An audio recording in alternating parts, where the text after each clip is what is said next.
Well, good morning. I'm all busy not paying attention to what time it is here, and it's already 5 after 8. I apologize. Yeah. Well, welcome to Risk Neutral Trading. It's my virtual trading journal, and I'm 5 minutes late. And I was standing here trying to work out something on my charts, too. So there you go. Yeah, okay. Well, it is Friday, the 8th, the 14th of November. It's 8:05. I'm 5 minutes late, and I was just standing here with my coma, I guess. We're in a huge sell-off, going to open big gap down once again. So that's always exciting. And I'll jump right to it. This is my virtual trading journal. It's not for financial or trade advice because I'm not licensed to do either. My voice over here gives insight as to what I was thinking and provides that into the recording. The video obviously captures everything that I'm seeing on the screens. Excuse me. So I share openly. I trade live. This is a live funded account funded by me with AMP Futures. It's not a prop thing or sim. So there you are there. And again, not for financial advice, but I trade live and I trade real time, and I can articulate what I'm thinking most of the time. I try to, so that I have a record of it when I review the stream. The purpose for streaming to YouTube is that it is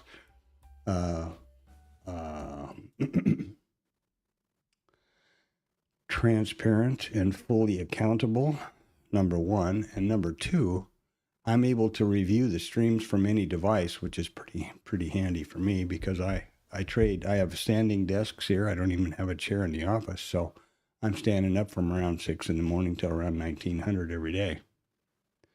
And I'm an old guy, so there you go. Let's get right to it now.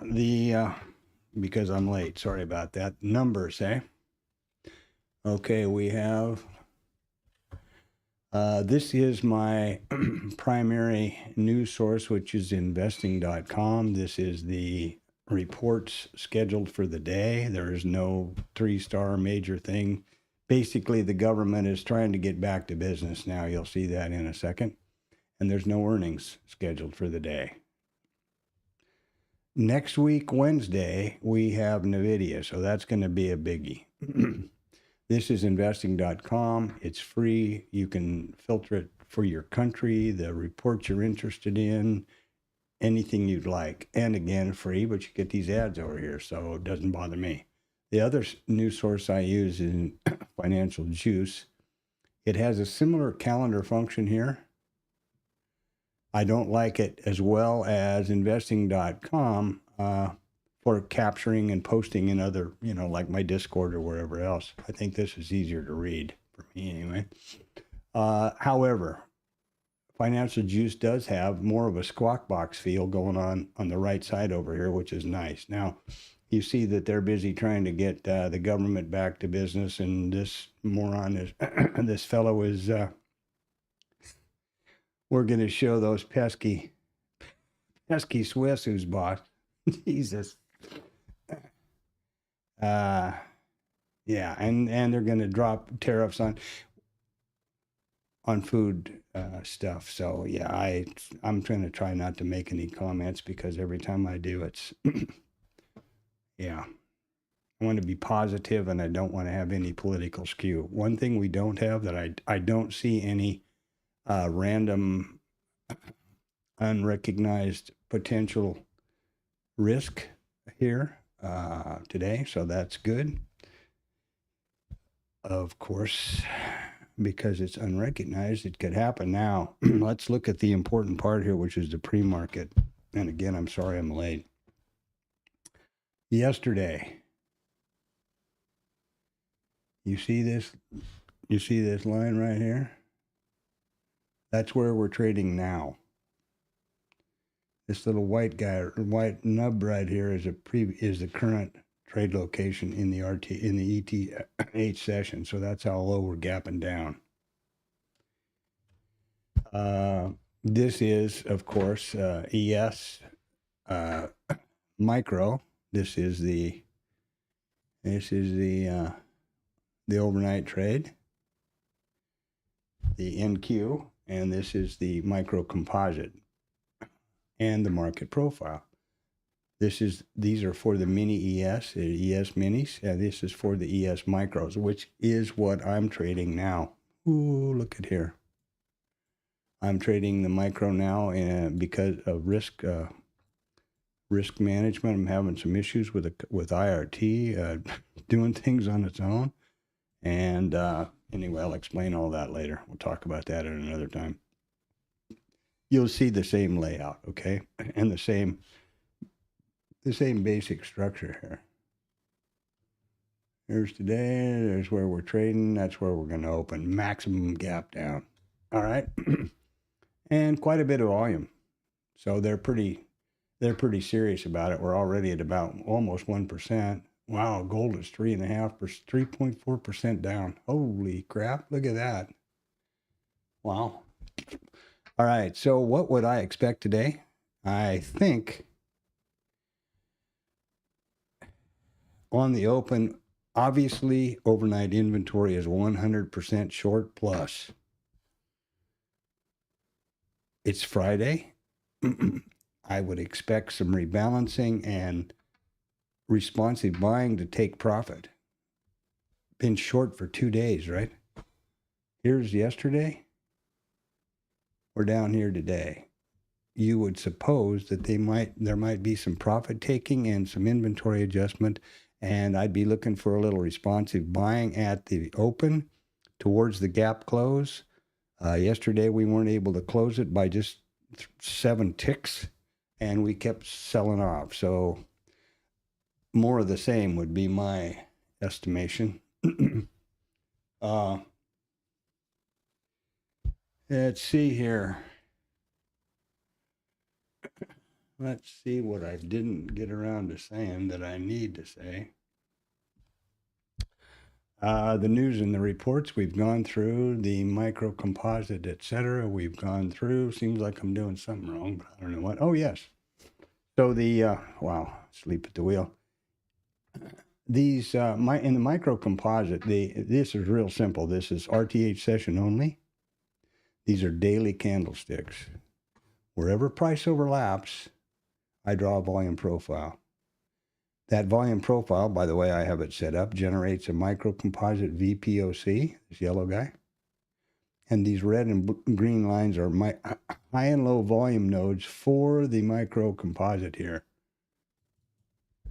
These are the high and low volume nodes. There's a high volume node, a high volume node, a low volume node in the volume profile for this most recent micro composite. Those push automatically to Bookmap, as do the session prices.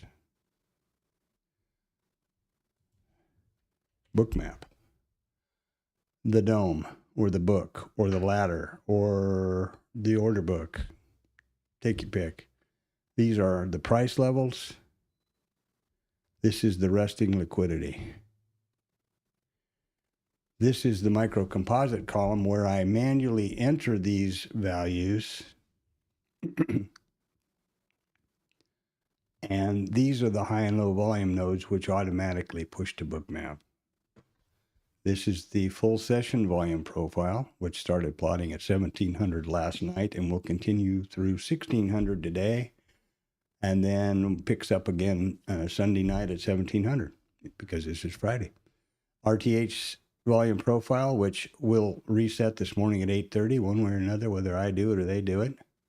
And my notes column, which is real important to me, I'll talk about that in a minute. And this is their session prices for my RT, which are pushed automatically. Notice there's no indicator on my IRT or my Bookmap. I use nothing complicated or mysterious, just price action data, real data, probabilities and statistics. That's all. These levels, there's nothing mysterious on any of my stuff. These levels are just, let's square this down so you can see some more of them here. They're just straightforward. There's a POC, muted yellow for the overnight, which is right there, overnight volume point of control, or ETH volume point of control. And there's a more bright yellow RTH volume point of control. Point of control is nothing mysterious, simply the price at which the most contracts have traded so far in the session. So far, around 3,300 contracts have traded in the overnight. The minute one of these other levels is 3,400 or 3,301, this yellow line is going to move there. Simple. There's a full session or an RTH session VWAP, volume weighted average price, a Globex VWAP, an RTH mid. There, and the rest of these are just price levels, overnight low. There you go. Now, there are a couple of lines which are so far above us. Okay, here we are. Here's the IB, which is an acronym for initial balance. Comes from market profile terms. It's actually misnamed. It's confusing to some people. The IB low and the IB high are nothing more complicated than the high and the low of the first 1 hour of the RTH trading session. That's exactly it. Now, the open type, which I said is important, and it is, this column. This is where I first determine the open type for the day, of which there are 4, and there are only 2 parameters that determine the open type. And then I change the column title here to reflect the correct open for the day. We were lower out of range yesterday. We're going to be lower out of range today. This is where we enter, and we're going to do it in a minute. We're going to get the statistics here for the lower out of range day type, and we're going to put them by the associated price levels. Okay, how do I determine the open type? How do we determine the open type? Assume that we open, that the RTH, our price is here at 830, okay? Assume this is the open. How would this price compare with the previous close, RTH close? It's lower, isn't it? How would this price compare to the previous RTH range? Well, here's the previous RTH low, and we're below it. So we are lower out of range, period. You see how we just traded 3,453, and the POC migrated. That's all there is to it. It's just straightforward data. Simple. I'm not saying trading is simple, but it is not. You don't have to make the moving parts complicated, okay? You can if you want to, but I don't. So let's look at how we do the statistics now. They come from this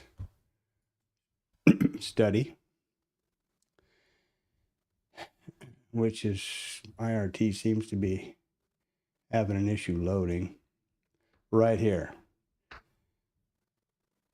IRT conveniently highlights the correct open type, but only after 8:30 in the morning. Coincidentally, we opened lower out of range yesterday, as I mentioned. So there's 4 types. We look back at 1,600 trading days. Of these 1,600 trading days, we opened lower out of range 237 of them. Of the days where we opened lower out of range, we price revisited the overnight volume point of control 73.8% of the time. So we'll come back over here. Now we've already changed the title, so the next thing we need to do is clear the notes, eh? There you go. Overnight volume point of control.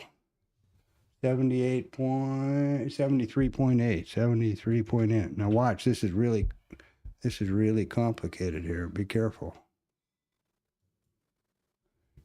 73.8. Oop. There you go. That's all there is to it. Now we will simply go down the list. Overnight low, 70.5.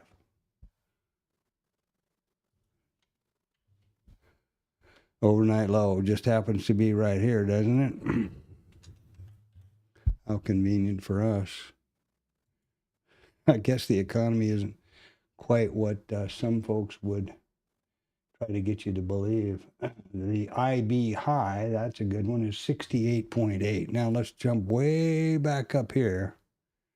There's the low. And the IB high happens to be at the previous high of day because we never revisited it again. We put this high in within the first 1 hour of the yesterday's RTH period and never came back. IB high, 68.8, 68.8. And we're going to go IB high because, remember the definition, the split second we open, this flag and this flag are going to jump down to the high and low of the previous RTH, of the current RTH session. Holy smokes, I can't talk. And now I need to break away from this here. Overnight mid is 67.5. And that's right here. Let me see if I can get this in here. Okay, now I have to jump over and do one other thing here. And that is the TLab snap. And that is something that I do every day, whether I need to or not.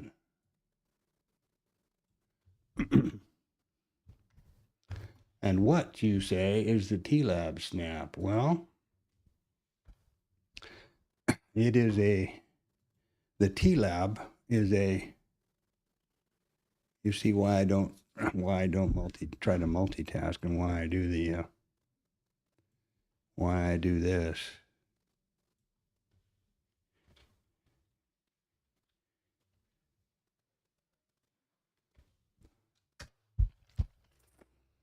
The TLab is a bookmap Discord chat room started by a fella named Tom B., who professes to be a 46-year trading veteran and very successful. And I have no reason not to believe him. I believe that that is the case. One of the main reasons I guess I do is just having been in and around there for quite a long time. You know, what he says resonates with what's happening and the truth. And also, you're never solicited for anything, period, in the TLab.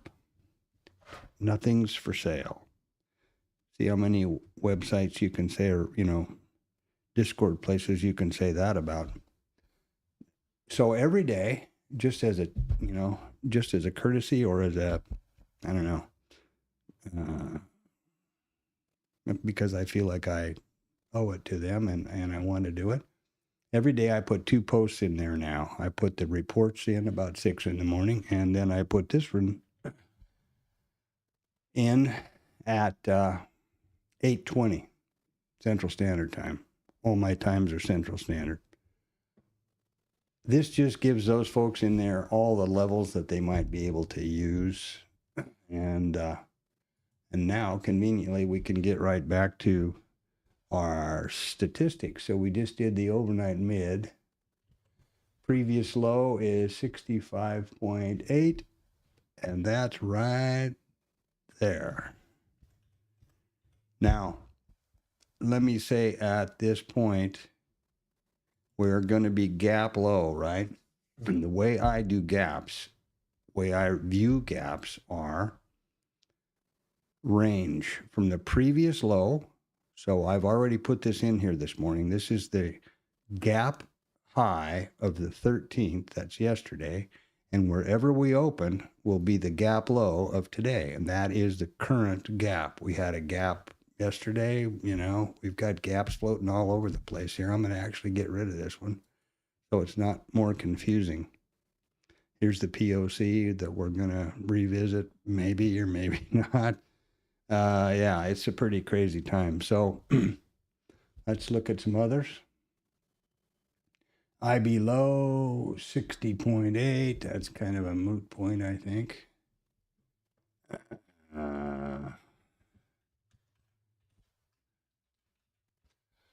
I don't think these are going to be, well, you never know. Oh, come on now, let's get up there.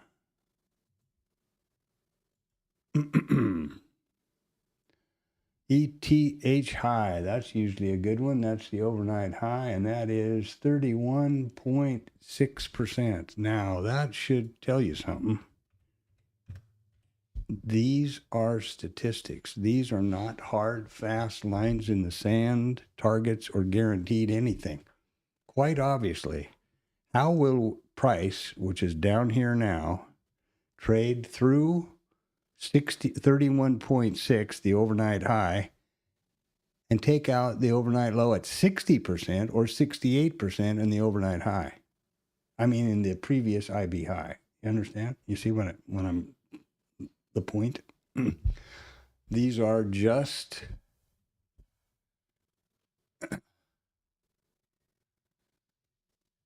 probabilities. This is the probability of occurrences looking back in the data set of 1,690 days, okay? And before we open, let's do something that's really important, probably you might think, and that's be able to trade.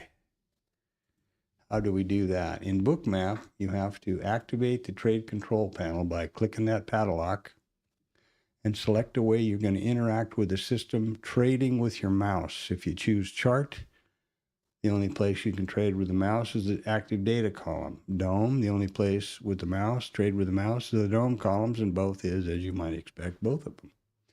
I use risk multi-brackets. This is how the functionality of the trade management system is applied, of risk neutral system is applied to my trading.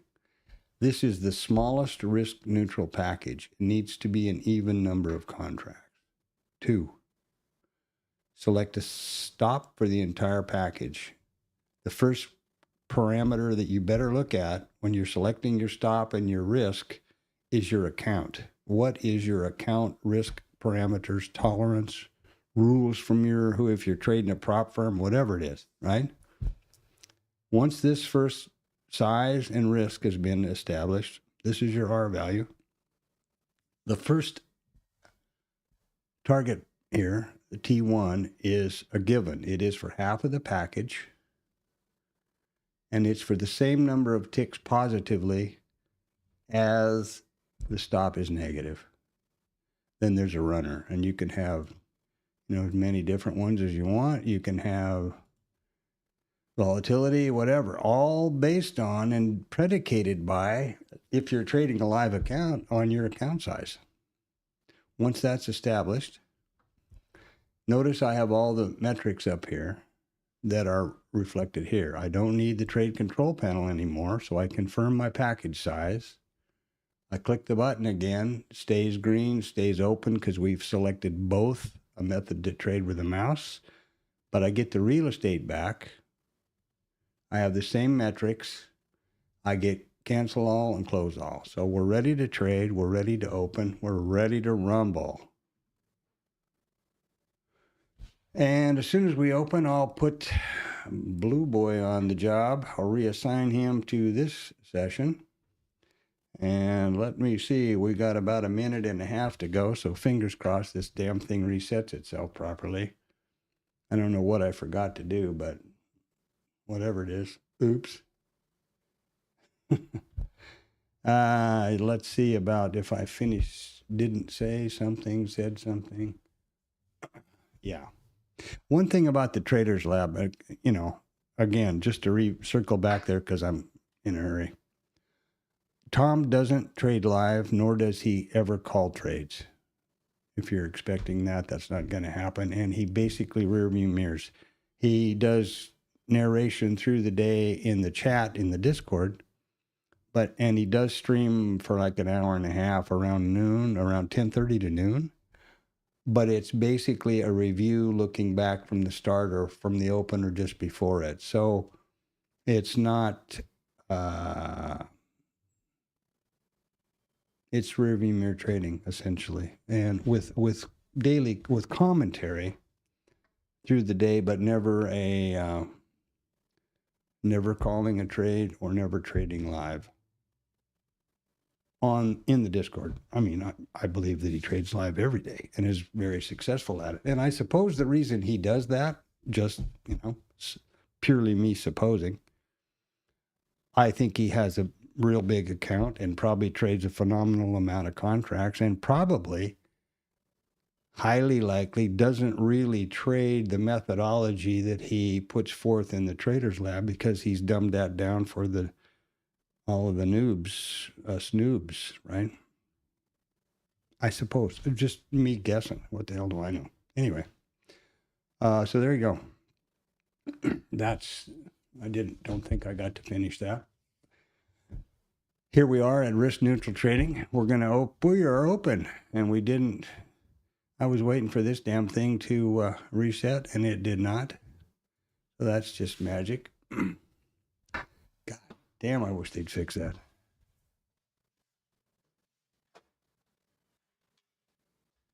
For years, this thing has worked perfectly, and all of a sudden it doesn't. I don't know why. I've tried every different setting there is, and it's just freaking frustrating. Now I need to set my IRT charting to full session. I mean RTH session, sorry.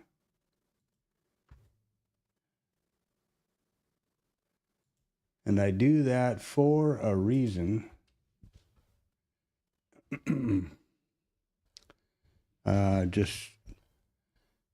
So now we're in RTH.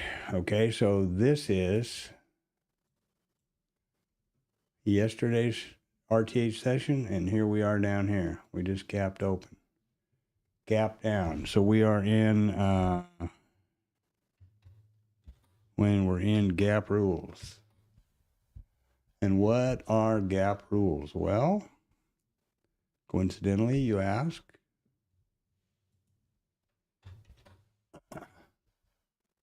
Gotta finish setting this up to RTH session here. Sorry about that. I mean, yeah, RTH. Notice how these are, now it's full session. What's the matter here? What did I do?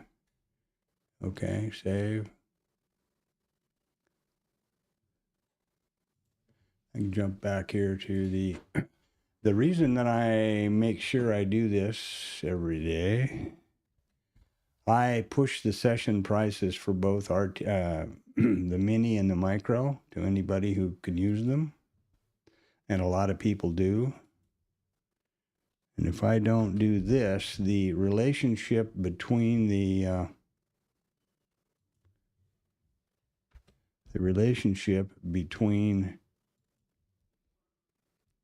value area high and low and developing value area high and low are not correct. Here's our open type. Aren't they proud of themselves? This economy is just rocking, isn't it? The market goes up to go down, and goes down to go up, and goes up to go down. Okay. So that's why I do this, and we are selling off without any responsive buying or glimmer of turning around. That's encouraging. All right. And let's get back over here to, boy, I don't know why I'm behind on everything. So look at the liquidity falling in here. If you're looking at the book map, I think I'm on book map, aren't I? Yep, okay. I'm a day late and $1 short. Boy, there's some sell liquidity here on the open, isn't it? I mean, sell volume. Okay, this is the open. Now I'm going to put my top secret super duty real expensive indicator. Be careful, don't look. It's a vertical line. Blue boy, come on, blue boy. There we go. This line is, as you just saw, nothing more than a vertical line in Bookmap. I put it on the first print of every session, and it is a visual cue or clue for me. When I glance left, if I see this boy, I know I have the full session in view, and that's important to me.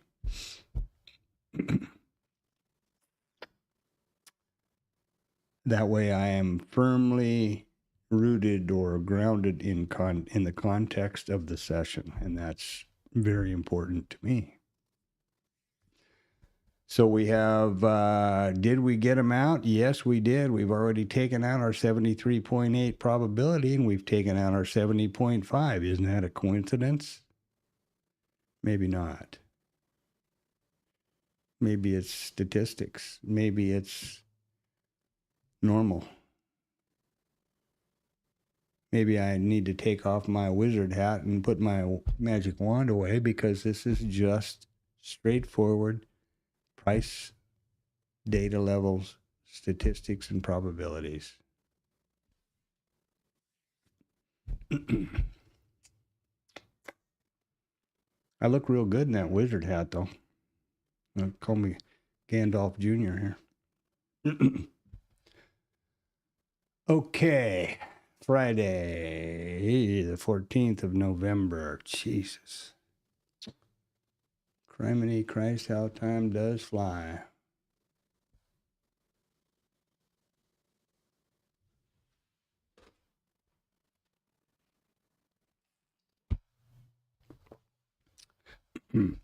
Look at the liquidity stacking up here. Do you see this? You know, 100, 2, 3, 4, 5, 500 contracts plopped right around here. Do you think that your one lot is something that the market makers are hunting? Probably not. What they are hunting is liquidity. What every trader is looking for is liquidity. And if you put your stops where everybody else does, then expect to have them hit, because they're at a level where everybody else's are. I think that's a valid way to look at things. Now, typically and previously, I would be, look at all this, look at the trading we're doing down here. And all selling, huh?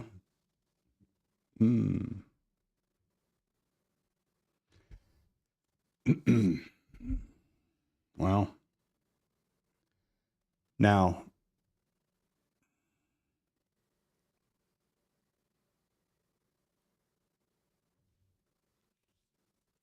previously, I would be very fastidious about throwing these flags on the migrating volume points of control, and I'll show you how I did that, do that, whatever you want to call it, and there you are. And depending on the action of the, well, you can see the action of the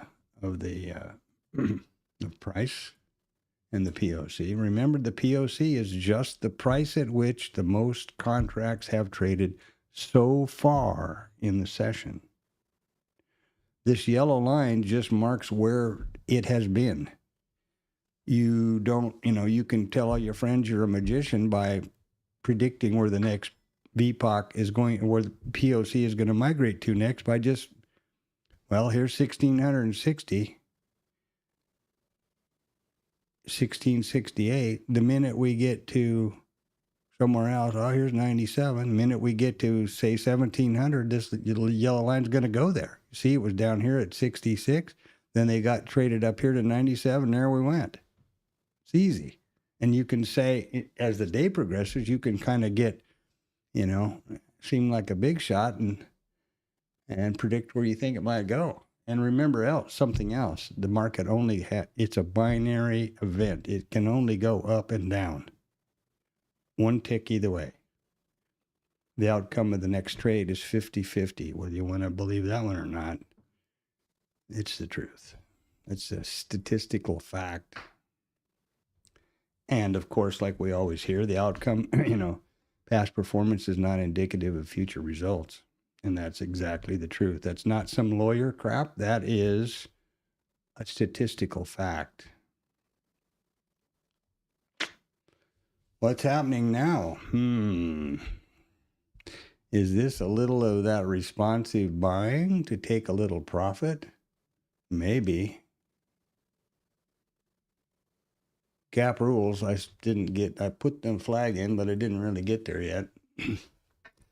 The gap rules are, let's put that differently.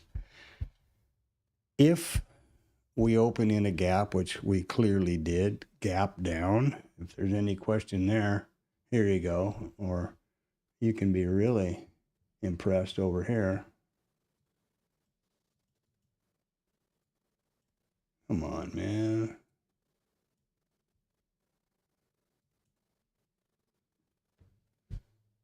Here's yesterday. Here's today. Gap.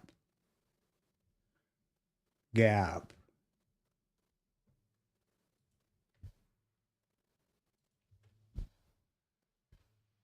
Gap. Here's the previous close. RTH close. Gap high.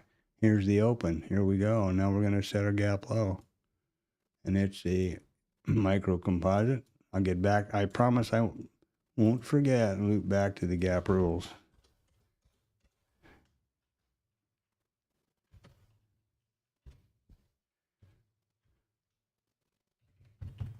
That's the date, in case you don't know what those numbers are. So, if we open in a gap, there's a gap low or high, and there's a gap low. If we opened in a gap. If we close the gap relatively early in the session, and if price is accepted within the previous range, look at it over here, might be easier. If we close the gap and price is accepted in the previous range, we have a good possibility of trading all the way across the value area to the high, to the other side. I mean, this is just common sense like everything else. If we close the gap and get rejected out of there again, what do you think might happen? We're probably going to trade in the direction of the gap. Boom. That doesn't seem too complicated, does it? I don't think so. Either. Now,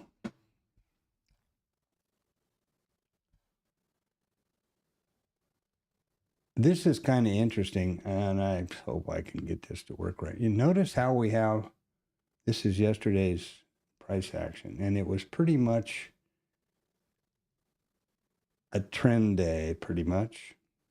I don't know the best way to show you this.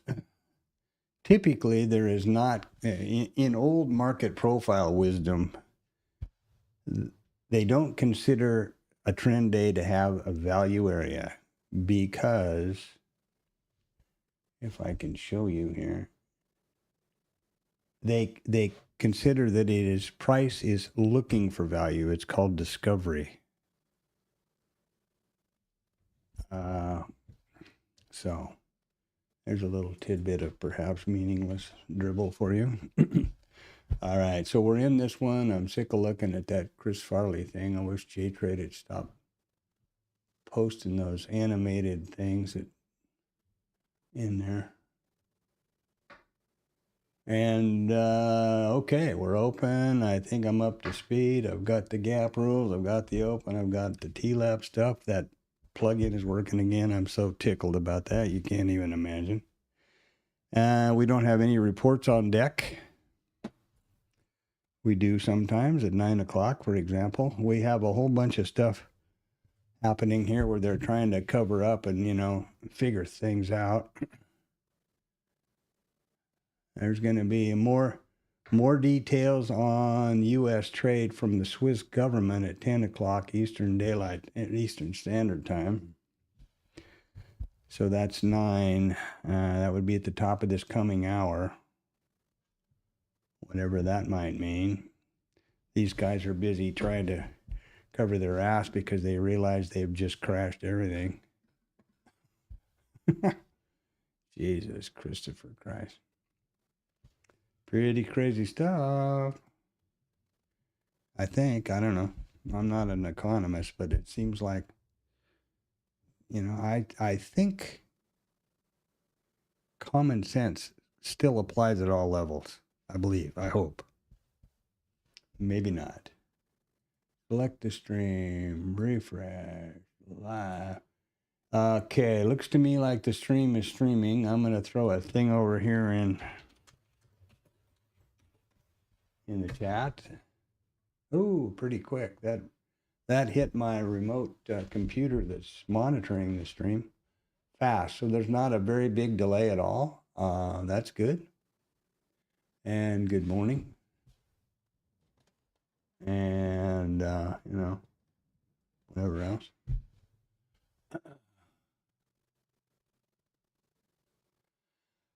Welcome to the stream. I can't believe I was standing here watching this thing, trying to do something on IRT and missed the open by 5 minutes.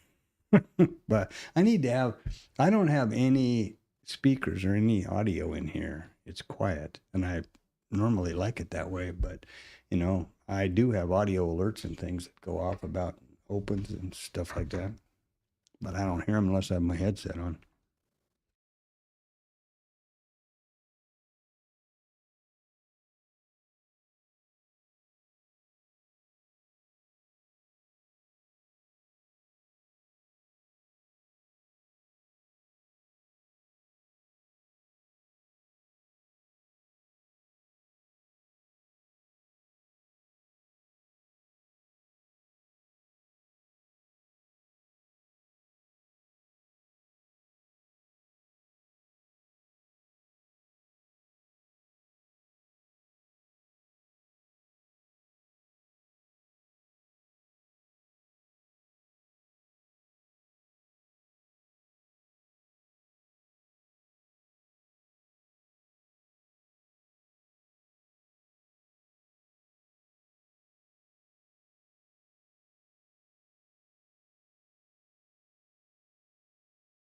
So, 846.55. Do you know where your children are? Gap low. Trading back toward that gap close. Gee, I love it when I'm a fortune teller. Hey, remember this about rearview mirror traders and you know, guru people and things like that. First of all, if they spend all their time talking about historical stuff, immediately don't believe that, or, you know, that should raise a big flag in your mind. And second of all, remember in the pre-market, I said, well, typically it's a Friday. I would be expecting some responsive buying to take profit, square up inventory going into the weekend. And what are we getting? Well, we're getting some of that. There's the open, scare everybody out, trade up here, here's the gap close. Think about it in reality. Think about this really. It's a 50-50. What I mean, I'm going to be 50-50 chance of being right. Now, I'm using logic and what I think is, you know, an experience and common sense, I believe. That helps a little bit. But these guys that are calling trades out, it's a 50-50 chance, right? It's a binary market. This thing is either going up or it's going down. Boop. There you go.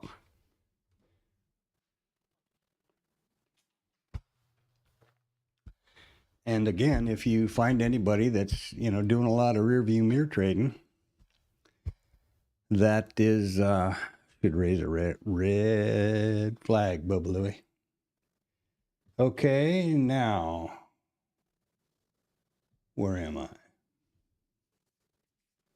Let's have a look-see over here. There we go. Got a lot of volume going through today, by the way. And that's right here.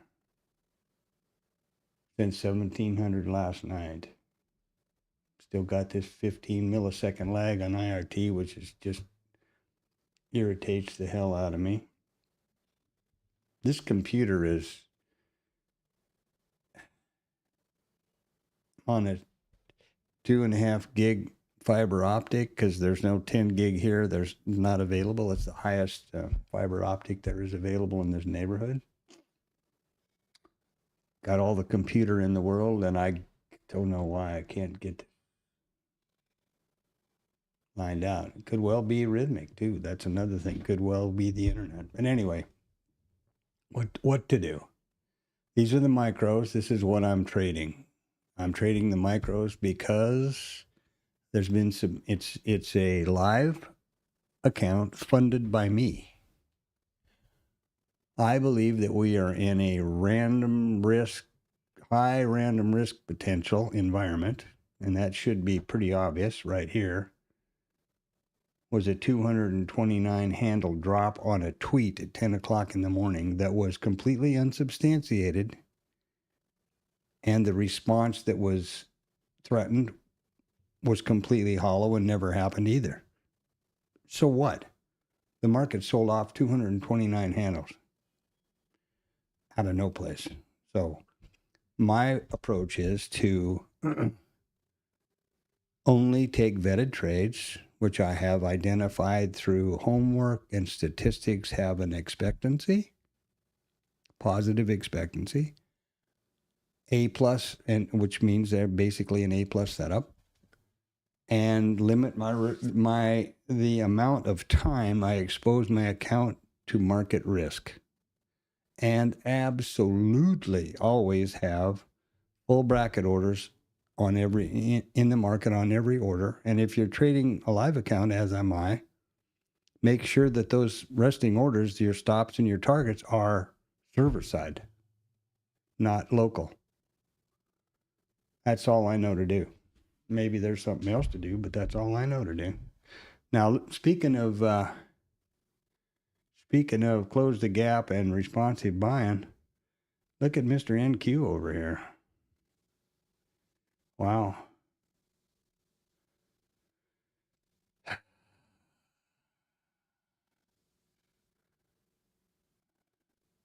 $300 points. Whoa. Yeah. 250 points. Kazoom. I used to trade the NQ. Once upon a time. We're not doing so bad right over here. We've got 72.21, so 50 handles. 50 handles in the micro on the ES.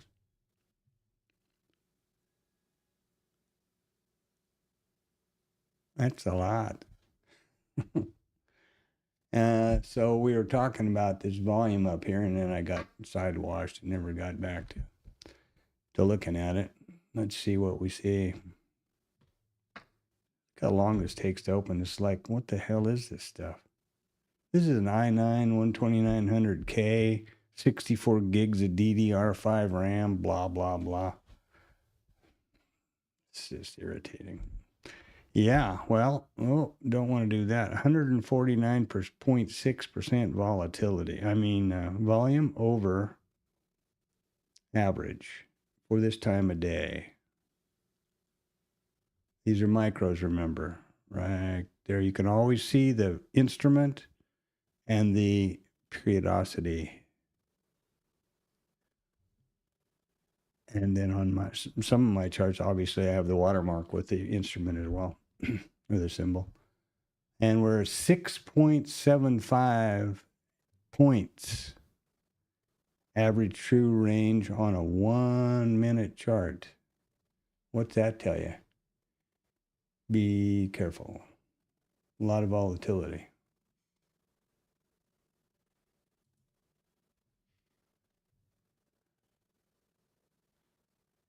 Okay.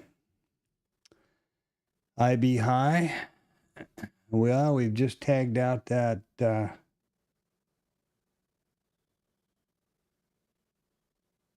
something that I don't believe is correct. I have a micro composite volume point of control here. I got to be better about this. I don't know what the hell's wrong with me.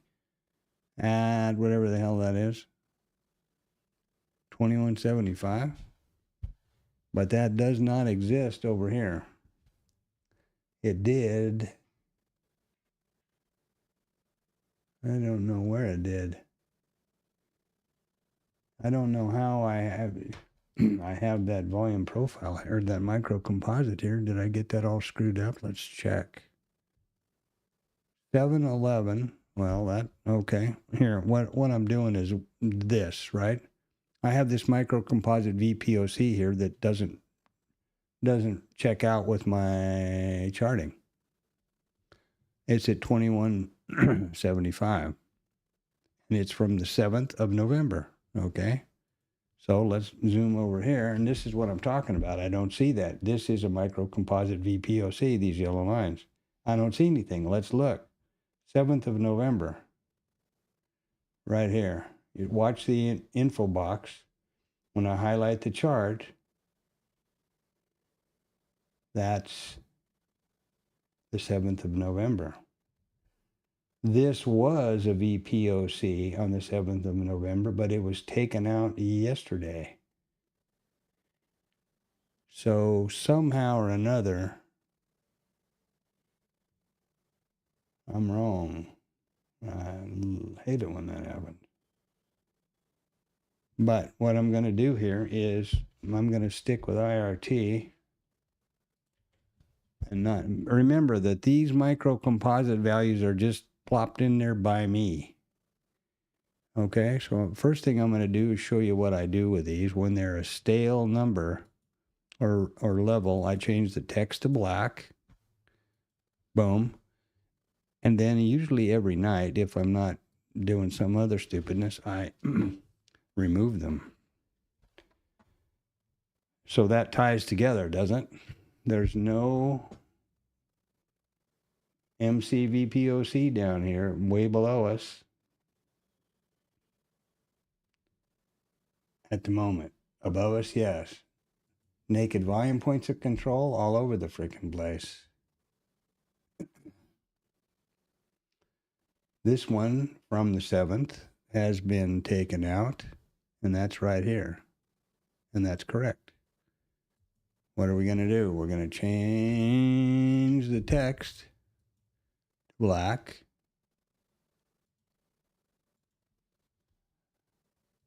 So here is that naked volume point of control from the 7th, and it's been revisited, and that's exactly right here. Okay. Try to keep all this, humming so that I'm all on the same page, and we are on the same page, and what. And there you go.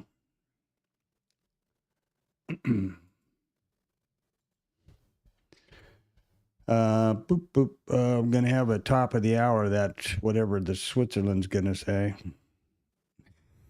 Maybe they're going to build a new Rolex factory in North Dakota or somewhere. Who the hell? Jesus, what a joke. I don't.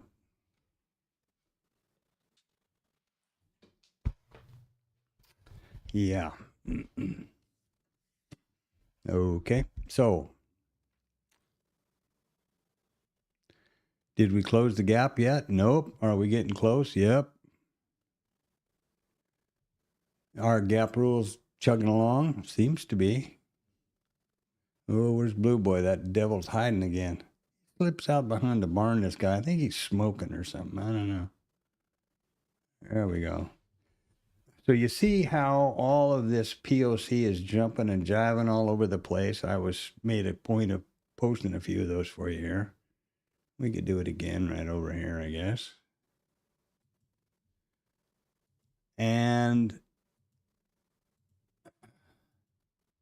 But you see how much more convenient it is to just keep the entire session in view. And then you see the price action, and the POC is just a result of price action, right? And volume. The reason I did these, once upon a time, I had a 5-minute, which is just incidentally what we have here now. I would keep the time scale at 5 minutes. Well, after the first couple of 3 hours, all of this stuff is scrolled off the left of the screen, and I wouldn't know where it was. I want to know, I want to try to have all the data I think is important to trade here on the hard right edge of the screen without scrolling in and out. So that's where the migrating VPOC flags came from. And I still do them, as you see, limitedly, but I find it much more informative to be sure I have understanding of the session. What's the context of our session so far? Looks like it's up, doesn't it?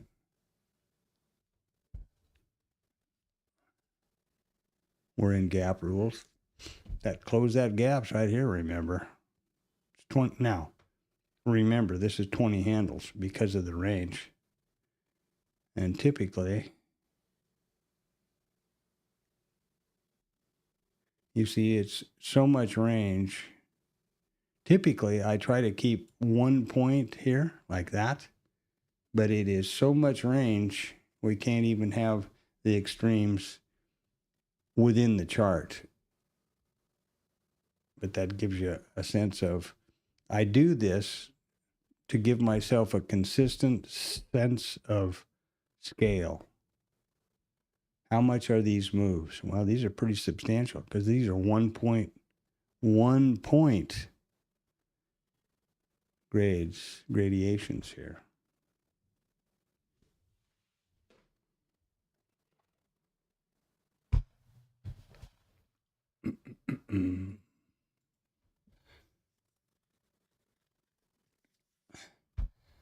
IRT is still having a bad hair day over here. That's just freaking really annoying.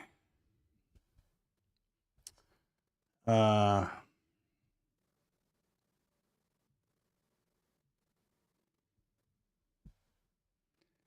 going to do some today, though, which I have not done yet, and I've been kind of, fingers crossed and all that stuff.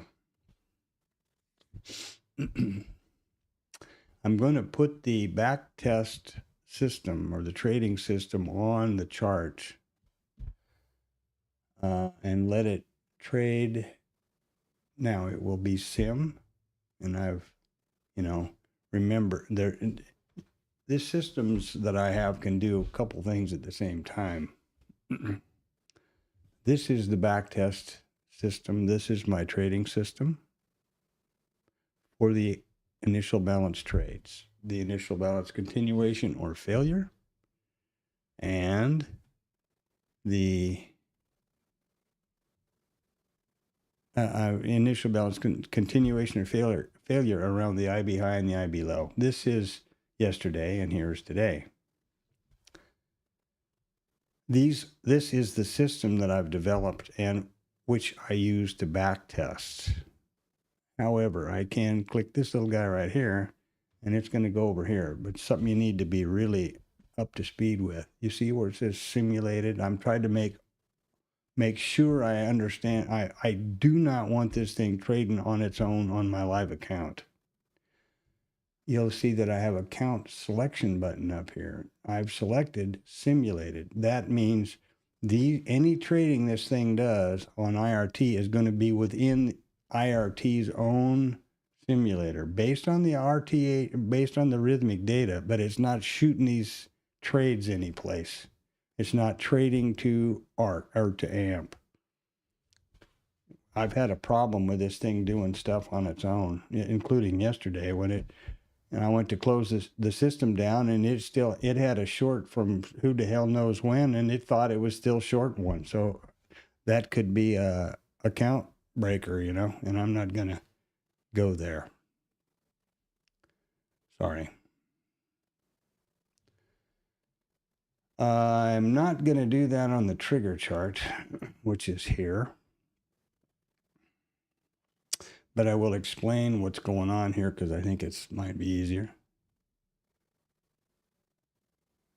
These lines, these levels and zones are just indicators that I built for this particular chart, trigger chart, and this is just a copy of this one, right?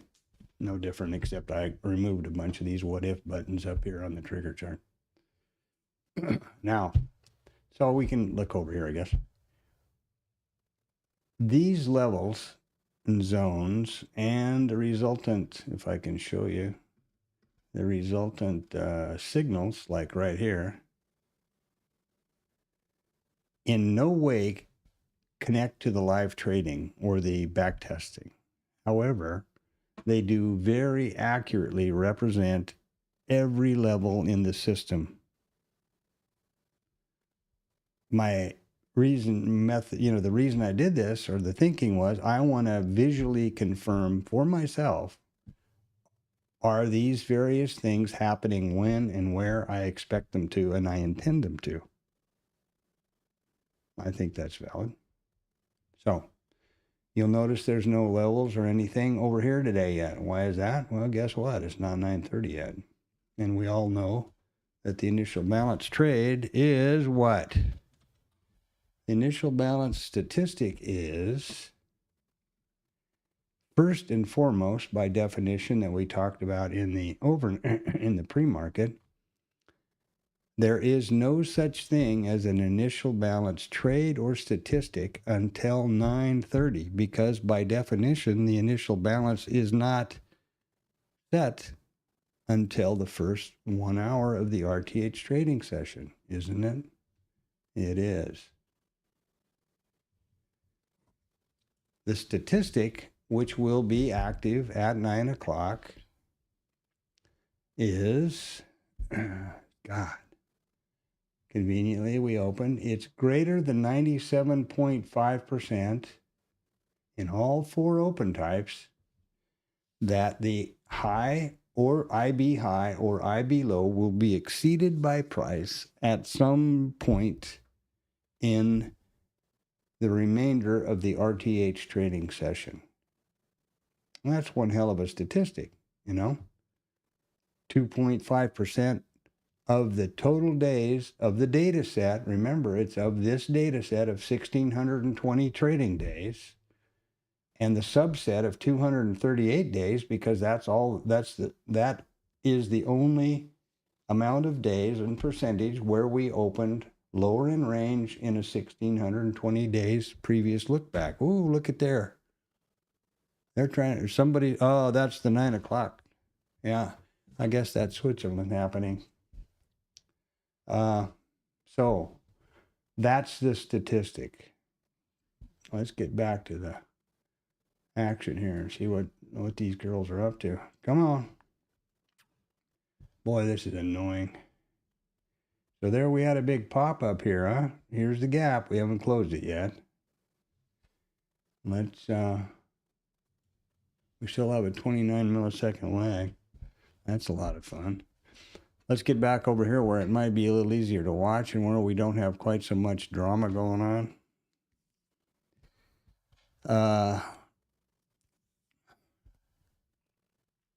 What was that? Shall we look at the news and see who said what to who?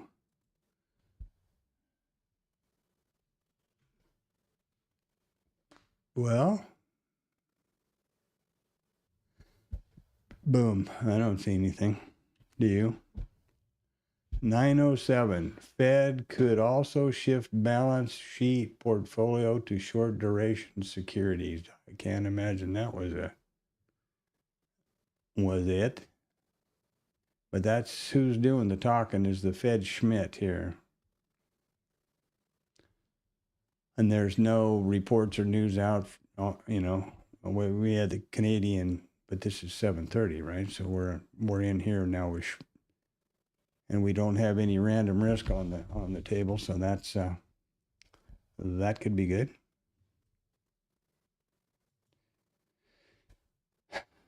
Okay. So I'm going to get this up here. I'm going to open this up a bit. And I'm going to probably extend this up a bit so we have a real clear view of everything. Normally I do this on the trigger chart, but I want to keep an eye on what's going on over here. Maybe I think it's, I have to in order to push the system to it, because it won't otherwise. Ooh, double top, baby. Look at there. What's that? Tweezer top, they call that. Now, several fellas in static, etc., they love these V reversals. I don't know whether it's a V reversal yet or not, but and remember that I can't have my 1 point. Now we're at $1.25 here. Range requirement, so I'm a little bit off kilter. I'm going to try to get down. Okay, here's the gap. Here we are. Still got 15 handles up there. That's why I like to have a... I want to have my scale relative and familiar. Got Blue Boy on duty. It's 9 o'clock, 9:10. We know about the statistic, and so we're going to wait, aren't we? You bet. One of the real pleasures of having a only trading vetted setups is nothing's a surprise. You just anticipate it happening. It's not hurry, scurry, and blurry and click the hell out of the mouse and all that kind of stuff. I'm going to trade if I get a trigger, if I get the consecutive rules and the trigger for my specific setups that have been vetted in accordance with my, and produced a positive edge and expectancy, I will take the trade. So I can just patiently watch, zoom in if I want to when I anticipate trading. And okay, there's an A. No, okay. Oh, there's a B. We're going to get a trigger. If we do, boom, we have a trade. If we don't, we don't have a trade. Yesterday, I didn't get a trigger, didn't have a trade. Day before, I had 3. Or 2, actually. That's how it works. That's professional trading. And I guess I could talk about that at this point, which is approaching trading as a statistical business, consistently profitable business, not a video game or gambling or hunching or guessing or I got a feeling. And there's nothing wrong with any of that stuff if you are consistently profitable. If you are, whatever you do, do not change. This stream is nothing about my way or the highway. This is what I'm doing, and I'm, pleased to let anybody watch over my shoulder and listen to me all day, every trading day from 8 in the morning until 1500 in the afternoon. If it helps anyone, great. If it's, humorous or, entertaining, great. If not, well, I'm sure you're familiar with next, you know what I mean? That's where it's at. I mean, that's the truth, isn't it? It is the truth. Now, the trades that I have vetted, and the way you approach it is, you need to accept that this is a random environment, the market. There are millions of traders and algorithms and whatever else expressing their opinion about the market condition every second of the session. How in the world do you suppose you could predict that? You can't. It's random. Everybody knows that. The most successful traders in the world know it, have recognized it, and they also, this is not some epiphany of mine. I'm just basically following and parroting the most successful traders in the world, and I'm talking about Jim Simmons and Ray Dalio and Paul Tudor Jones and Thorpe and Tom the Trader and Tom Sosnoff and all those kind of guys. You identify a level that repeats itself, whatever, some sort of a thing that repeats itself on a regular basis that you can identify and quantify. And you determine the parameters which validate an entry for that trade location or, setup.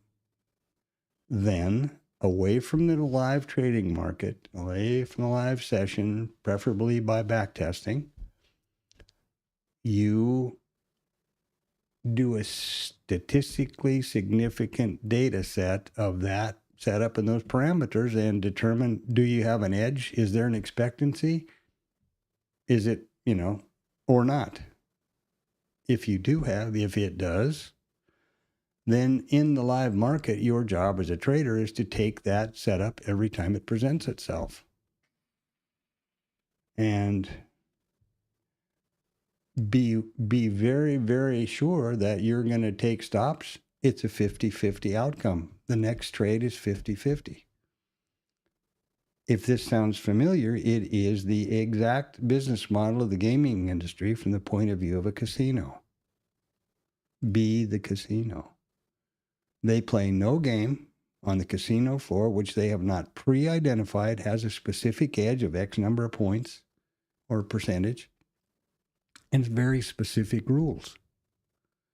Then on the casino floor, their only mission in life is to play that game as many times as they can in a 24-hour period, knowing full well that they're leaning on the law of large numbers to manifest that expectancy to their bottom line. That's what we need to do as traders. That's what I am doing as a trader, as a trading business. They know gamblers are going to win.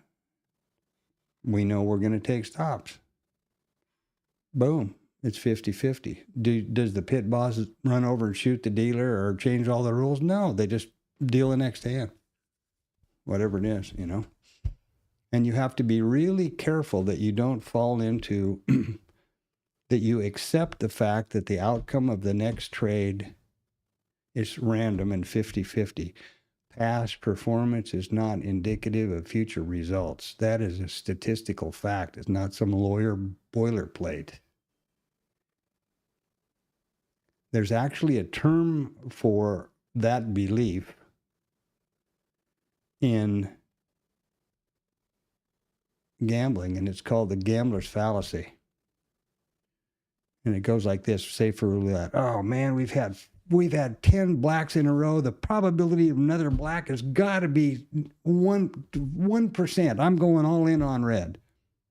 No, the outcome of the next roll or spin or whatever that is 50-50, unless, as they have done in America and now Europe, they've added a green 0 in Europe and a green 0 and also a double 0 green in America.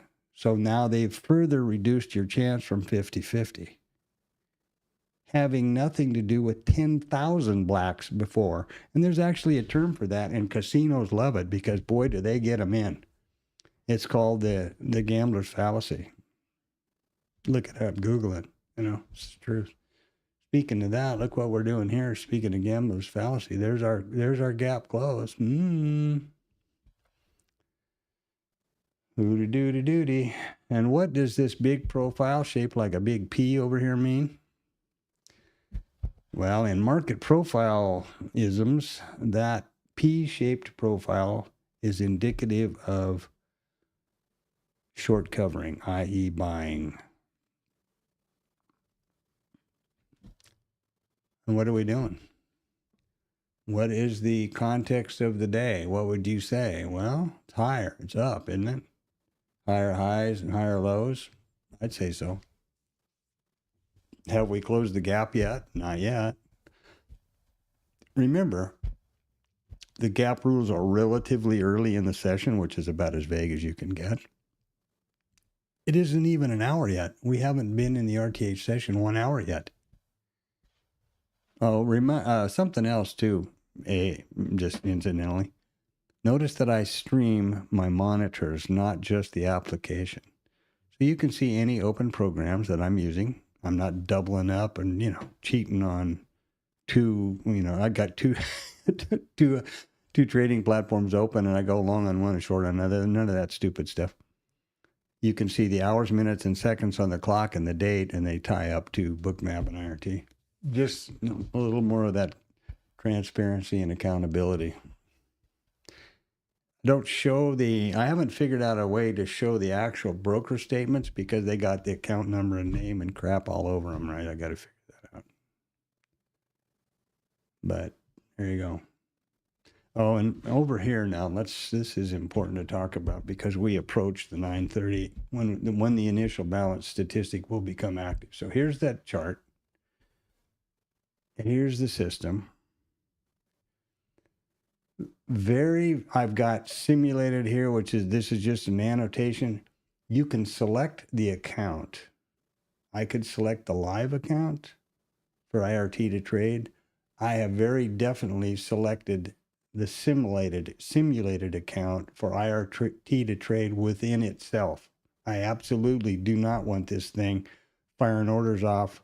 And I've done two or three other things to ensure that. Number one, you see this trading list right here? This is actually a quote page and it's empty.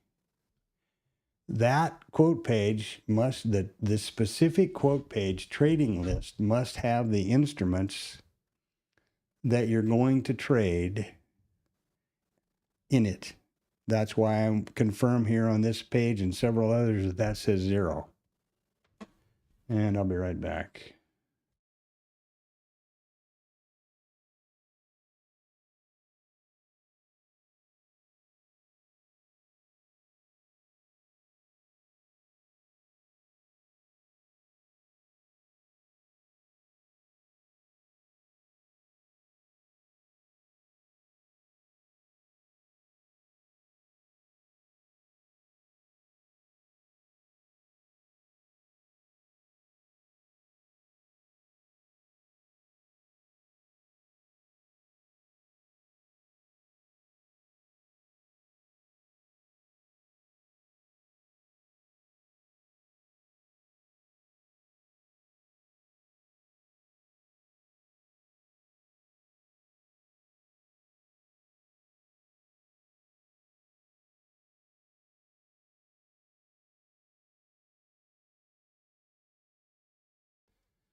Okay, so that's that. This quote page here with these various levels, these are V-pound references that are set with the trading rules and things, and I have them up there when I'm working and building the system to make sure things are happening when and where I suppose they ought to, or I imagine that they ought to, or I intended them to, or however you want to look at it.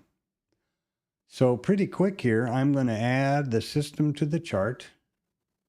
At 9:30, we'll start seeing the lines and levels plot. And if we get signals, we will get a plotted. This will take a trade on the sim account within IRT, not going out to Rhythmic or my live account anyplace. Pretty freaking important to know that.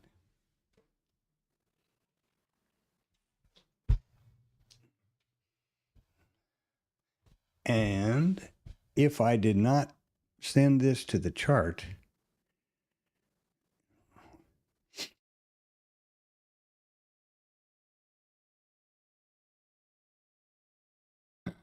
no trades, sorry, I got the sneezes here. No trades would display here at all. The signals will fire because the signals are just a code in this trade, in this chart right here. These are the various signals. There's the account annotation. And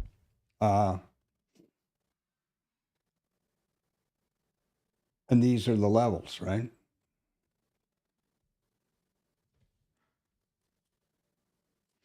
These are the continuation zones and the pullback zones, and at 9:30 they'll start to plot. They don't go anyplace. Oh, one other thing I wanted to mention is another thing that you can do in case you're using IRT. You see where it says signal action? Okay, these things that are going to happen here, for example, here, long, it's going to buy when this evaluates and the Boolean evaluates to true, it's going to buy 2 at the V-pound variable 50, which is the entry. Only in backtest or in this hypothetical situation pushed to the chart. If I wanted to live trade this thing and have it put trades to the market, excuse me, I would point it to the ARC Live account, and I would activate the signal action, and it would be buy, sell, whatever. So there you go. I've tried to figure out every way I can for by not screwing myself here. So we've got 926. Here's the IB high. Here's the IB low. There's the previous low. Do you see that up here? When we're looking, yeah, there's the previous low. What's that? That's the close of the gap by my gap rules, the way I approach a gap. Some people use settlement. Some people use value area. Some people use whatever they want to use. I think of it in terms of the gap being physical. Yesterday's range, in other words, previous low. And where's our open? Right there. So from here to here was the gap for me today on my charting. And you can see that right here. There's the gap. And it's the way I look at it. It makes sense to me. There's the low and there's the open. So that's the gap as far as I'm concerned. Over here, same idea. And, you know, do whatever you want. But that's how I do it on Bookmap. I put the gap high at the previous high or low. And the open is the other side of that gap, whichever it might be. Looks like we're off a tick here. Boop. I didn't want to do that very bad, did I?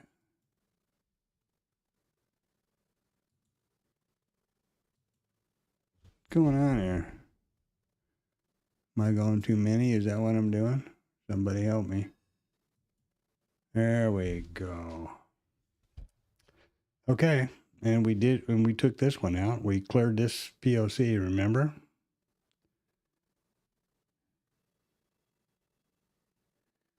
That's the 17th of October. That naked volume point of control was executed. Style, black, yeah. Okay. Now, look at us go. 2 minutes to the initial balance statistic, huh? Look at this noise. We're going up here. We're going to close this freaking... They're going to close the gap sure as the world. Isn't that cute? Oh, nice. Fun, isn't it? Interesting. This market is real interesting. The trading days are always really interesting, I think. And now I'm going to get over here and get ready to rumble.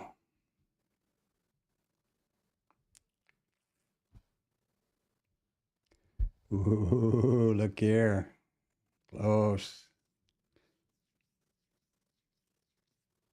Now I'm trying to figure out what I'm going to do as a stop-gap emergency in case something happens. Well, the first thing I'm going to do is get over here to Bookmap and confirm we're set and ready to roll. Checklist, please.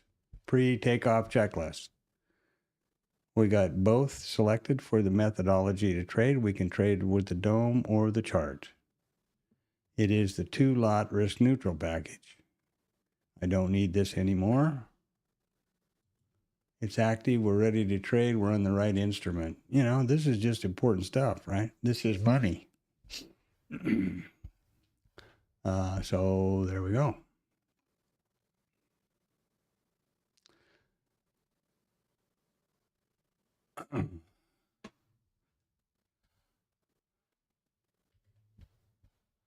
And here we are. And now what I'm going to do is send this to the chart. And unfortunately, the trading system indicator isn't built for multiple entries and exits and stuff like that. So I have to choose between two profit targets or a profit target and a stop. Now I'm going to choose the profit targets because I want to be sure that it's happening. Did you see that? Did you see these light up? We just turned 9:30. The initial balance statistic is active as of this moment. Something else you'll notice is that these pullback and continuation zones here, which will all of a sudden start drawing the lines, are now pushed across the next push and will be visible around the IB low and the IB high on Bookmap in about a couple of seconds. I've included those so that I can try to keep on the same page. You know, it's not anything else. I'm just, there they are. There's the continuation zones and the pullback zones. Cool, huh? Isn't that sweet? And we're going to close this freaking gap sure as the whole world.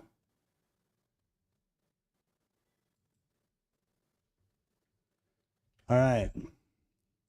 Here we are. We're plotting live. We've got our zones. Let's send this to the chart. Fingers crossed, everybody. Simulated.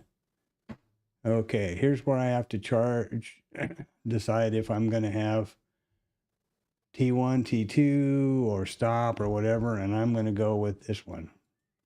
Now, not going to do anything until we get a signal and it starts to happen.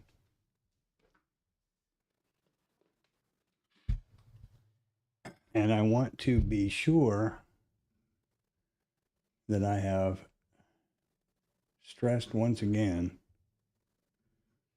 that these signal markers on this chart are just on this chart.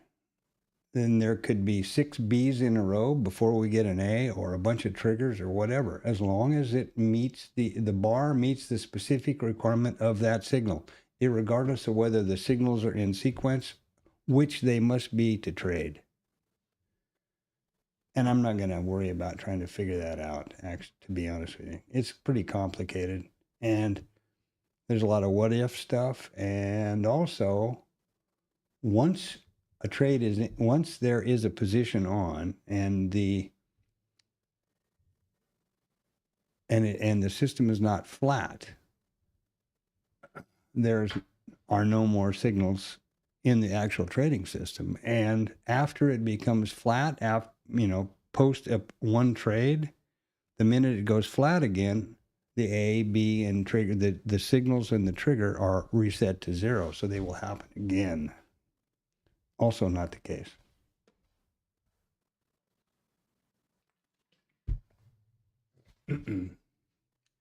We do not have, well, look at this. Do we have an IB statistic here? Nope. Why not? It wasn't 9:30.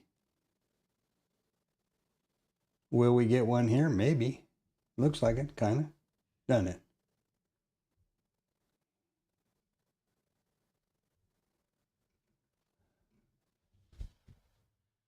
I'm trying to make this big enough to see here. Make sure it's plotting.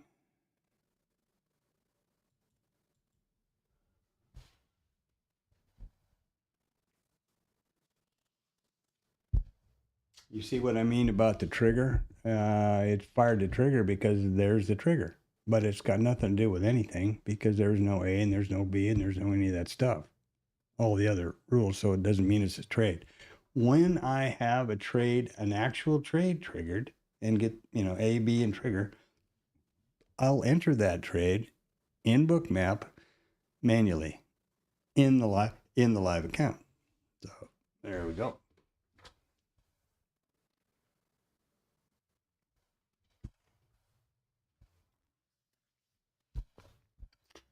Okay, I'm all watered up. I've got everything happening here. I think, I hope, I believe.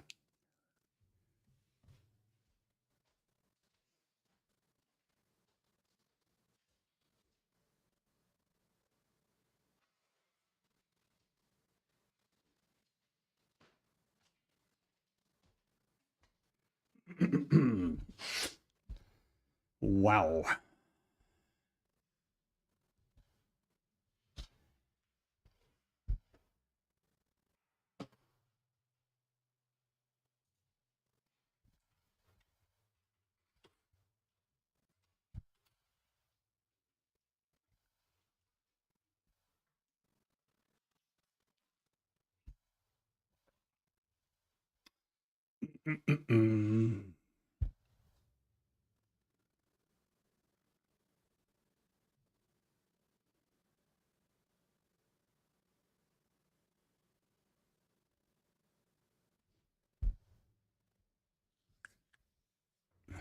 And you'll notice I'm dropping away from the flags here, the VPOC migrations. I'm not jury's kind of out on that, whether I think that's a valuable thing or not, to be honest with you. It's kind of a toss-up to me. It's obviously, it's valid information, but is it choking up and is it getting this column too busy? I don't know. Beats me.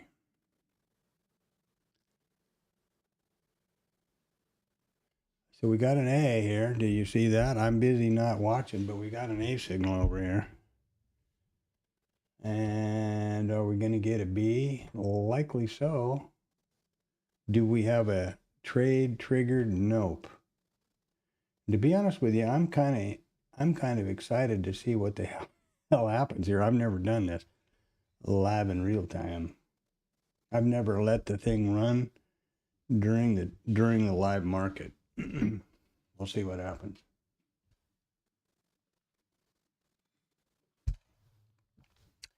I think I'm going to move the chart, but I'm a little afraid to do that now because of the lag, which is still 18 milliseconds, and that's really not good.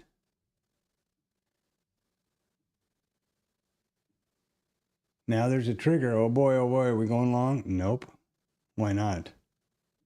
No B. There's a B. If it stays there, there's a B. Now we'll need another trigger.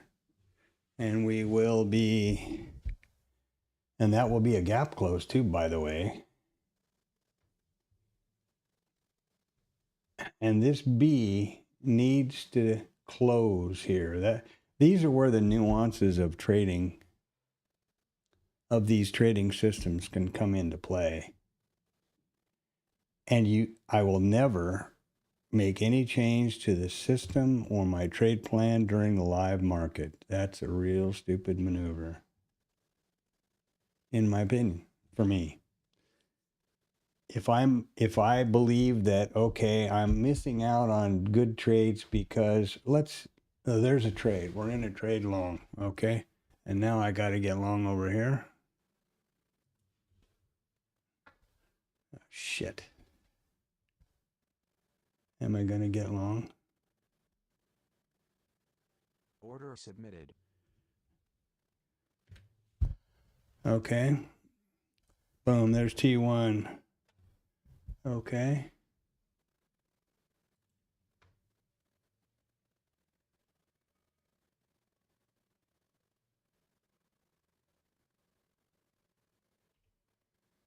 There is T1. I'm not getting the, oh yeah, I know. I'm not getting the trade. There we go. And that's an IBC long. And what happened over here now? Oh, shit. Closed IRT. Oh, this is not good. Continue to start up. Well, that's pretty disappointing.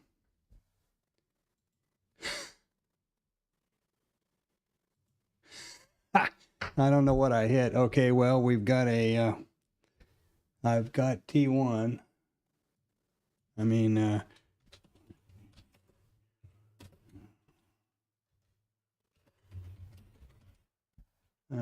T1 risk neutral scale is hit. There we go. This is the live market now. Wow, this is just freaking really not good. Really not good here now.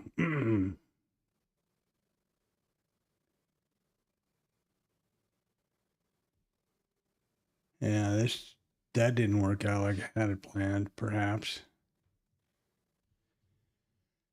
However, this is. So there is the T1, and are we going to get up here towards settlement? And maybe so. We got 229 sitting at the T2 target. This is where you can start doing fun stuff. If you're not vetting a trade, I can start trade managing, right? I can start zooming in and doing things like, trail up, look at this. Are we going to come down and get me? Are we going to get up through the value area high and get accepted in price? I don't know. Well, that's really disappointing over here that Bookmap or that IRT took a dump.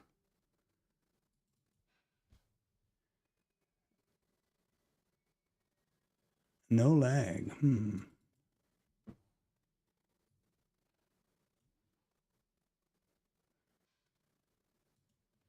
Well, push this to the chart again. Okay. See what happens. So yeah, here we are. Got a live trade on. And if you don't believe that, there we go. Here's a live trade, MES, 10 points, blah, blah, blah. And I don't keep that open for I like to have as much real estate as I can get. Will they continue to trade this up and be accepted in value? Remember the gap rules. If price is accepted in previous value, there's a high probability that they'll trade across it. What does that mean? I don't know. Do I move my target up to settlement? Towards settlement and improve my profit potential? Where am I at here? 129.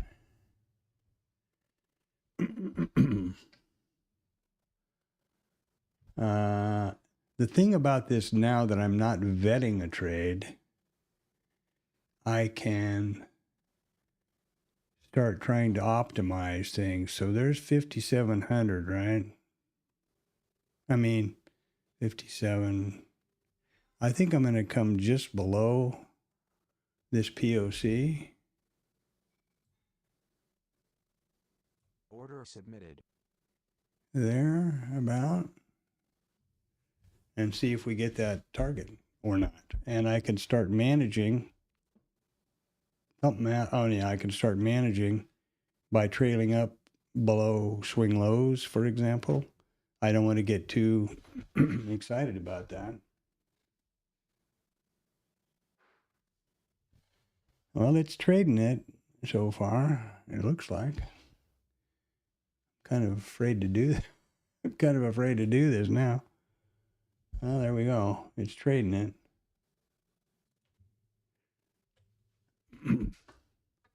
Let's see what happens. We've got all day, boys and girls. It's only 9:43.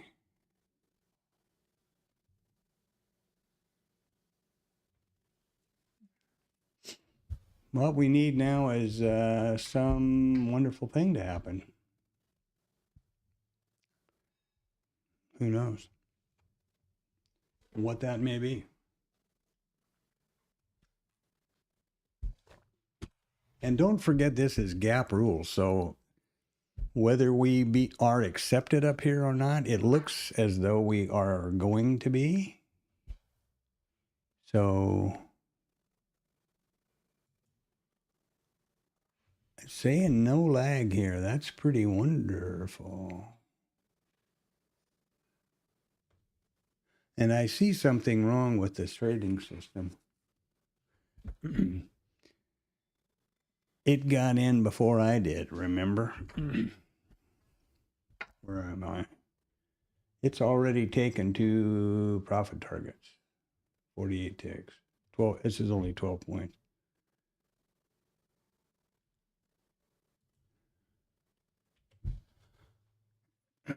And I can start trade managing by trailing.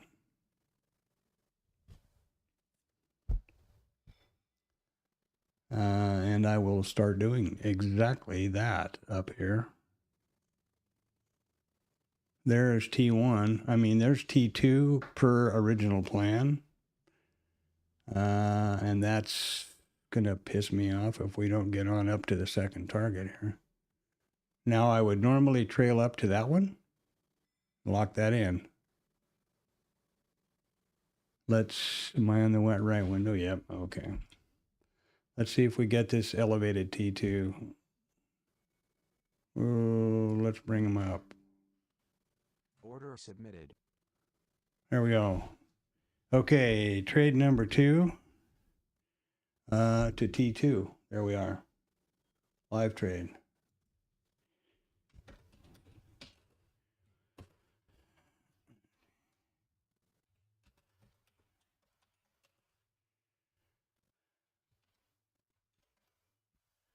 So what is that? Well, that's 70 ticks. How does that work?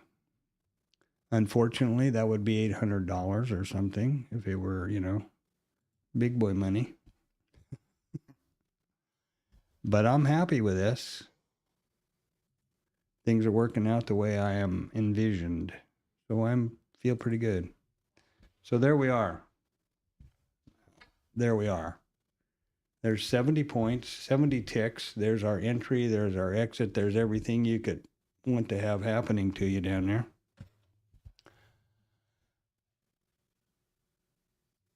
And again, I do this screen snap for the journal and my records. We got the settlement, so I left some money on the table, right? I've left 4 or 5 points on the table.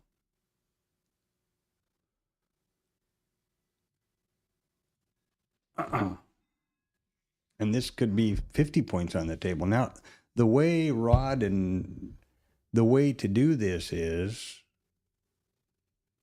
keep moving that target up and keep trailing up below the swing lows. It's just real basic. Huh? Actually, that's what I was trying to do here. If you remember the stream, I was trying to trade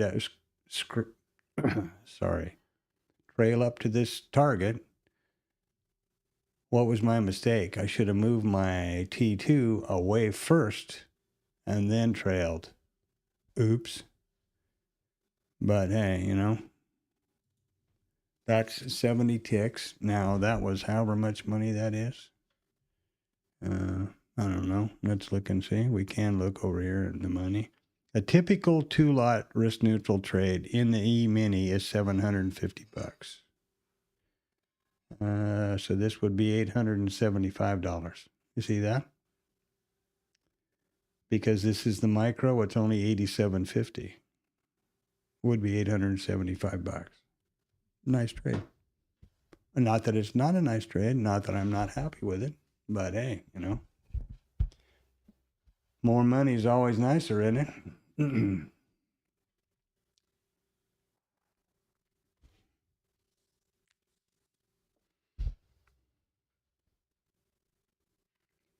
Isn't it?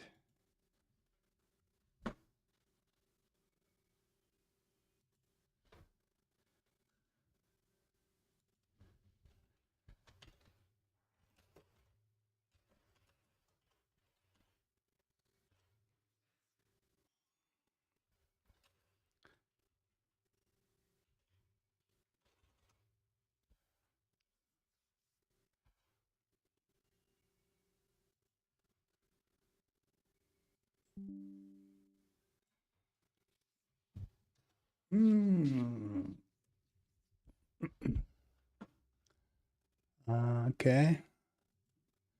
So let's make sure I haven't done something stupid here now. What is going on? Well, nothing. Do we have another trade? Nope. Well, I'm pretty happy about this, actually. So there we are. Here's the trade. Are we continuing up? Would it be nice to be up there? Yeah, no question about it. But these are the rules. This is the trade, and there you have it. I'm just really pleased that the goddamn thing is trading live in real time.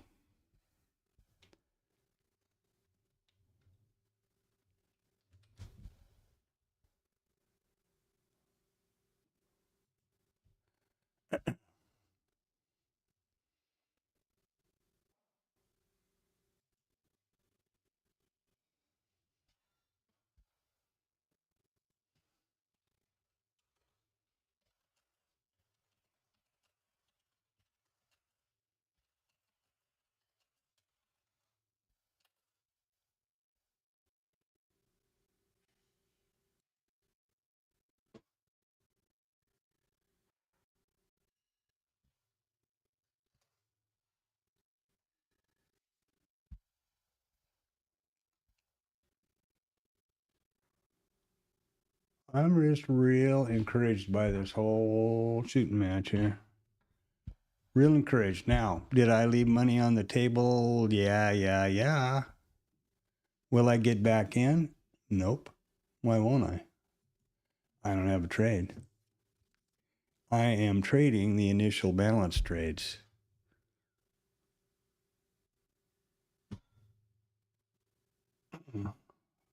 So there you go.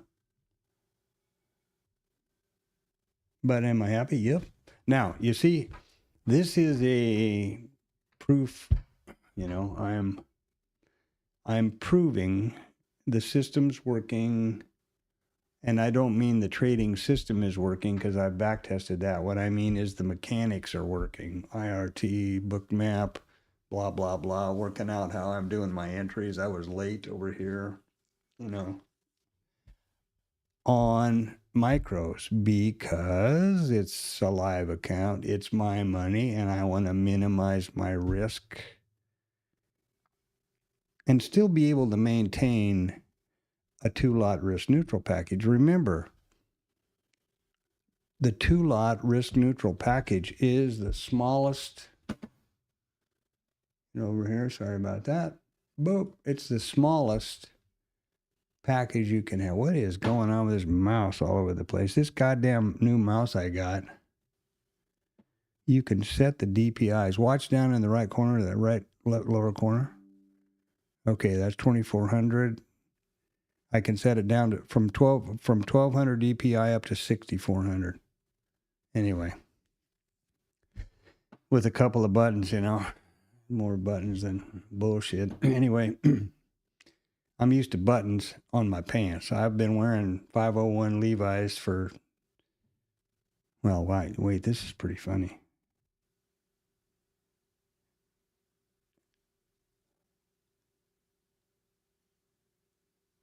About 60 years. Holy crap. When they say time passes, life's what happens while you're making other plans. Boy, take that to heart and make the most of your life. Just let me give you some advice from the road. Take it, live every minute the best you can, and remember that this is it. This isn't practice. This is the real deal. Back to the 2-lot package. I can't go to a 1-lot because I need to have my risk neutral scale. And in case you figured it out, I minimized my profit potential. I cut it in half by this risk neutral scale. Had I not scaled, I would have $1,700 or $170 in micros. You see what I mean? But I can tell you that for me, the psychological benefit, and it is an additional risk management technique, is to use the risk neutral scale. And after all, that's the name of the channel. That's why I came up with it. It made so much sense to me. Now, Could you go up to 4 lot? Mm-hmm. But with minis, this is, for example, this is the smallest package you've got. So if you need to control risk more or size down, the only way you're going to do it is get down to a micro. So there you go. When this happens, wherever it went, wherever the, now I can go back in, catch Blue Boy out there, sound asleep, I'm sure. Goddamn guy. What are we paying you for, dude? What's matter with you? What does the context look like to you today? Think we ought to be shorting? Nope. Think we ought to be picking the tops? I don't. And I can promise you that there is a buttload of people who do, a buttload of traders out there that do. I can think of one guy that's probably shorted 15 times already. They succumb to confirmation bias. So anyway, what I was back to the plan. When this risk neutral scale is off, psychologically, the cloud's clear, in my opinion. The adrenaline drops away, all that stuff that we know happens.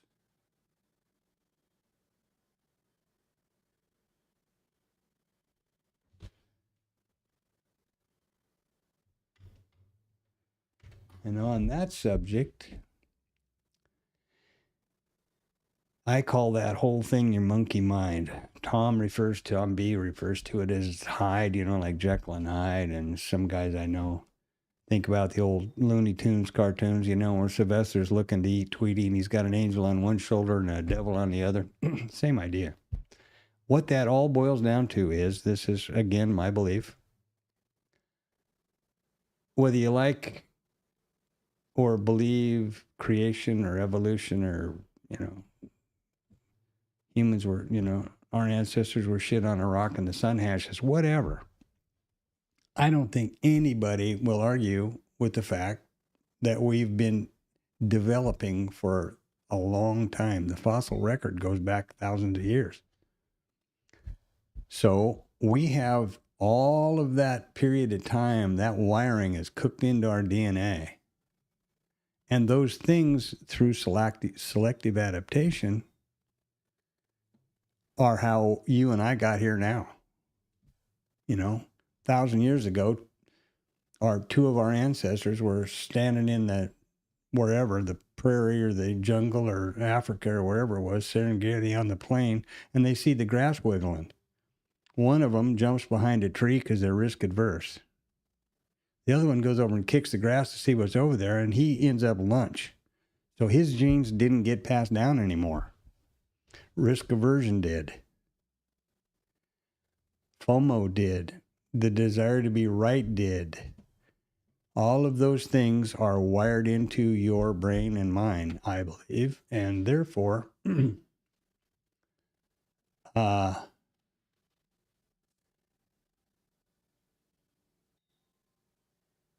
just got a question from Harry up there. Sorry about that. And therefore, I realize I am never going to get rid of that. You're never going to overcome it. These psychologists, you gotta get over FOMO, just get that out of your mind. Never going to happen. That's like anger or lust or sex drive or whatever. Never going to happen. You're never going to get rid of it. What I think the approach is to be constantly aware here and now. And the minute I start feeling those things, that adrenaline hits me, I feel my heartbeat pick up, shorter breath, whatever it is, absolutely recognize what it is and do not act on it. Looping back to the risk neutral and why I don't have a problem at this point giving up half the profit. This would have been double. This would have been 140 ticks right here had I not taken this scale with no heat, zero. Okay? But that's a huge psychological weight off my shoulders right there and enables me to put Hyde aside, not listen to Monkey Boy and make rational decisions. Am I going to trail? Am I going to do this? Whatever. So there you go. That's how I look at it.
Mm.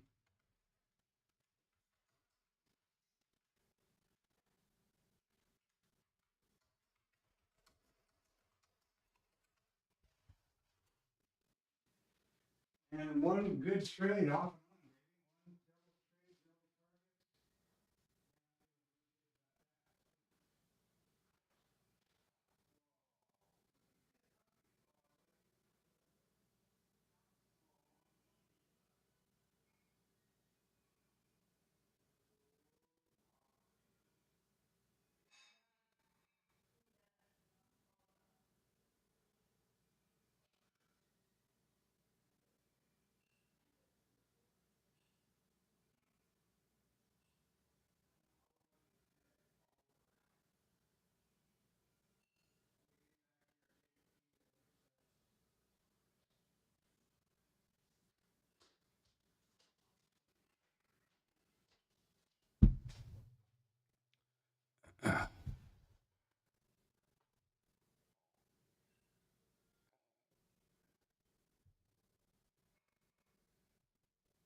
Now we're coming back around again where we might get another signal here, and I'll have to stop and think about taking it or not, to be honest with you. This is Friday.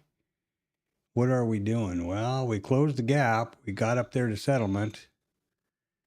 Are we going to continue across value, or are we going to fall on our butt? Here's what I'm looking at. We're coming back down here again to where we could get a pullback or, you know, an IB failure. This is part of the game plan, which I have not, I'll be honest, I have not gotten a real definite feeling or a definite data on. The second trade of the day or whatever, you know, based on the signals and all those things. I'm sort of apprehensive about trading counter trend. I think that's going to be kind of a pretty big rule for me. I was just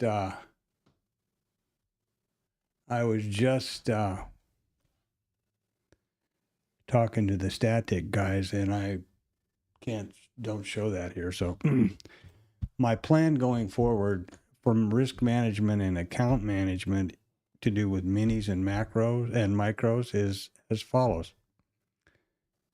I haven't had any drawdown on the account since I funded it. It's a live funded account. We know that, right? Now I have built up because I've had a succession of winners, a couple of losers, and back and forth. And what I will do is I will build the account balance to the value of a full stop on the minis plus 25 or 30%, and then switch to and trade minis. So what does that mean really? Well, the 2-lot risk neutral package in the minis has a full stop of $300. So I will trade these micros until my account has increased in value $400. That would be 133%, right? Because it says divide 300 by 3 or thereabouts. You get the point, right? Then I will switch to the minis. And if I take a drawdown, back to the micros and start over. If I have a successful win rate and a positive edge, can easily increase that, grow the account exponentially, you know. But you have to be reasonable and methodical. You can't just get FOMO-y and greedy that, oh shit, yeah, this was only $85 and it should be $850. Yeah, you're right. That's what it would have been. Absolutely. Had it been a stop, it would have also been minus 300 instead of minus 30. Manage your risk, preserve your account. I don't know how many different ways to say that. But there you go. And I forgot to put a thing in there, so I'll do that now.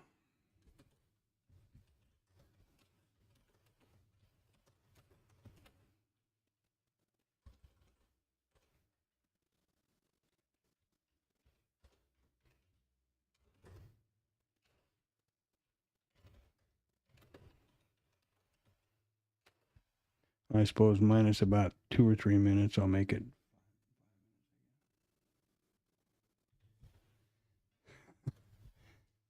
Okay, I'll be right back. Mama's got something that smells mighty good out there.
I hope this stuff makes sense. And remember, I'm talking to myself here, but I'm really happy to share this with whomever. And hopefully it's helpful to anybody.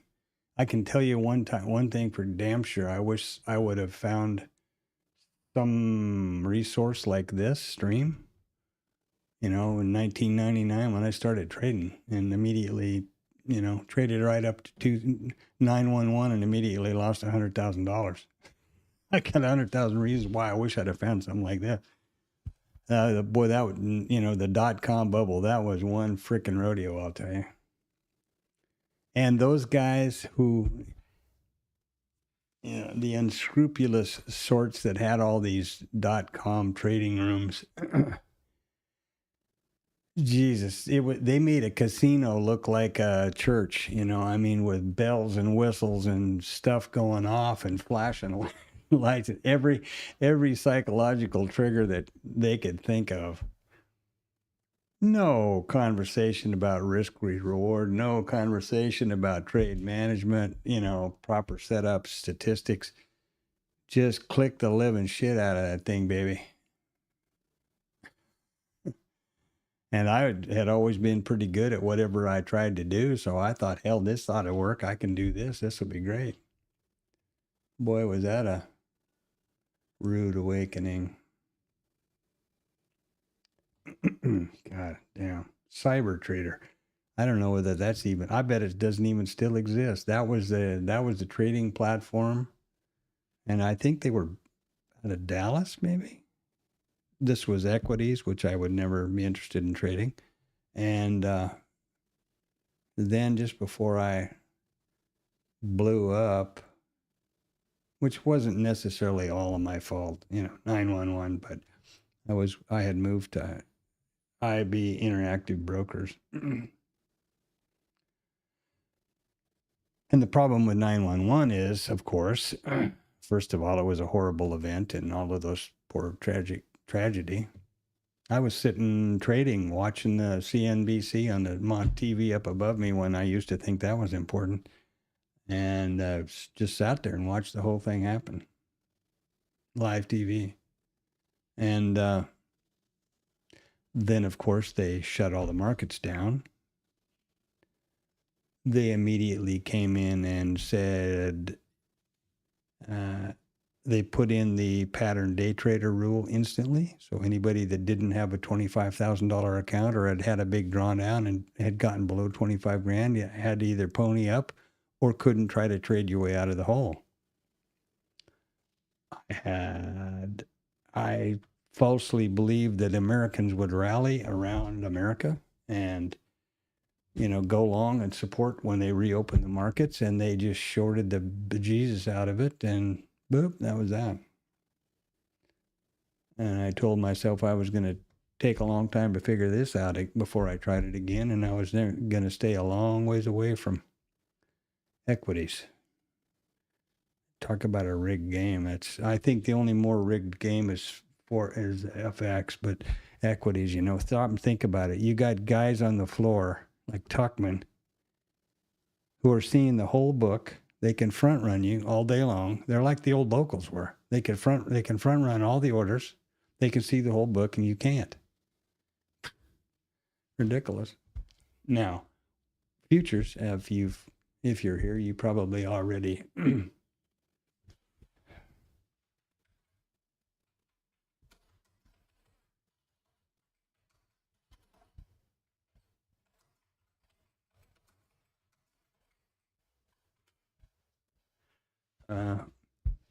you've probably realized, or you wouldn't be here, I guess, is the most fair and equitable, balanced, advantageous from a tax point of view market there is to trade.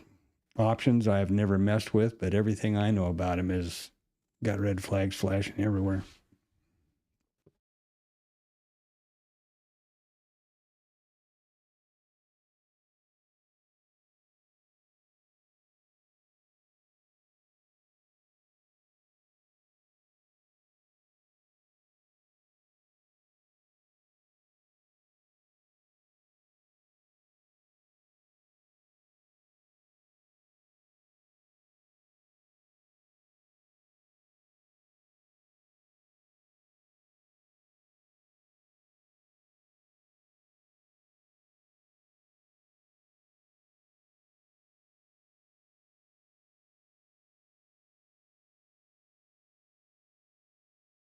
Or it's that I don't understand options, but there was a time when I felt similarly about futures. I just didn't understand them. But any market where you have unlimited risk and you're looking at a good deal to take, 25 or 50% of the profit potential, I'm not sure I just don't understand, doesn't make sense. Now, there is unlimited risk when you short, absolutely.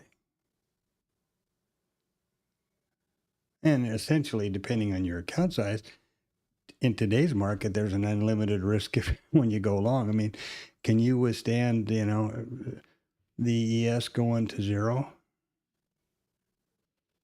I don't know who could. So we've traded down, no heat, value area high, and up we go some more, huh? Wow. What a day.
To know whatever button it was, I clicked it.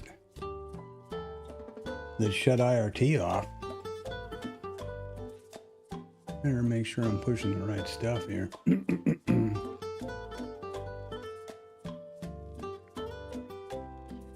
even think about that. I was so busy being in the trade, I didn't know whether I was foot or horseback. Come on, open up, beauty. Are we? Oh no! See this? I hadn't saved this. This reverted back to the full session, so that's got everybody screwed up for their statistics there. God damn it! Sorry about that. It tried to do the couldn't think there too. See that flush? Son of a bitch. This happens if I don't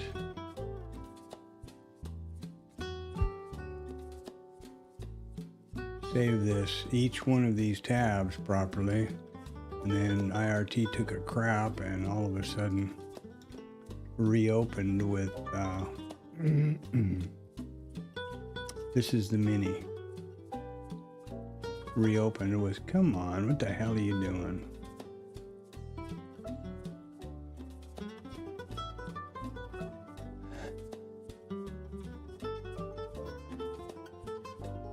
Okay, we're good across the board here because I was watching this one, right?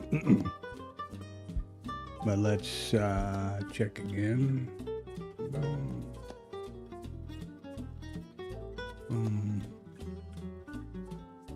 Confirm. Oh, here's what I'm doing. Sorry about that. This had when IRT took a dump a minute ago in that trade, and I brought it back up. This tab had not saved to the RTH session only. Look at us go. ETH high. Wow. Now, Rod, probably, because he's really good at that. He's just, and just keep running it up. Why wouldn't you? Why didn't I? Just keep pushing the target up and trailing up behind it. Now, had I done that, I got out here. Had I been trailing up, I would have been stopped here.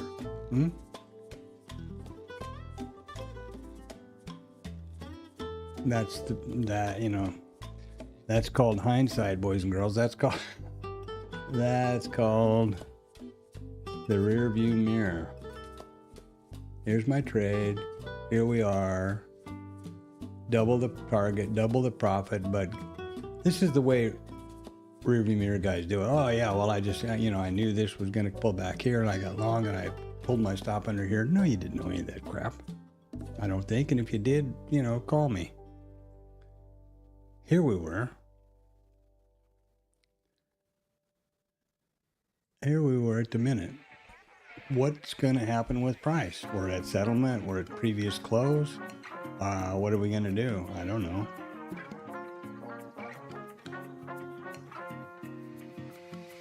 Where are you going to trail? I trailed to here. Unfortunately, I hadn't trailed in the proper sequence by moving the target first and then scaling up.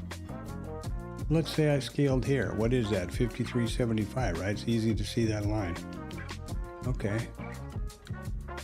I wish you could just tick this off incrementally. Okay, so there's 56.75. There is the stop. I did get this out of it, a little more, but there's the stop. Had I been, what my intention was at this moment was to trail to the T2.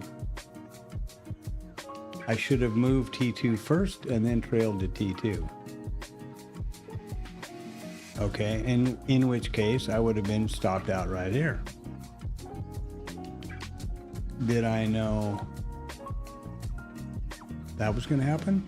Not trail at all? Ooh. Now, what Rod would say is, he didn't trail or brought it to break even, didn't trail it, didn't move his stop, and is just going to take what the market gives him, and that's very good philosophy. And look at this. That's double, triple almost. That's triple what I've made so far on this one trade with zero heat. Let's point out zero heat, boys and girls. There's the entry. There was a stop. Nobody close, and we're still up here. Entry at 42. Call it. And we're up here at 82. There's 40 handles.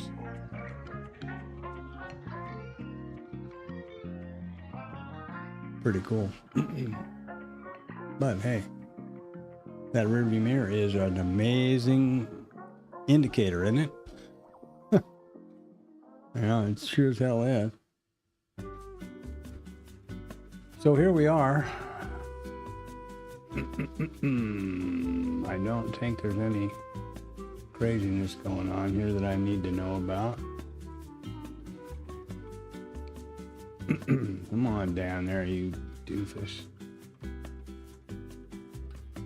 I don't know why it's not doing what I want it to do.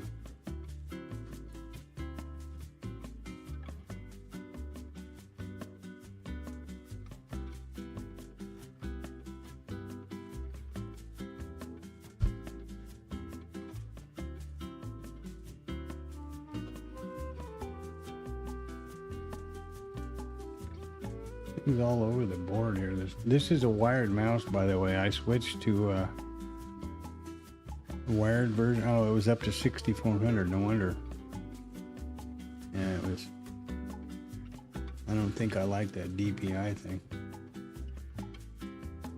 All right. The minis. Save them.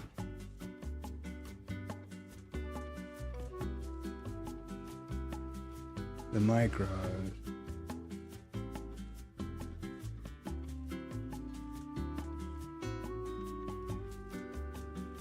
Now I'm back to 6,400 again. Boy, I tell you, I don't like that. That button is too close to me. Keep it down at 2,400. I think I'm gonna shut that button crap off. Just put it one place and leave it. I'm old school. And save it. And let's see what's going on in Algo World. Well, there's our trade. Oh, actually got better than that because I managed it. And look at us. We're going to get another trade? Not likely. And I need to... I need to go over here to the TLab and apologize for being a dummy.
I just am noticing something here on this this thing. Oh yeah, no, never mind.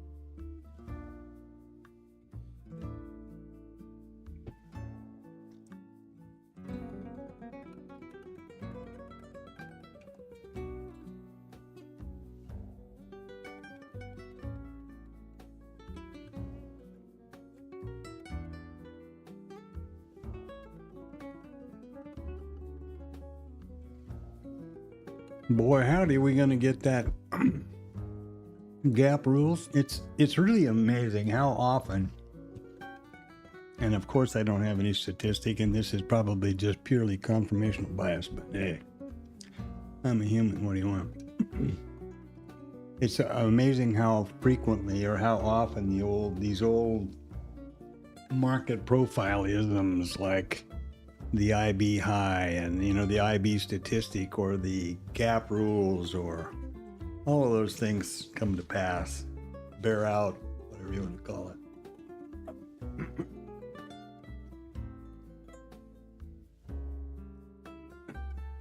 Or at least I'm amazed by it or impressed with it or something. So here we go. This system is now been sent to this chart and is evaluating each one of these rules over every 1 minute bar and triggered and took this trade. This not live, simulated only within IRT because I am working a live AMP account and I don't want some, is this going to work bullshit, you know. It would be just Jim Dandy in this case, but boy, if it went the wrong way, that wouldn't be that snazzy, would it?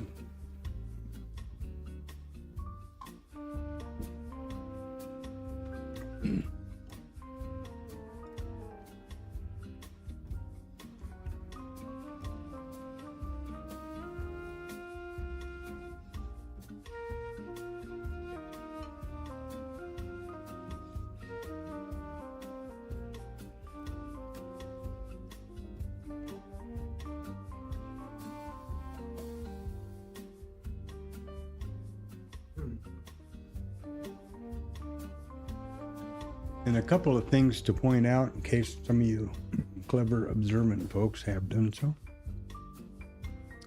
This system, trading system in or TYS, whatever he calls it, indicator in IRT, only has a facility to do the math and things behind the totals and whatnot, behind one entry, you know, one target, one stop. Now it does, the trading system over here does take the entry, the T1 and the T2. And I've chosen to mark those T levels, the target levels, by these green lines because I can only choose the 3, the 2. I can't have the stop down here, which is just a function of when Chad coded this up long ago. It's the way it is, and I've been able to figure out how to get in there and change it. Also, I want to point out to you that the total down here in ticks only totals the final target. It doesn't add the 12 ticks of T1. This should then say 60 ticks. And if you're going, but your book map says 70, you're right, it does. Because this is coded hard and there is no discretion whatsoever. On bookmap in this trade this morning, I moved my target from right here at T2 up here. And I got an extra 10 ticks. Instead of 60, I got 70. And, you know, I should have had gazillion, but what are you going to do? So there you go.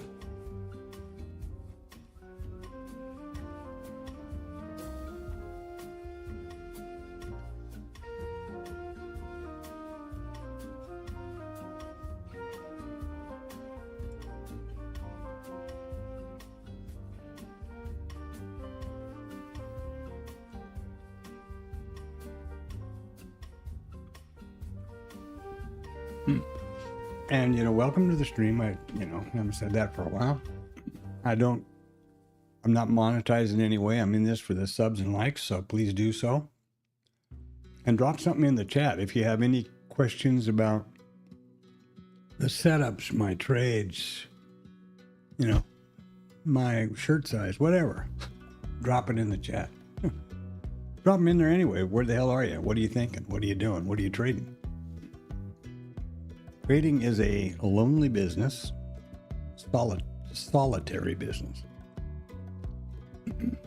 At least it always had been for me. I've never been fortunate enough to be in a real prop shop like SMB Capital or one of those, where there's a bunch of actual real traders on a desk.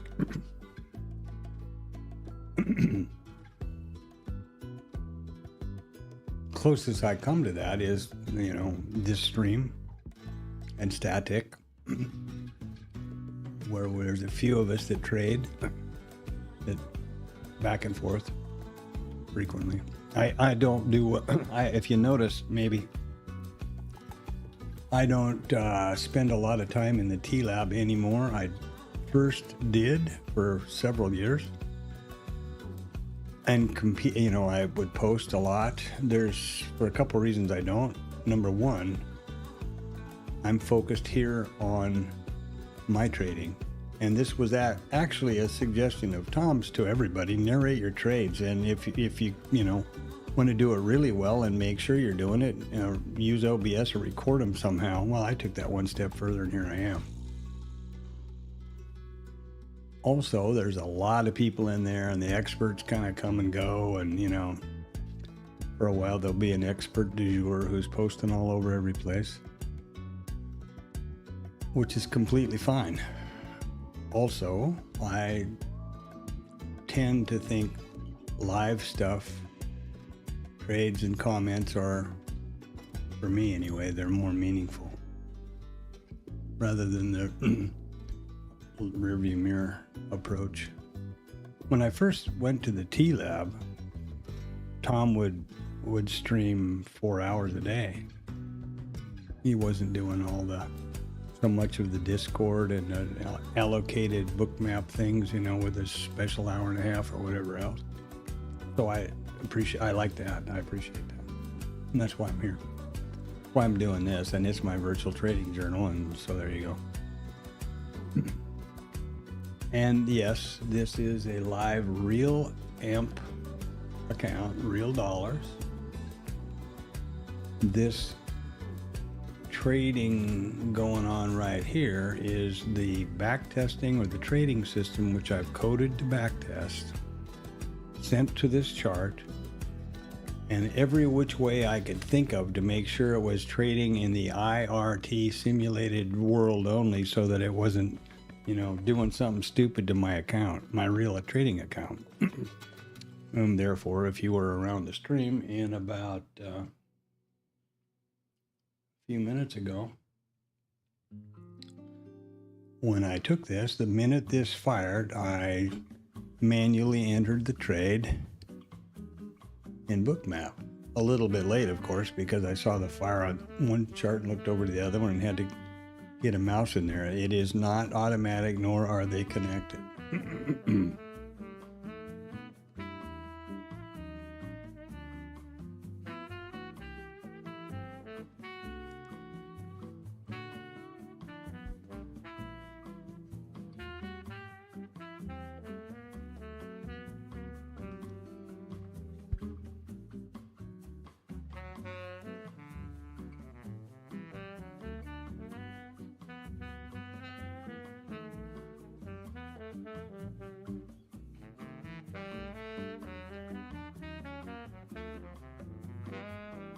And just a word about the value areas here. On these trend days, the general thinking is, or the, conventional wisdom is, there is no value area.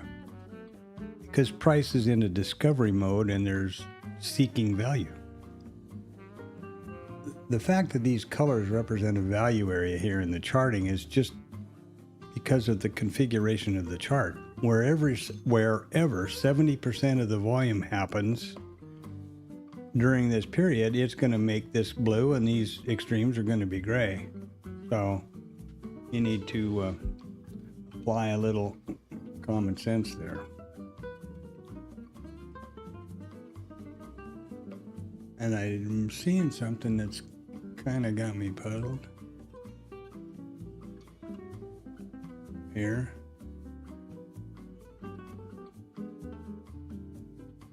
And I don't really understand. Which is, that's a pretty big list. Stuff I don't understand.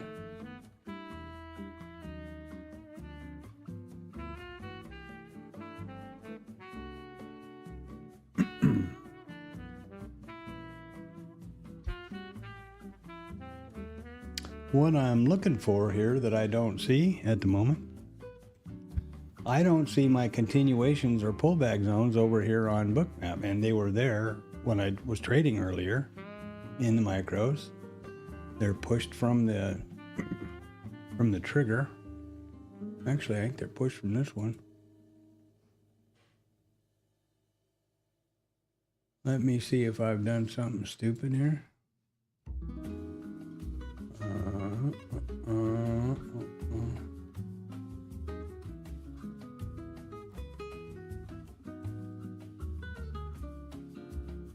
Oh, there you go. Beats the hell out of me. I wanted to make sure that the V pound variables were correct.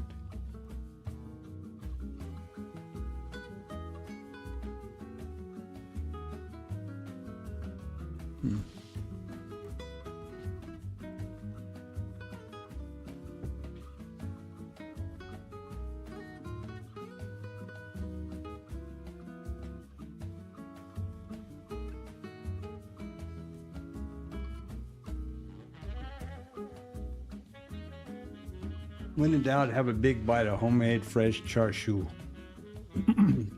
Presented by my beautiful partner for my getting fat pleasure.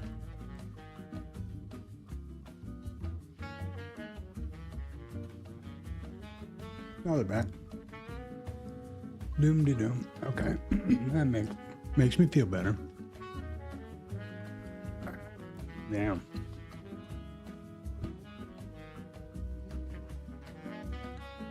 Why are we not taking more trades? Because this is only the initial balance trades and there's not a signal yet. There's the signal, took the trade, boom. It's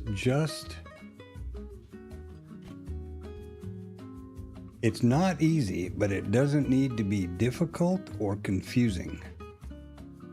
If you can keep it logical and methodical and basically rule-based, kind of, you'll be way ahead of yourself. And also, if you continually remember the monkey mind speech, be continually aware here and now of how are you feeling.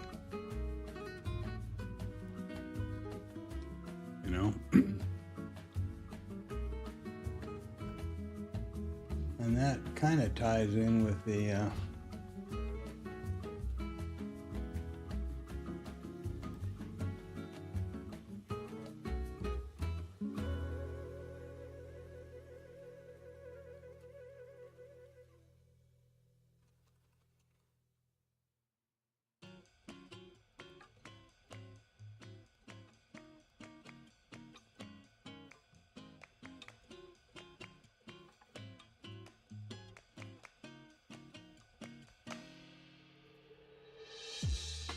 your most critical piece of hardware, software, trading equipment, however you want to look at it, absolutely, hands down, the most critical and important to your trading success is sitting on your side of the monitor. Think about that for a minute. All the money and time you spend, I got a 4-monitor rack and, 4K this and something else that, and OLD and this and that and something, means nothing. Your eyes and your brain process all of the data and information and upon which make financial decisions that impact your life.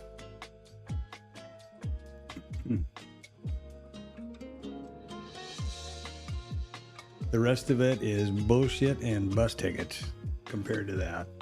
So take at least as good a care of yourself as you do everything else in your office.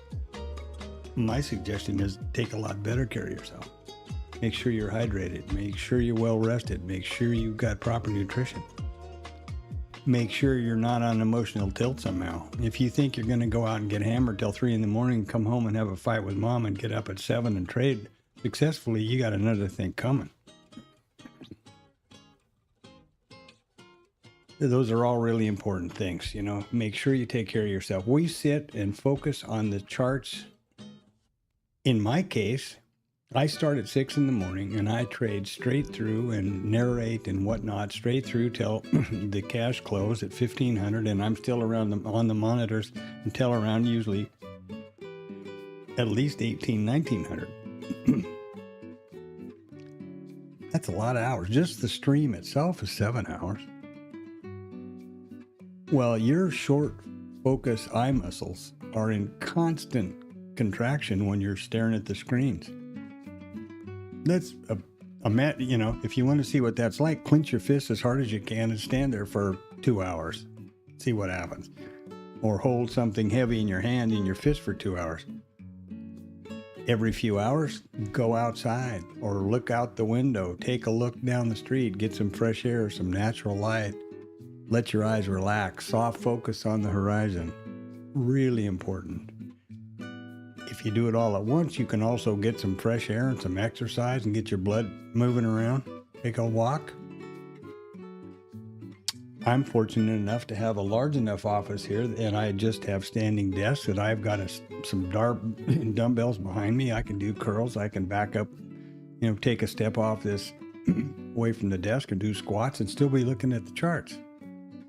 Or whatever, jumping jacks or mountain climbers or something like that. And I got a pull-up bar in the door. I mean, whatever it takes. If you don't have any of that stuff, get yourself, keep the 2-gallon milk jugs from your kitchen or your garbage can and fill them up with water. And that's about 7.5 pounds each, and just do curls with them, whatever. Do something to get your blood moving and take care of yourself. This is words of wisdom from an old guy. There you go. So that's my granddad's speech for you. But it's really true, This is a high performance sport. You are going against the best of the best. And more importantly, or maybe not, but at least as important, you're putting your own money at risk. You're potentially, if you're doing this for a living, your future. Something to take seriously.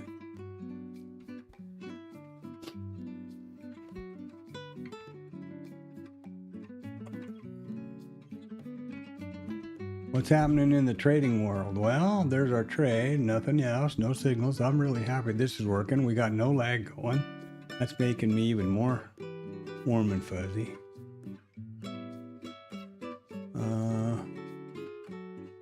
Here we are around the park. Well, they closed that gap and then some, didn't they? The market goes up to go down, goes down to go up, goes up to go down. Oh, what's going to happen next?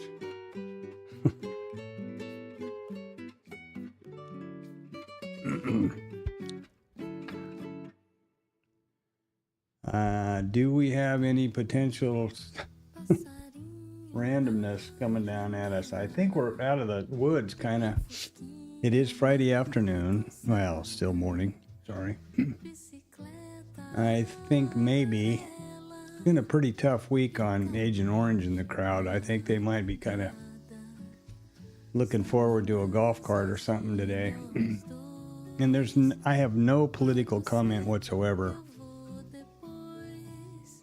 But what I do have a comment about, and I will make it continually, is manage your risk. Any kind of a project manager or business person or anybody, at whatever level, you identify and manage any risk that might impact whatever it is you're trying to achieve. In our case, it's trading.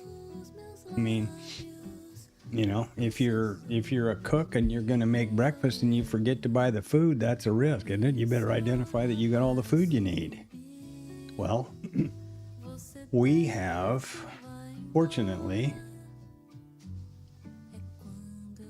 long scheduled, continuing history of valid, accurate financial data, and we report it on a regular schedule. It's been years. The non-farm payroll has been scheduled for the first Friday of every month at 7:30 in the morning. You can bet on it, except for when these morons are out, you know, playing hooky in DC. But I mean, month in and month out, that's what happens. There is a little bit of a hiccup to that schedule, but typically that's what it is. We know when CPI is coming out. We know when all these things are happening. And we can plan for them and make a risk plan for them. However,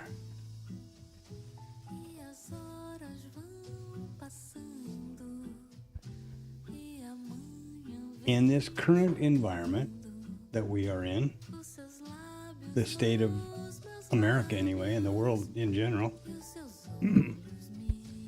we don't always have the ability to know in advance that a potentially critical risk is headed our way. This 229 point handle drop in the ES and the MES happened based on a tweet at 10 o'clock in the morning that was not based on any fact or nor was the reaction to it. Okay, so what? But doesn't matter. The point is, if you weren't managing and limiting your account's exposure to risk, you got hammered. By all means, in this environment, only take A+ setups that you've already vetted. Always enter a trade with a bracket, stops and targets. If it's a live account, as is mine, make damn sure that those brackets are server side, not local. That's the most you can do. You're going to get slippage. You're going to get run over. You know, there's some things you're never going to do anything about. But if you've done everything that you can, at least you have that going for you. And that's really important. It's got nothing to do with politics. You know, what color hat you wear, nothing. It's got to do with reality. I was talking about 911 earlier. You talk about an unexpected risk. Now, there was a hell of one. You know, 2008, whatever. But this is the kind of thing that we deal with now, in this, since January.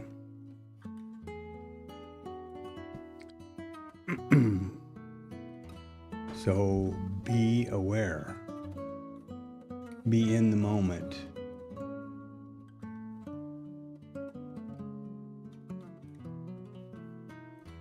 Grasshopper. And yeah, isn't that disappointing? There's 79 and there's 89. There's 10 more handles right there.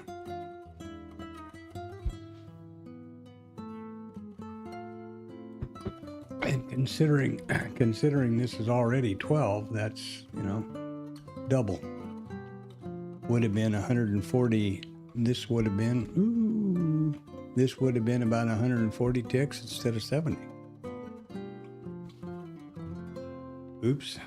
Life's what happens while you're making other plans, eh?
Pásame blon, me quita el sufrimiento. Me liberé de las ganas, humo en el viento. Tanta ira no me reconocí, cuántas canciones escribo para ti, melodías que compuse ya no sirven más aquí. Ya rompí las cadenas del amor, el hechizo que pusiste en movimiento. Oye cabrón, pasé. Well, I'm pretty happy about all of this so far. Now the next step, of course, is to turn this baby loose trading. I don't think I've got big enough cojones to put money at risk. I guess the way to do it is, I'm sure the way to do it is, you start a small account and then you have that trade system trade that account, not where it can't possibly impact something else, and have minimum liquidity, liquidation levels, which you can set yourself in Rhythmic. You know what I mean. Manage your risk, boys and girls.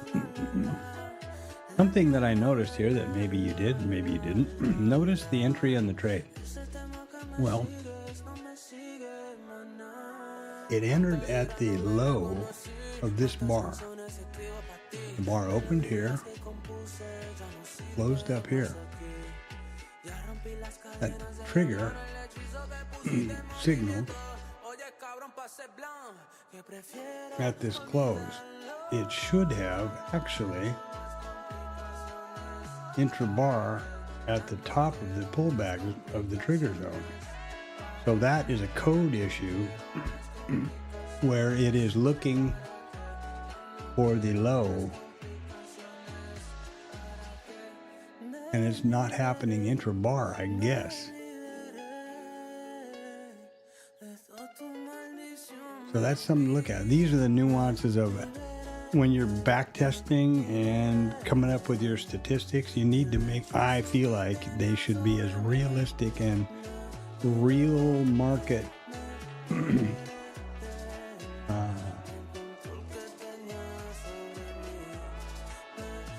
conditions as you can, I guess.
Well, I was feeling pretty good about myself.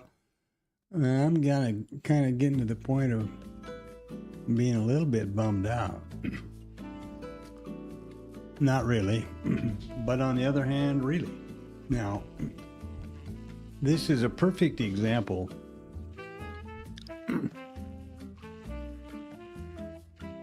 of having a plan in mind, and you never make your plan, change your plan during the live market. I need to, this weekend now, that this is in my face, address, let me start over. When you're vetting a trade, and I was confirming my vetted trades for a couple of months, in demo, mind you, you put the trade on, you never change anything. You don't change the stop, you don't change the T1, you don't change the T2, assuming that's what you're using. Because if you do, that particular trade cannot be included in the data set you use to vet the strategy, because it's not statistically significant. It's not part of the set. You know, if the T1 is at 10 ticks this time and at 15 ticks the next time and 5 ticks the time before that, what the hell? You can't compare them. They have to be identical. So I kind of got in that mindset of just, you know, put the trade on, put your helmet on, stand back and see what the hell happens. Now that I'm in a situation where I'm no longer vetting the trades and I can trade management, first you need to understand I would never move a stop away from entry in a gazillion years. So once you get T1, you can start anticipating trade management. I do, and that's why I did this. But I was waffling around. What do I do? Where do I do it? I need to plan that in advance, and one step further, I can vet those possibilities with backtesting, because I can change, I can change different trade management ideas, and I'll show you that right here. These are 12 trades, 12 backtests of 500 trading days. Stop, T1, T2, trail trigger, position size, trail, if any, in ticks plus the entry. So in other words, if right here, stop is 12 ticks, T1 is 24 ticks, T2 is 48 ticks, the trail trigger is 12 ticks, so when price gets positive 12 ticks from entry, it trails the stop to positive 12 ticks, to the entry plus 12 ticks, not break even. Zero is break even. If you've trailed it, like in this case, trail triggers at 12, it trails up to break even.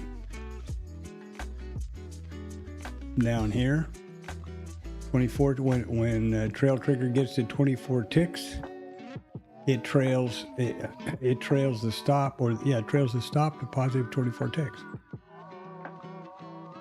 And it took T1 off at 36 ticks.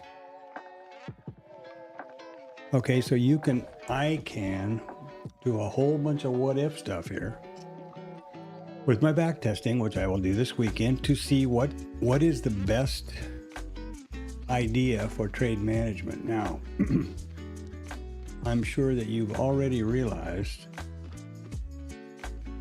that wouldn't apply, and that's a hard, fast rule that you can't really apply in this type of, the way I was looking at it today. In other words, one of the classic trade management ideas to let your winners run is to just trail up below swing lows. Well, if you're trading in the rearview mirror, you know that this was the swing low, so you trailed up to here, and now you've got advantage of all of this. If it's the real world, and you traded to swing lows, what would you do? You trade up to here, and then you get stopped out. Or you trade up to here, and then you get stopped out. You see what I mean? A rear view mirror is such a great tool, those should give you reasons to think, okay, how do I quantify this? How do I qualify this? Do I want to trade? First of all, do I scale when I achieve T1? Do I scale or trail when I don't mean scale, do I trail? Or do I trail when I achieve T1 plus X? Can't be T2 because then you're out of the trade, okay? In other words, T1 plus something. The difference from here, this is 12 ticks and this is 48 ticks. You could scale when price gets to 32 ticks. That doesn't put you in any of these. Now you could work out with code and the zigzag indicator, or I guess, the fractal, where you have a fractal of so many points and you would trail below that. A lot of different things to do. You can keep yourself real busy and way out of trouble by by approaching this as a business of statistics and probabilities and doing the homework yourself, which is really important. Don't believe, I'm not lying to you, and I would never, but vet these, do the math yourself. And that's not because you can't rely on what I'm saying. That's because you will be much more emboldened and much more confident about your situation in trading if you do it yourself. Okay, you've seen my results, and I will continue to do more. This is just somebody did this past weekend. It's 12 backtests, and it only takes 5 seconds, so it's not like there's a hell of a lot of work involved here. Once you get the trading thing, that's the beautiful part about using a backtesting system. That's, a backtest engine which is running on code. You can do this shit.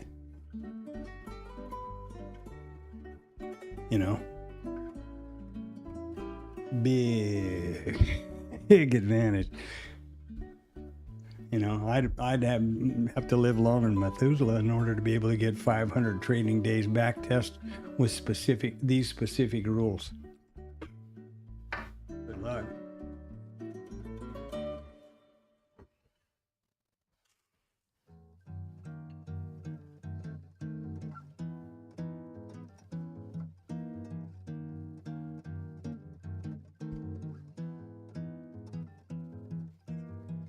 Deixa que o amor invade a porta da tua casa.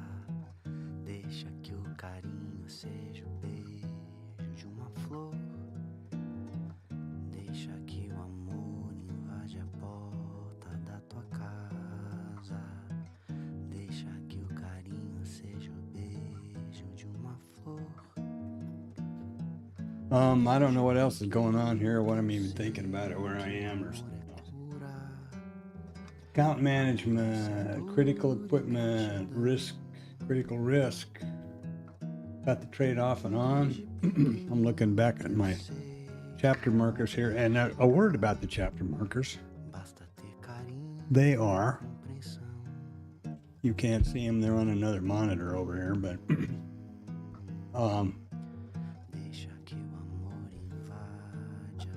this stream is 7 hours long minimum. Well, I don't know about you, but I'm not going to sit around and listen to all 7 hours every day. I can tell you that right now. I'm pretty sure nobody else is either. That's why I'm real fanatic about the chapter markers. If I want to go back and see my entry for trade 1 today, I want to know exactly what time that happened and go there and do that.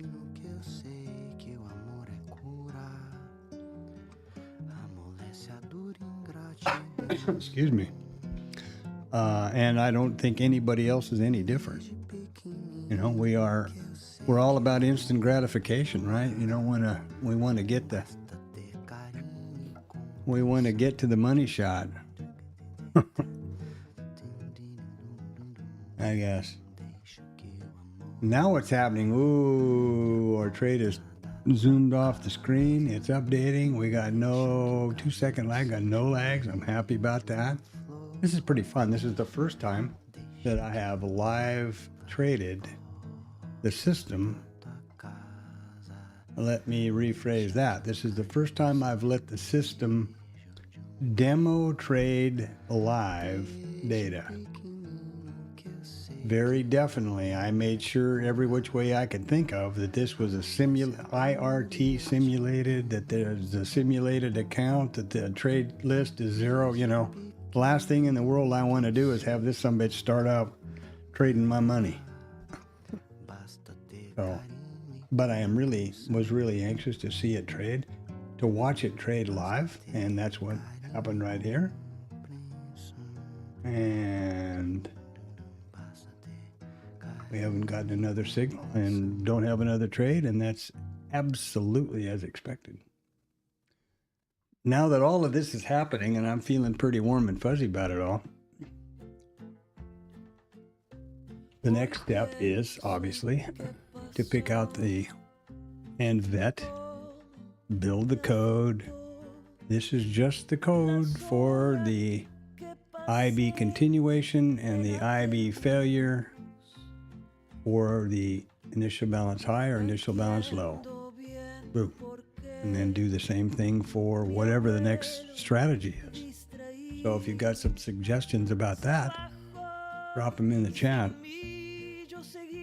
I'm serious.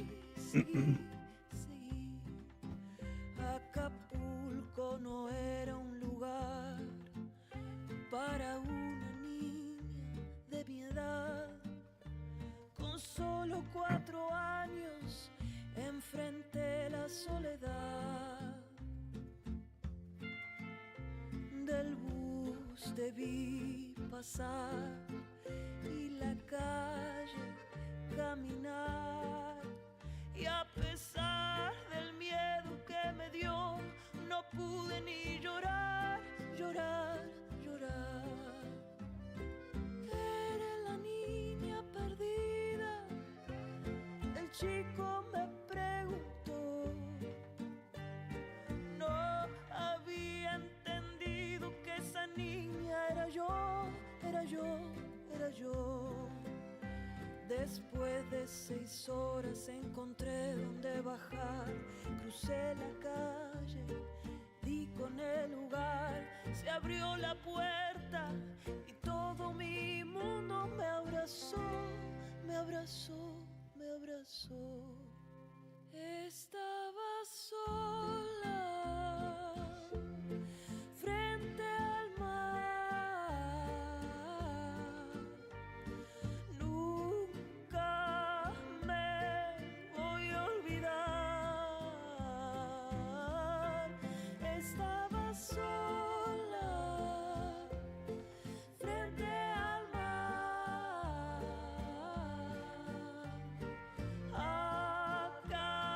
Acapulco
Make sure everything, kind of run around the roses here and make sure everything's working.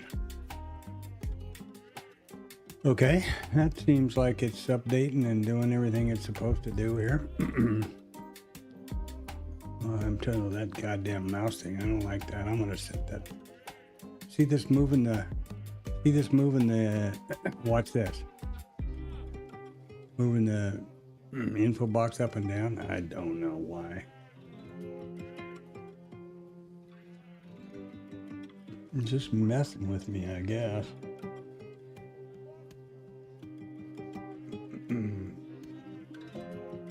So here we are. Open is down here somewhere. This is market profile, obviously. This is one of the more informative charts for me, frankly. It's my micro composite. But simple, you know. RTH trading day. RTH session. Daily candlesticks. And then the micro composite part of that is wherever price overlaps, I pull a volume profile around them, and that generates the high and low volume nodes and the POC, MCVPOC, etc. But it gives you a quick overview of where the hell you are. What do? We traded right down into this zone. Let's look at these are the naked volume points of control. So we took that one out. We don't have any naked ones left till we get clear down here to 65.40, which is the low of, oh boy, we're gonna clobber China. I don't even remember what the tweet was about, but imagine national economic policy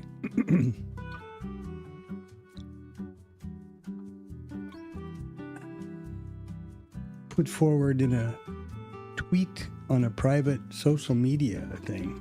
It's just, I find it so bizarre. I'm not saying it's wrong, I'm just telling you that it, you know, I find it bizarre. Kind of like little kids playing Office, you know, or something, maybe. That's how I kind of think about it. And let's look at what's happening with our little micronies over here. Well, that's pretty obvious. I guess my prophecy of responsive buying to take some profit has worked out pretty magically. And if you don't believe that, go back to about 8:05 and listen to the pre-market. And, you know, there's a good reason to be here at 8 o'clock in the morning every time. A couple of days in a row now, I've gotten lucky. And remember, yeah, it's based on common sense and experience and general knowledge of trading. It's also a 50-50 probability. It's a 50-50, you know, probability on that. I can say, yeah, I think it's going to go up, and I got a 50-50 chance I'm going to be right. Huh?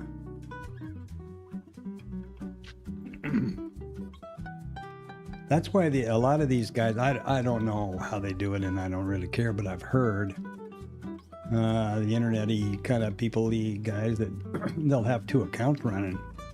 Why they don't live stream or, you know, show accounts or balances or anything, they'll have two accounts running and go long on one and short on the other. What do you got? That's called cross trading in the other world, and it's every brokerage account and every prop firm in the planet will spank your ass really hard if you do that. Now, once you get to a certain level, that's called a hedge, and that's considered to be a real smart thing to do. You know, that the futures market is essentially, was I think originally developed to hedge the options world and maybe equities, but yeah, so there you go. We got 2 naked volume points of control over here on the NQ this morning. And what's happening in this one?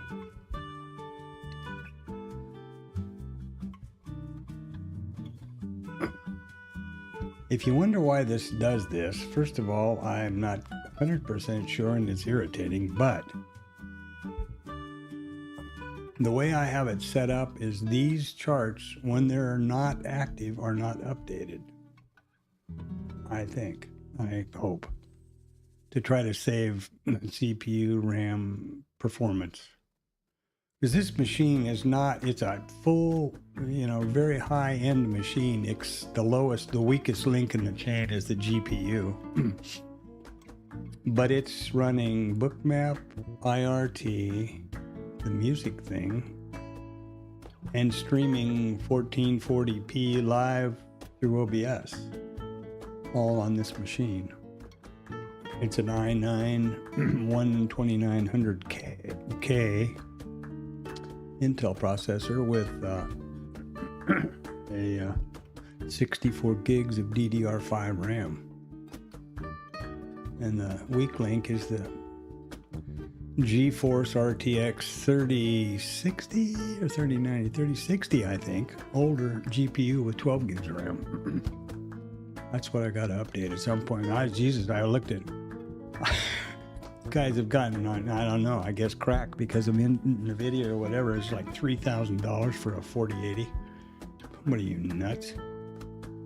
My whole machine, this whole machine with everything in it didn't cost $3,000 and now I build them myself. So, there's that, but I'm about to fell over. So we are up 170%, 172% volume. This starts at 1700, right? This is the full session, the same as the quote page. And we're at about 3.75 ATR at this point in time on the 1 minute chart. What else we got over here? Got another trouble we get into here. Let's see what's happening with Signalville. No, nothing. The hell?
Okay, what are we doing here? Well, 11:30. Coming up on time for this old cowboy to go out for my midday break, walk, rest the eyes, get some air, get some UV, get, usually around 3 miles if I can. Fresh air.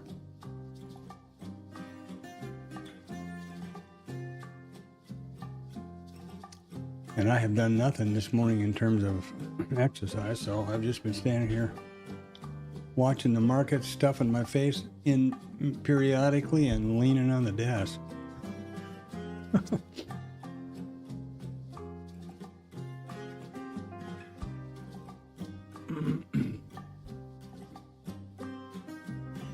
I need to have some sort of a alarm thing or something, or set myself on a schedule. Every 30 minutes or every hour I do a set of something. That would be a good idea. No expected trades anytime soon for me today, because it's well out of the initial balance trade setup range. Mr. Trigger over here. Same exact chart, just doesn't have the little more screen space there. I was trying to figure out a way to, I wanted to be able to get at this rule quick.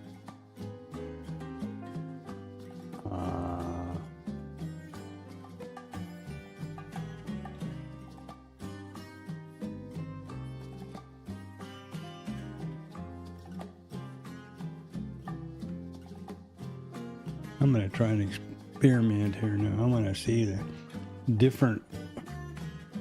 I think this is about a 1200 DPI, if I'm not mistaken. Then I'm going to bump it up to 2400. Yeah, there we go. And see what I think about that.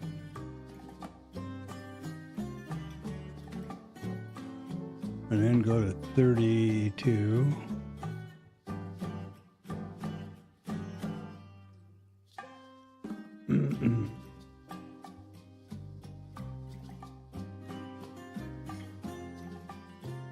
And then 64.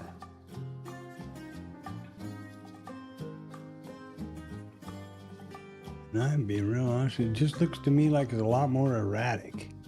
The same basic movement of the mouse covers all this ground. This has got to do with FPS games and stuff. I have a confession to make. I've never played a video game in my life. I played Pac-Man at a bar once. And that's the truth.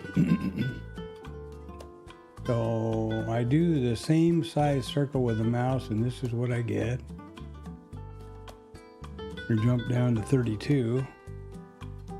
That's all it is, okay? And then 24. So I would think the lower the DPI, that makes sense. I would think the lower the DPI, the more sensitive, but... Oh, thank you, Big Mom. But basically, I think it is the other way around. For example, you see I kind of have to fuss around here to get that double arrow. Now we go to, that's 1200. Let's get up to, I'm going the wrong way. Let's get up to 64, which is the maximum this thing does. And yeah, this is just killing time bored. But accomplished something. And that doesn't mean making up trades. I don't know. What I was gonna do is can the toolbar, which continues to keep showing its ugly head, and pull this chart across. Now see, I wanted to just move over here to this edge, and just that little movement at 64, that thing went off to Jones's house.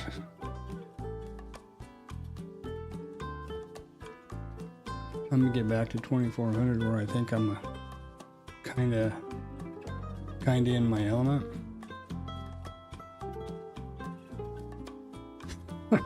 Ridiculous. All right. So there we go. Let's see what we're doing for the overall whiz bang here.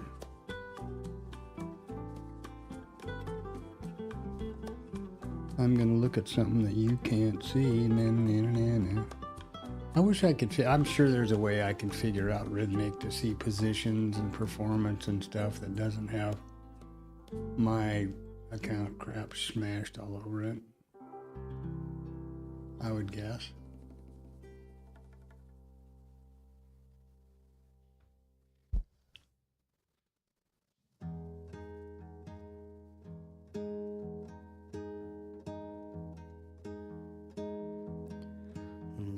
And I guess I'm wrong. I thought there was actually a thing with Rhythmic that you could click somewhere or other that would. Deixa que hoje eu vou ser o teu calor. Sei que tá friozinho. Anonymize it, you know, so your name and account number wasn't Sei que o in nosso bold flashing lights. aquece quando quer. Maybe not. De manhãzinho I don't see that, so I'm not gonna. I mean, I certainly trust everybody here, but on the internet and it's just live stream, I don't guess having your account number is smeared all around is a good idea.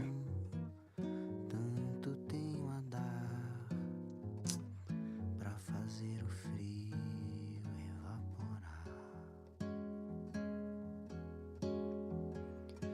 Deixa de preguiça, deixa o cobertor. Deixa que hoje eu vou ser o seu calor. Sei que tá friozinho, já sei como é. Anyway, I can't figure it out, so Sei que o nosso amor I am going to probably quer. get some stretches in here and get out for my midday walk. Sol nasceu, Walkathon. deu esperança de beijinho. And it is a pretty nice day. It's 27 out there, so Não for you. espere tanto, tanto tenho a dar pra fazer o frio For those of you who F, it's 80. Deixa de preguiça, deixa o cobertor. Deixa que hoje eu vou ser o teu calor. Sei que tá friozinho, já sei como é. Sei que o nosso amor aquece quando quer. De manhãzinho o sol nasceu.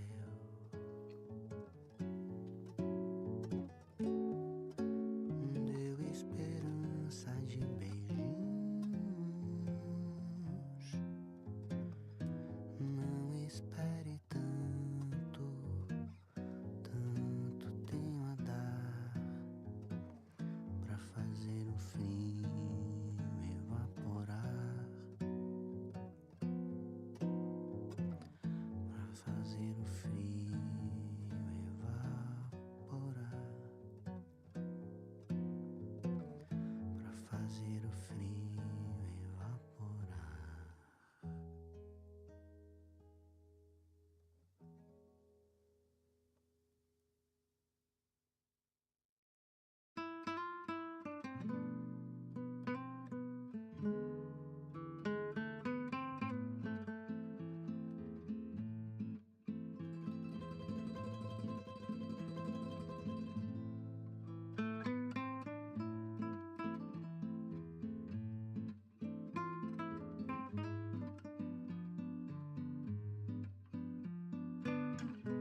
Okay, so we've got 9 minutes to the top of the hour there.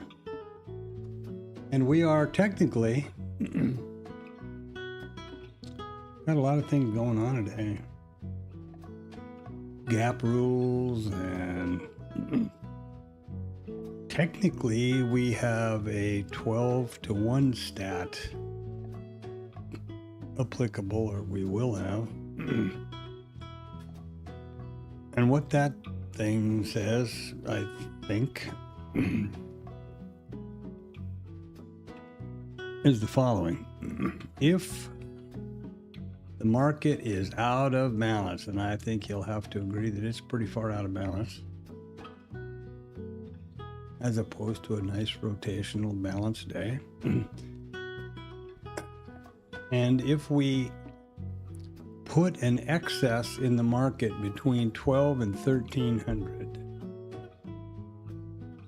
the 12 o'clock hour, in other words, there's a 90-something% probability that the price will extend that excess or that high or low at some point in the balance of the RTH trading session.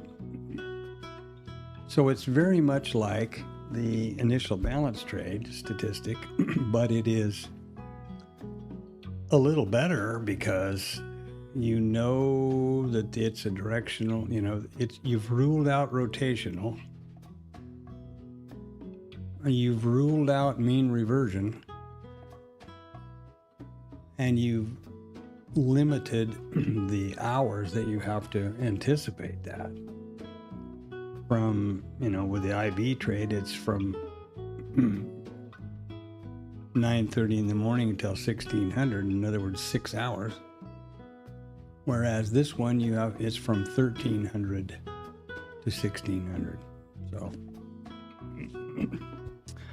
I suppose that would be an interesting stat to take. My problem is that I'm typically on a blood sugar and an attention span low at about 12, because I've been at this for 6 or 7 hours now so far today.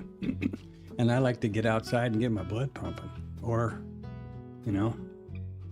get tripped into bed or take a nap or whatever else for an hour, but you know what I mean?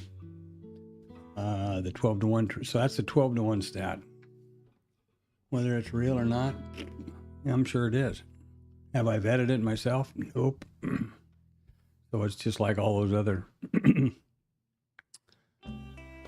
those other wives' tales out there that,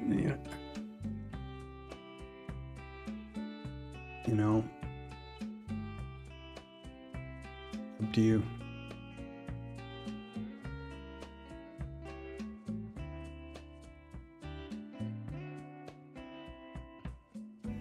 Salgo a caminar al sol por nuestro lago, y por donde mire te veo en todos lados. Tantos recuerdos, cuánto hemos pasado. Ay, amiga, cómo te extraño. Ay, amiga, te extraño.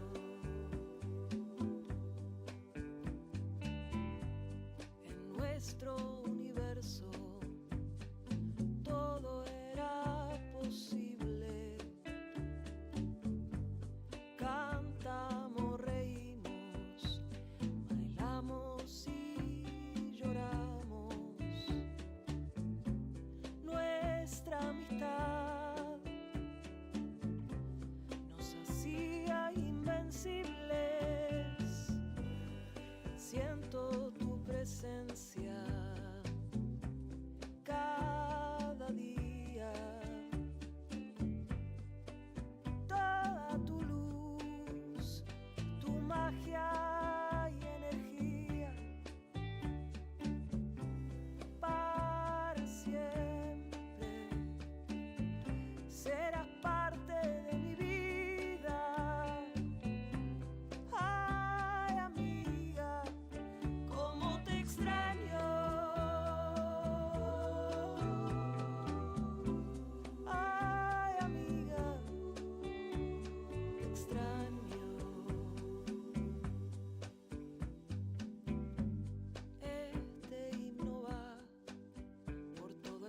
sé que cantamos.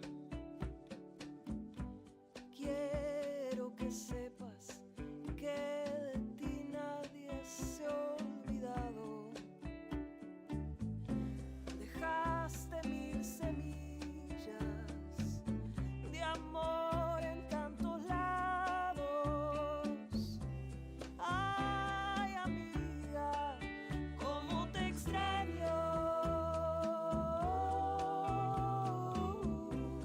Ay, amiga, te extraño. Ay, amiga, cómo te extraño.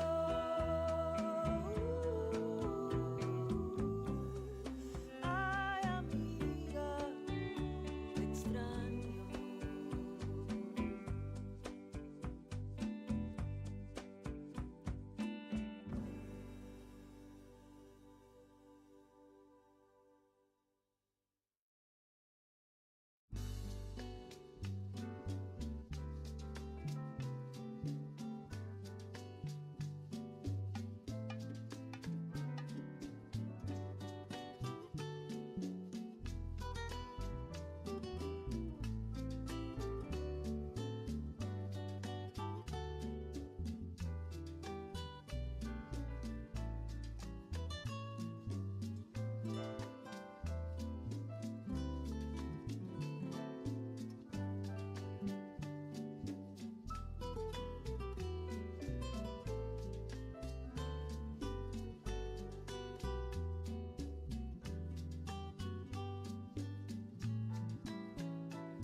Estava a viver, caminhando na vida,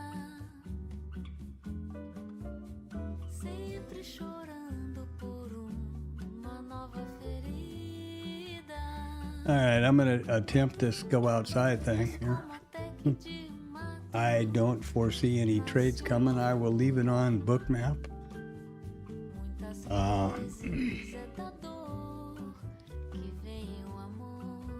Here's our IRT. The trade story. Like the Toy Story, only different.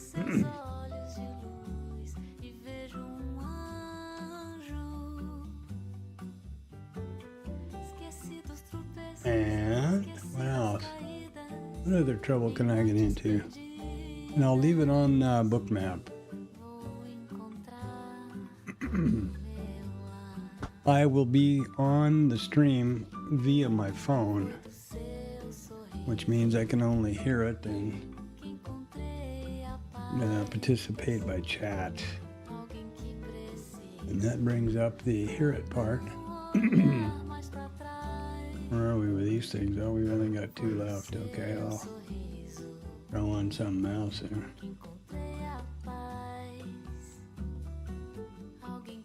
There's a million playlists here. This is here's a real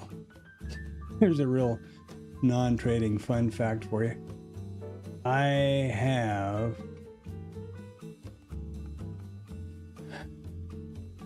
had to, or I shouldn't say I had to.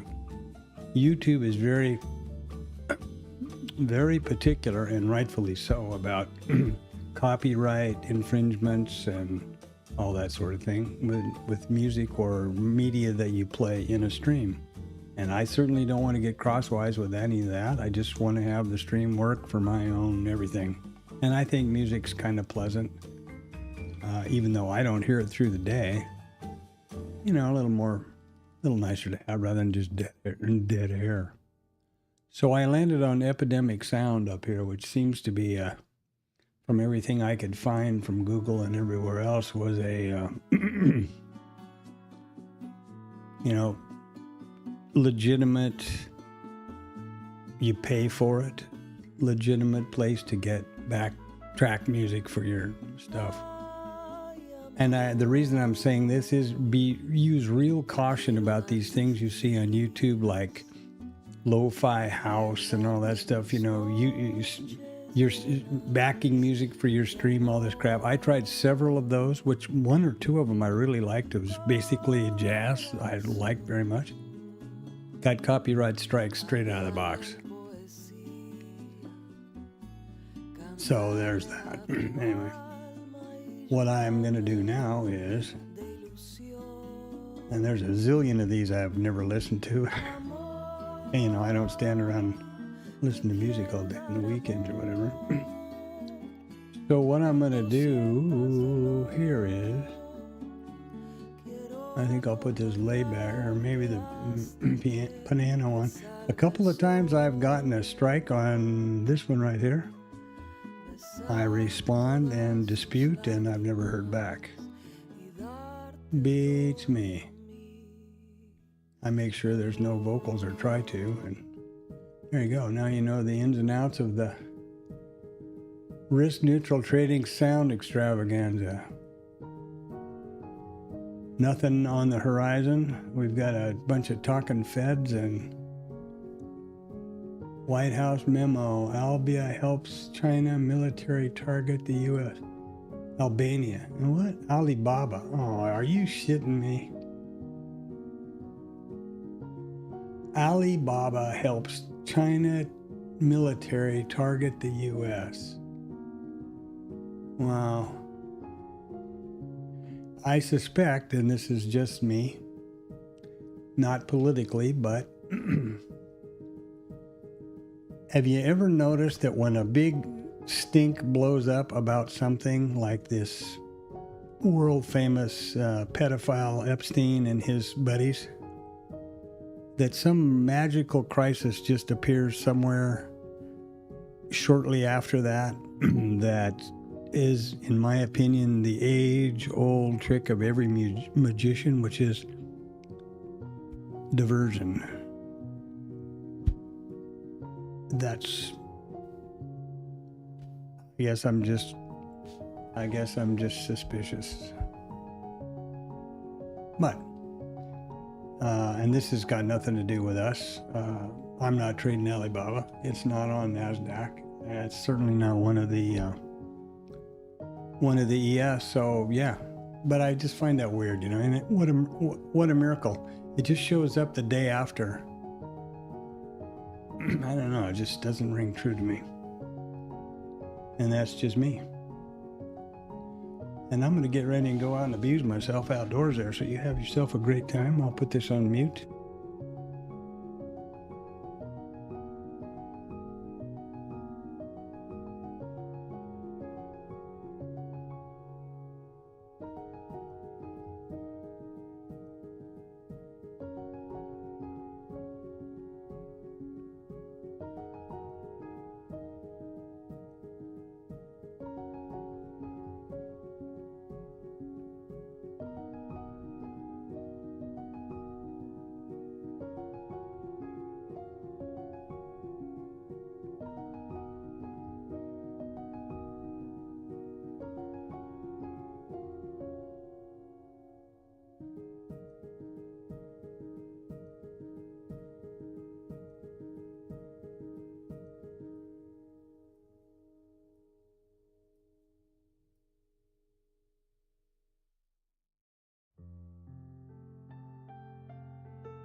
I forgot. I might have been talking to nothing there. You never know.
Okay, so now what are we doing here?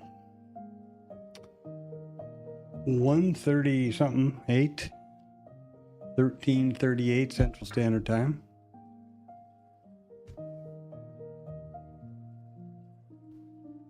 Exactly nothing going on.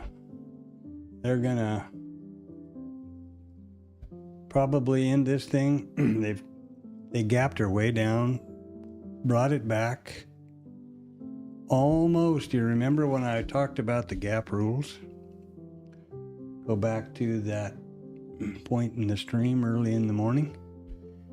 And I said that when they close the gap early on, the rules state that when they close the gap early on in the session and price is accepted within the previous range and even better value, there's a high probability we will trade across the previous value. Let me point out that this is the previous value area high. And we got within 10 handled of it.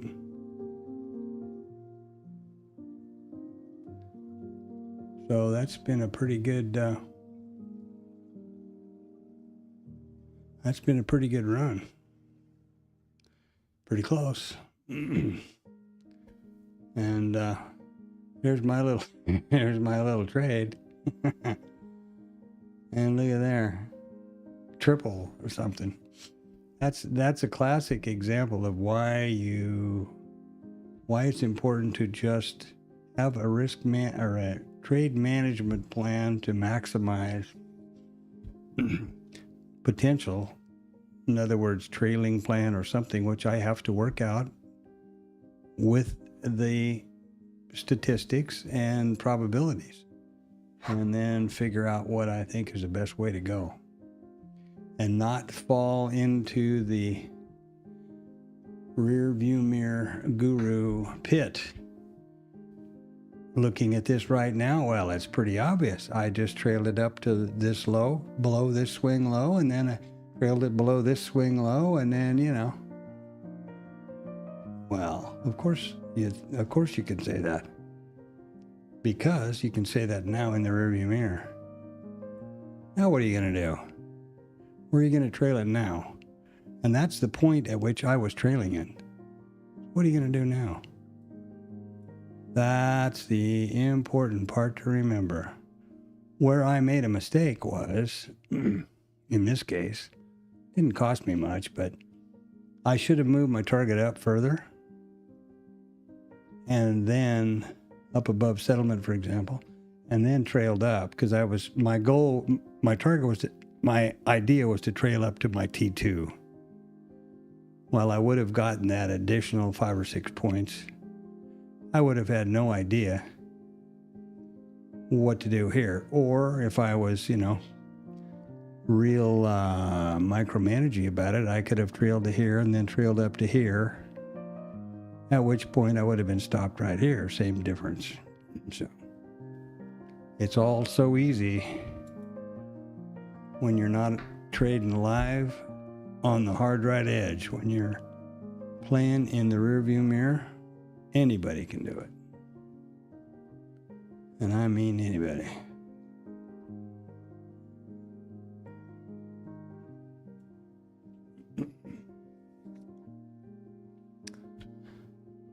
So at the top of the hour here, I will go through in detail the backtesting and how I did that, and how I have come to the two initial balance trades, one of which was right here. This is a setup by the book, initial balance trade, IBC, initial balance continuation trade, by the book, by the numbers.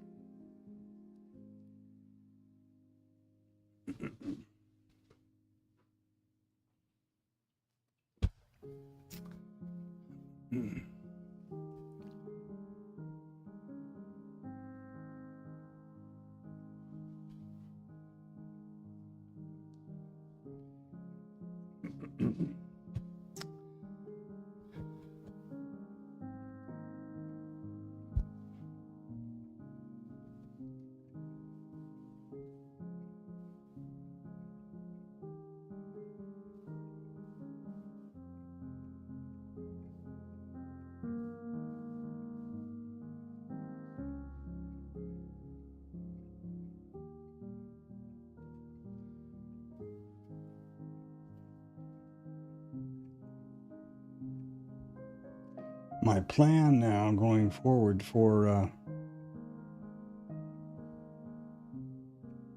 to compound the account and move, lean on the micros and the minis.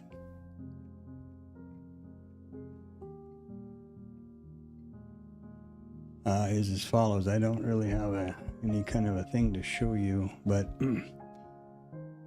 I will trade the micros.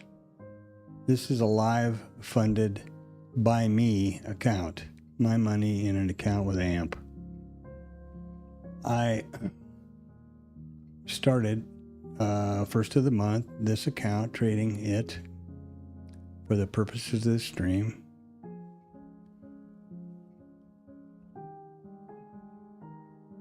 And of course, I haven't had any drawdowns, of course. So what I will do now, here's my strategy, I think. Obviously, trading micros is kind of disappointing. This is 70 points. I would have had, what is it down here? Would have made this would have been $875, this one trade, rather than $87.50. You know, that's substantial. Of course, you're risking $30 in the micro, and you're risking I'm risking $300 on the mini. I'm used to trading the mini, but in the demo world or prop world or other account. So this is my thinking going forward to compound this account is as follows. I will continue to trade the micro until the account balance is the amount of a full R value in my 2-lot risk neutral trade on the mini plus 25 or say 33%. And I say that just for simple math. The stop on a mini, the risk neutral trade is $300. So if I trade the micros, I will trade the micros until the account has increased to by $400. That's the cost. That is the value of a stop plus 33%, 33.5%, right? Instead of 25%, but it's easy math. When that moment occurs, I will trade the minis until I have a stop, and then do that again. And I think that makes sense. Rinse and repeat.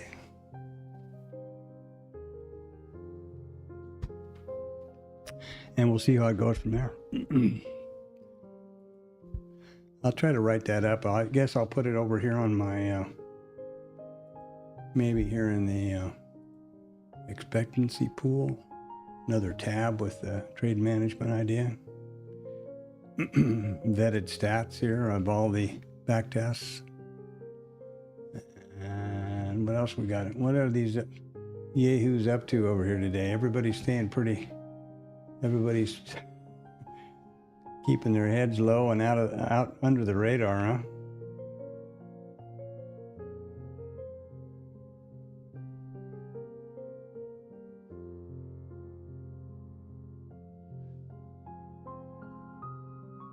So, yeah.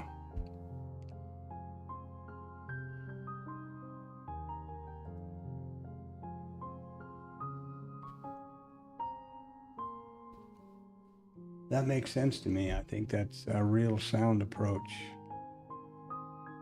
I like that.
Well, I hope everybody's having a good day and had a good week. And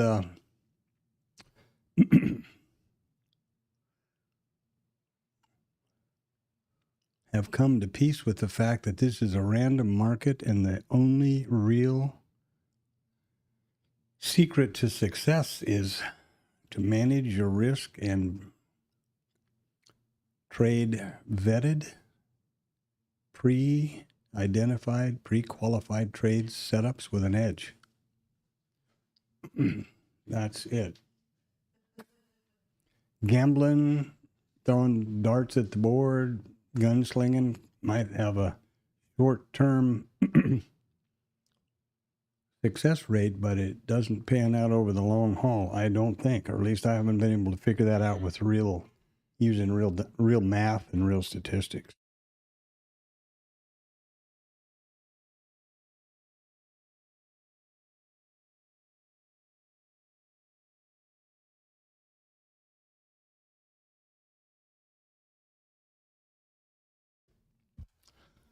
And now, having said that, if, whatever it is you might be doing is consistently profitable over a statistically significant data set, do not, under any circumstances, change what you're doing. This is what I'm doing, and I'm happy to share every element and every piece of it without any kind of, hocus pocus or hidden stuff or misdirection or whatever else. Here it is, explained, graphically laid out. Okay, I'm getting a signal over here. I'm going to go long over here. Blah, blah, blah. There we go.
Oh boy, here we go. The world famous power hour. So,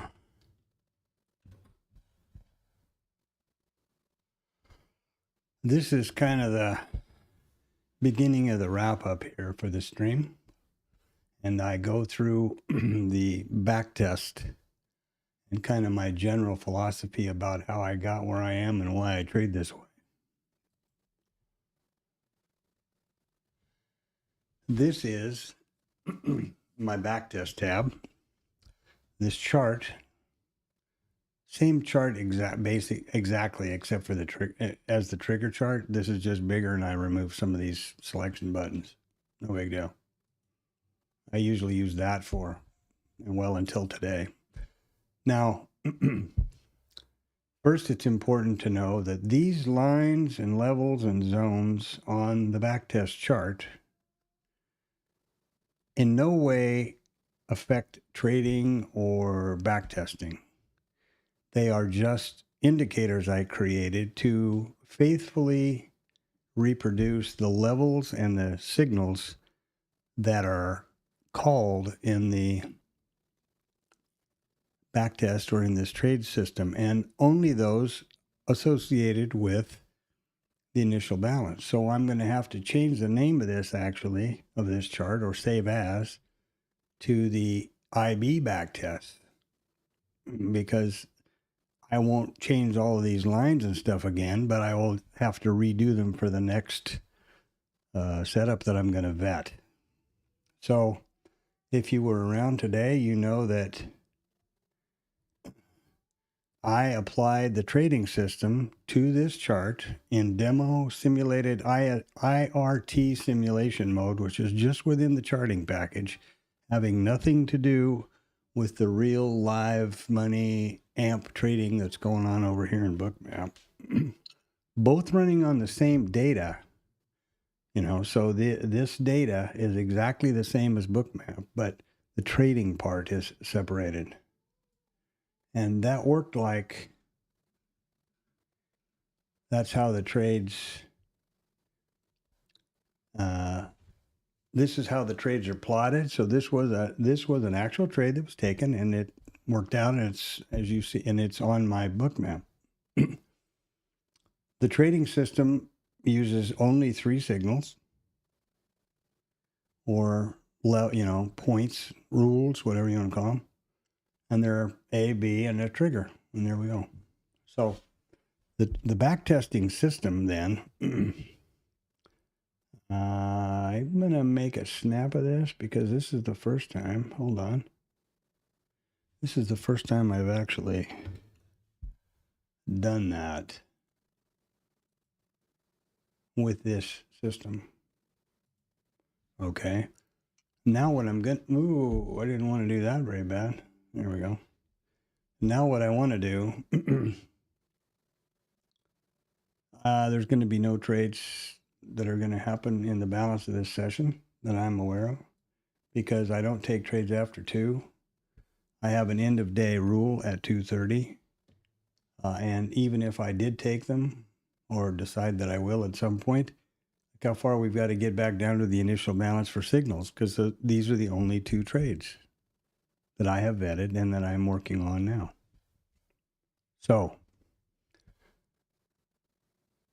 what I'm going to do here, I don't think it's going to bother anything, but let's see. What is so important about being able to backtest is that you can achieve or acquire a statistically significant data set over a large sample size and identify whether you really have an edge, expectancy, etc., or not. And if you tried to do this manually, if I tried to do it manually, I'd be older than Methuselah before I was able to get it finished. We're going to look back at 500 trading days. 500 trading days. And I'm going to take this system. I don't want to screw something up here, so I'm taking this, and I'll be the first to say I don't know how the interaction would be. I'm going to take the trading system off of this chart. Right there. Now I have just taken the system off the chart, and you put it on by going send to chart with a football, right? I think you can do both together without any problems, but I want to be careful. 500 days, 2 contracts, MES, not ES, RTH session, reports, da-da-da. Okay. Run the back test.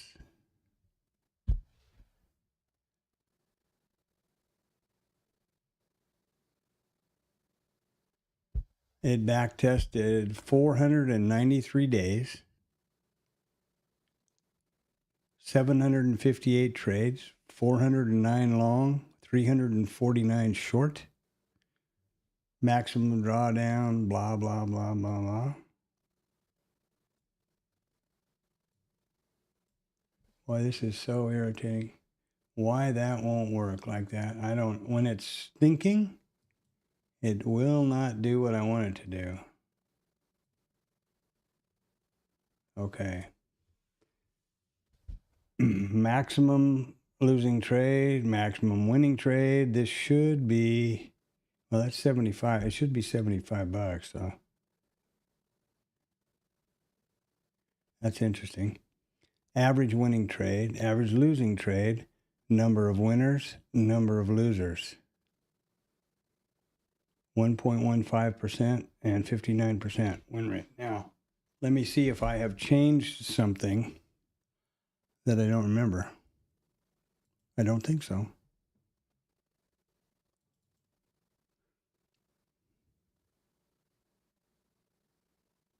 Yes, I did. This was looking at something else earlier this morning. Pretty funny. Let's get back to the normal business here. This was looking at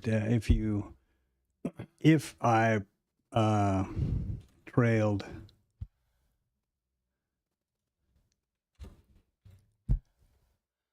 so we have a 12-tick stop, a 12-tick target, and a T1 and a 48 T2. We're not going to trail because this is 60 ticks, which is more than 48. We're never going to get there. 2 contracts. There's no trail amount. That's 0. So I'm going to save that. I don't like the way this is not real responsive here. And modify the rule. And save the rule. And then shut these 2 down.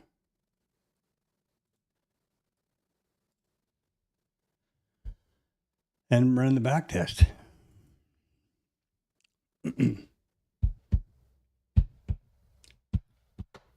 5 seconds to run 493 days. It took 5 seconds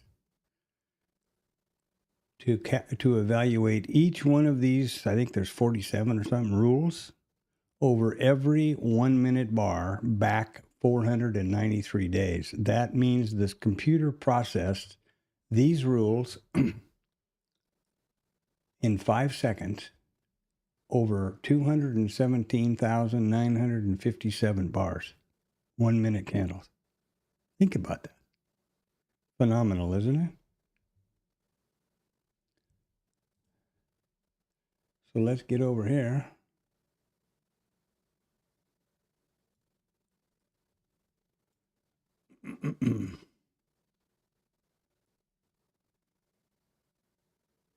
This isn't right either. I don't know what I've got going on here. This should be 30. Oh, it is. Average use is 30. Okay. So we have 724 trades, 246 winners, 221 losers, a 2.17, a 1. In other words, risk to reward is a 1 to 2.17.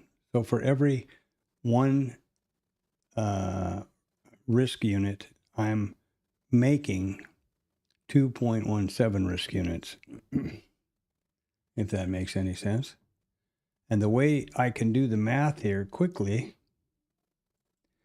is by using this tool I made, which is right here.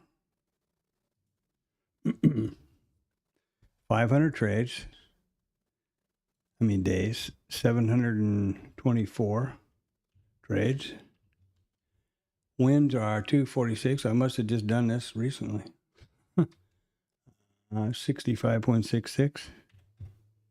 So let's call it 67. No, 66. Whoa, not 666. That'd be great, wouldn't it? Total losses is 221.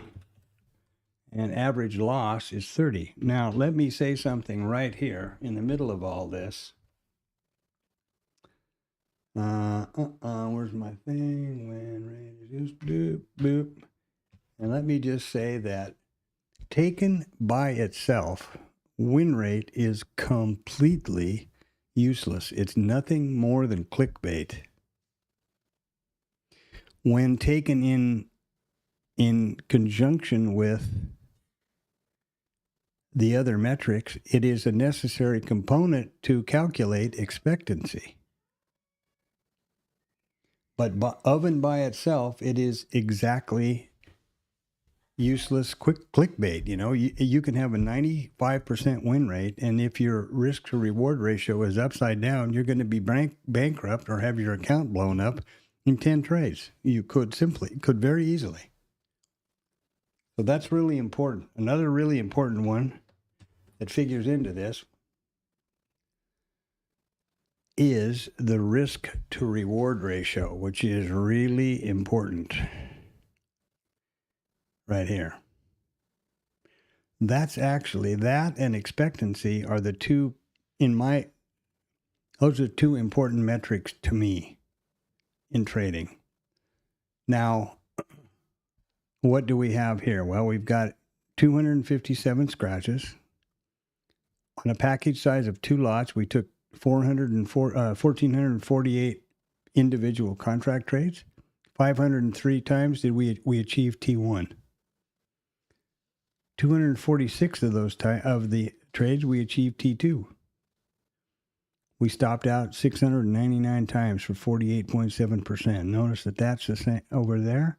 And if you add these two together, that's the win rate. So the win rate is 51.3%. But here's the kicker. We have a 2.2 R factor. In other words, for every 1 point we lose, or $1 we risk, we expect to get 2.2 of them. And we will make our profit target, our risk reward factor is 2.2.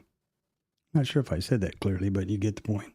And the expectancy on these is $19.66. Remember, these are the micros. So you need to take all of those metrics into account before you start thinking about whether you have a positive expectancy and a good win rate and a trade that has a positive edge or expectancy. Now you know you can make that trade, and that's what I'm doing. Another great feature about the backtest system and engine here on IRT is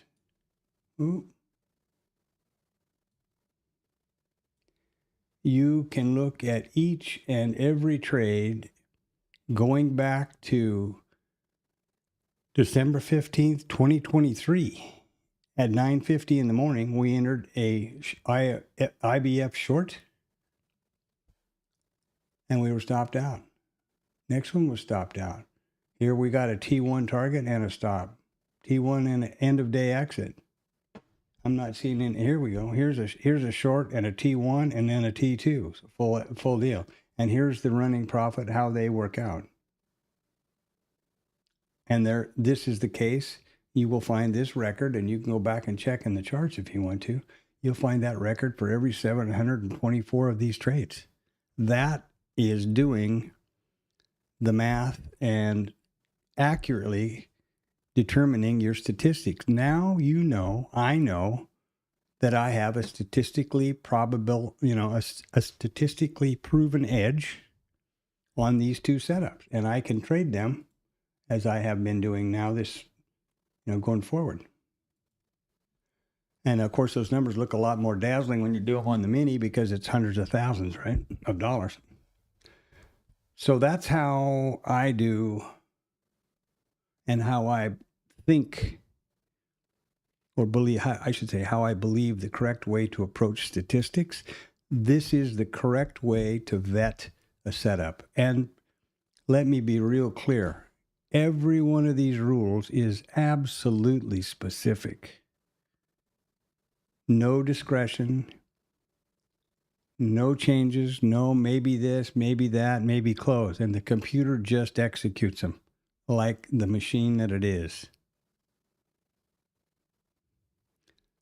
That's the only way that you can have a statistical probability that's meaningful. And you'd have to do it on a large enough sample size to be out of the possibility of random distribution. Random distribution is that you're most familiar with. Everybody knows a coin has two sides. It's 50-50. Flip a coin 10 times. Are you surprised that you got more heads than tails or vice versa? No, you're not. Nobody is. That because we know that within a random distribution, we could easily have a larger number of one than the other. You remember on the report a minute ago, we had 9 consecutive winners in a row and 3 or 4 or 5 or whatever it was. Here, let's look. I don't want to say something that's wrong. This is the beauty of backtesting and doing it with a machine. Okay, within the scope of reality here, we had, as it turns out, it's even. We had 7 consistent winners in a row and 7 consecutive losers.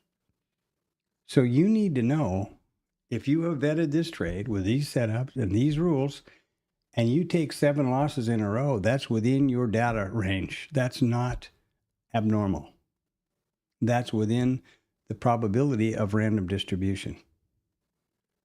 Taking 7 hits and taking 7 stops in a row would be pretty disappointing, right? And would rock your world, I suppose. If you didn't have math and statistics to lean on, no, that's not a problem. I'm still within my probability. I'm still within my percentage of 58% win rate. And I have that many losers in a row is within my statistics. Big difference, man. Big difference. And again, this is not some epiphany that I had.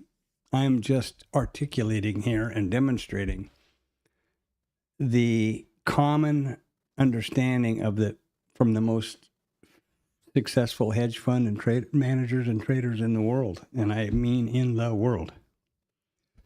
Jim Simmons, Renaissance Technology, the Medallion Fund, Ray Dalio, Bridgewater, Paul Tudor Jones, whatever he calls his deal, Thorpe, Tom the Trader, the best loser wins guy, Tom Sosnoff, multi-billionaire, trades probabilities and statistics on options, but there you go.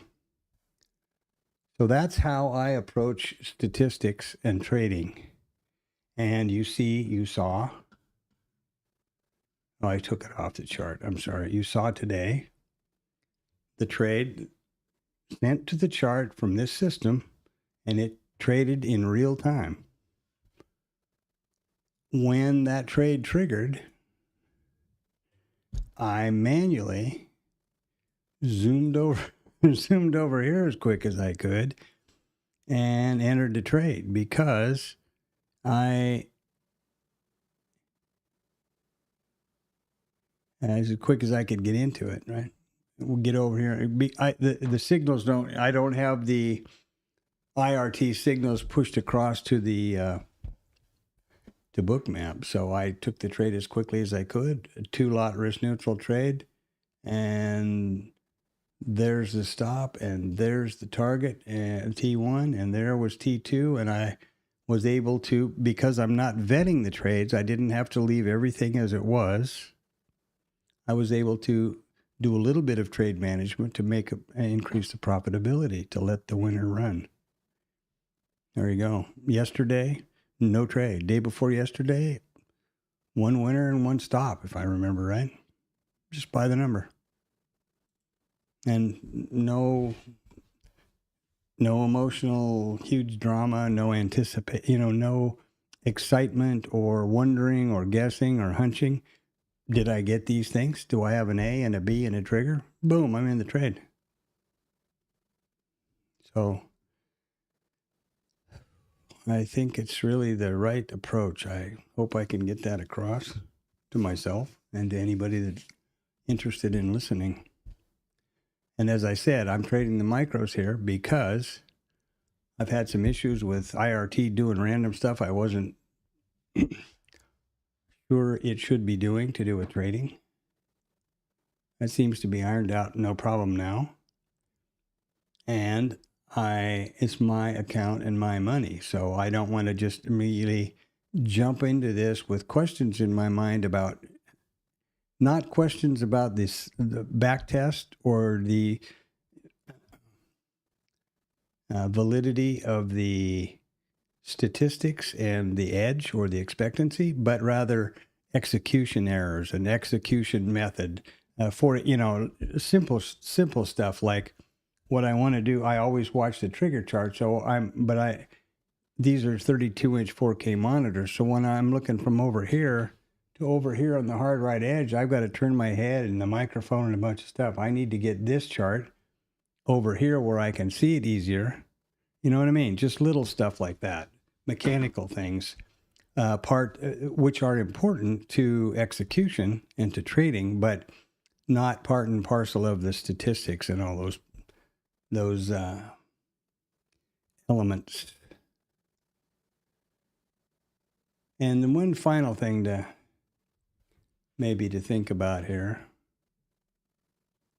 Well, I'll just give it a minute and I'll run through the back test or the market recap and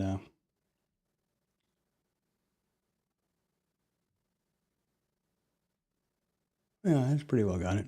I'm looking at the timestamp chapter list where I hotkey them in. Okay, so here we are. Was it a nice day? Yeah, beautiful. Could have been better. Yeah, it could have been double. But I'll take 70 ticks, no problem. One trade. And let's just see. Hold on. 7 minutes, 20 seconds, and 40.042 milliseconds. Are you good with 70 ticks in 7 minutes? If this were minis, not micros, that's $875 in 7 minutes. Is that reasonable wages for you? Do you think that's a reasonable return? I do. Surely that's not a slam dunk every day, or anything else, because there's going to be losers, there's going to be winners. Everybody knows that. But, that's how you do it. That's how you grow your account or compound your account. Oh, I know something else I was going to point out that I didn't. I'm sorry. This is, I think, quite eye-opening. This is from the weekend last, or maybe it was one night this week. I did these 12 back tests because it only takes 5 seconds each. It takes me more time to think about how I'm going to set the parameters up, And then I run them, and then I record all the stats. This is the basic. Now, this is the ES when I was doing this, not the micro. This is the mini. So there's 12 tick stop, 12 tick target, 48 tick T2, no trail, no anything else. There are the stats.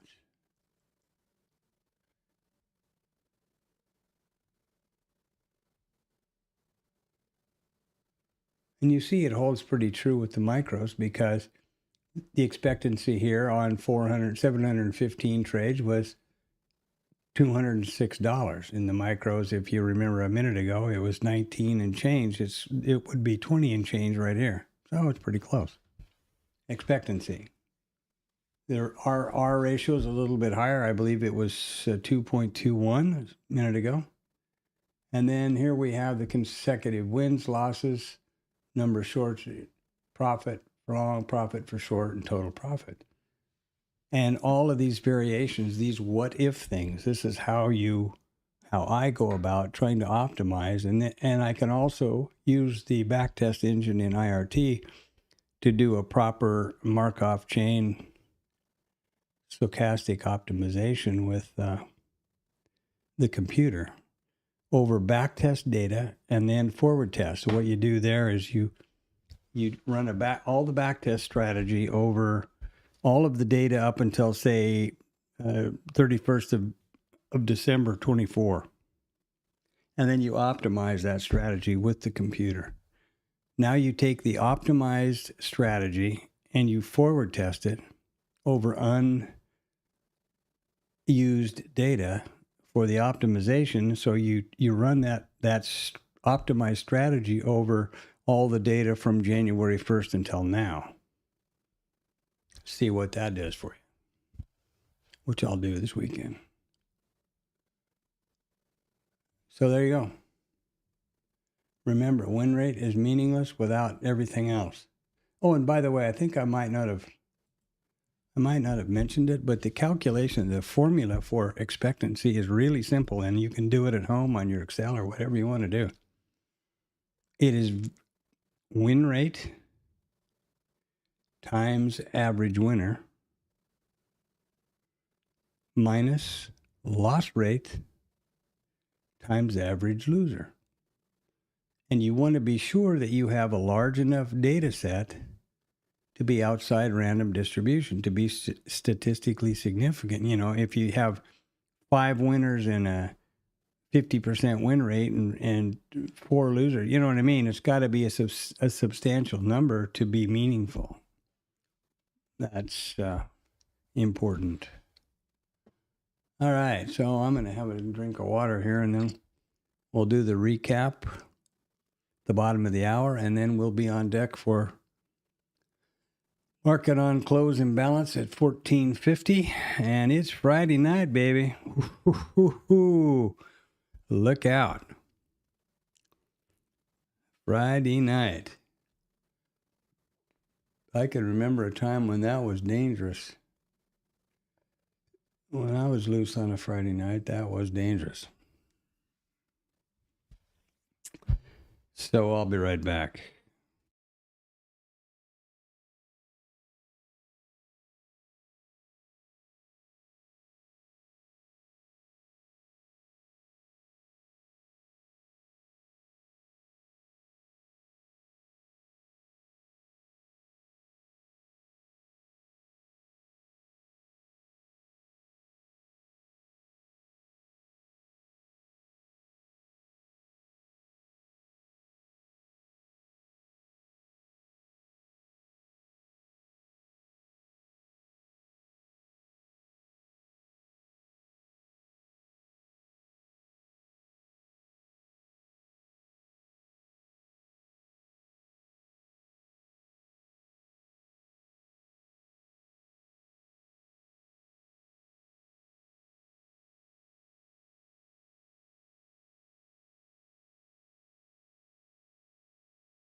Whoa, looky there.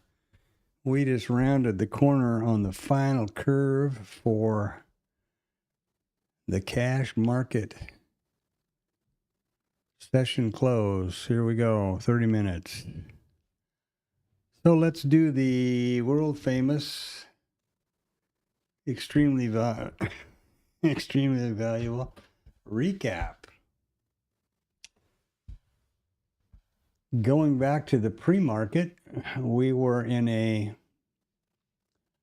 an obvious large gap down. Gap high, gap low. Overnight. And we opened right there. And remember that my gaps, or the way I define a gap, is the previous low, which is just hiding under here now, by the way. And then the next gap open, or the previous high, whichever it is. I use range or previous high to open kind of a thing. So there you go. Maybe easier here. Here was the previous previous low. Right there. And the open. That's the gap as far as I'm concerned. Some people use, the close. Some people use settlement. For me, maybe those things are valid and valuable, and I just don't know. But I do the open. I do from the higher low to the open. There you go. Now, so gap rules were up in force as we opened. There was no reports or anything up for the day on the docket. And in the pre-market, I suggested that it was Friday. We had sold off with conviction yesterday, and we were opening way down here. There's the open, right? This is a daily candlestick. So how does a candlestick work? The open and the close if it's green. Other way around, the open and the close if it's a selling candle. So here was the open. Yesterday was a sell. This is short inventory. All night is short inventory, and we opened down here. My suggestion was that, well, if it was me and it was Friday, I'd want to take some profit. So I would be looking for responsive buying. Well, we got that and then some, didn't we? We were also in a gap, and so gap rules applied. And that's how it works. I mean, that's how it worked today. Good for us. We didn't have any real market reports or random risk events. So pretty much just a gap down, close the gap, trade almost all the way across the gap, which are the gap rules, by the way. And here we are. We're going to close up in here someplace.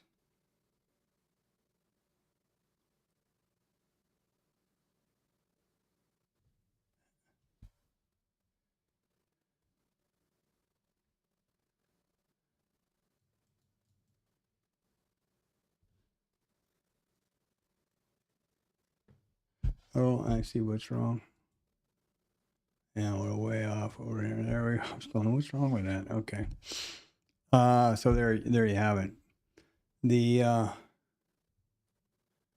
I've just gone through in detail the backtesting stuff and how the initial balance trade worked and the fact that it did work today. And here's a screen snap of the chart. The live system on that backtest chart, and it took that trade, and that's the only trade it had to take today, and that it did so just absolutely correctly as planned. What have we got coming up now, boys and girls? Okay, let's look. Next week. Ooh, Empire State.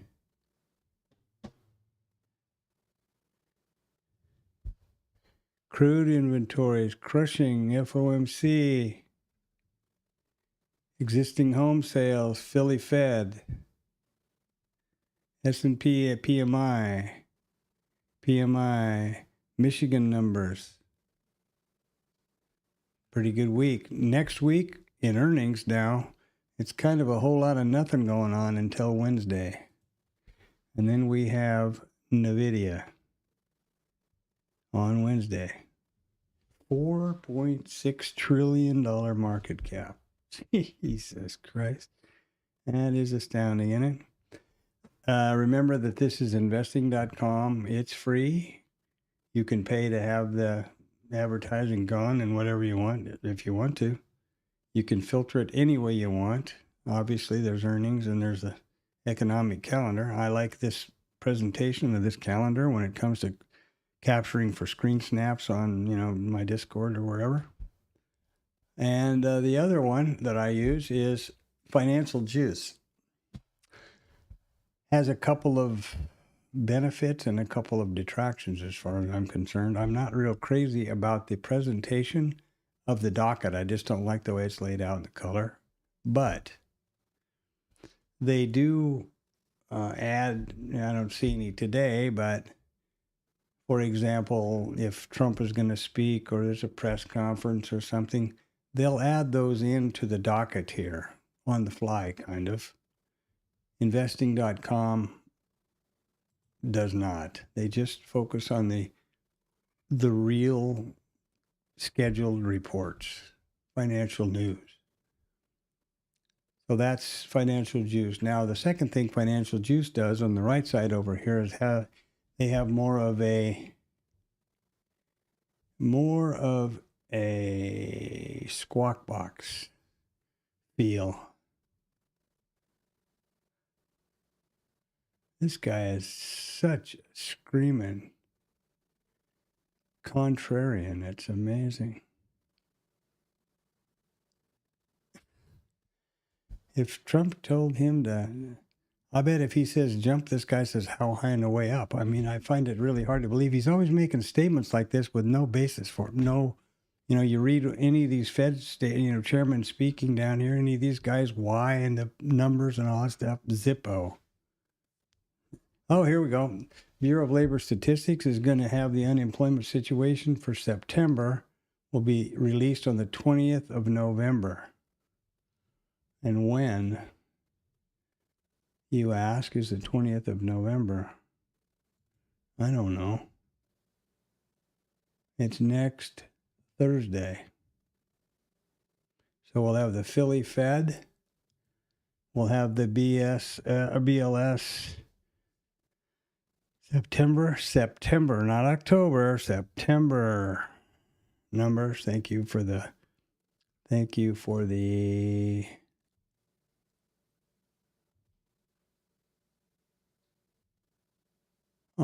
government shutdown. And that's it for numbers. It'll be a pretty good week. I noticed that we're having a lot of, they're getting the government back together. That's good. The TSA members who worked, I think it was just TSA guys that worked during the shutdown, have gotten bonuses of $10,000. So not sure if shutting down the government did a lot of good there and why only them. I don't know. I just saw that in the news. That was kind of weird. Good for them. I'm not saying anything wrong. Good for them. Why ever they did it, good for those people. Yeah.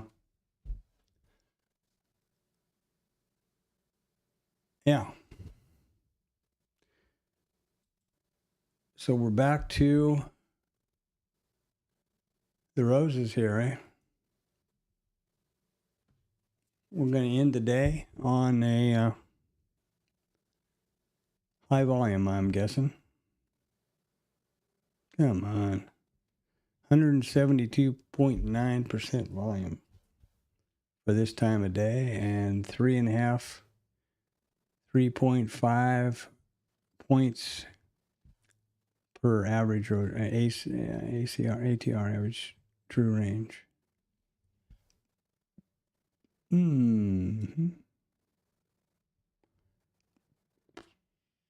So we will keep an eye on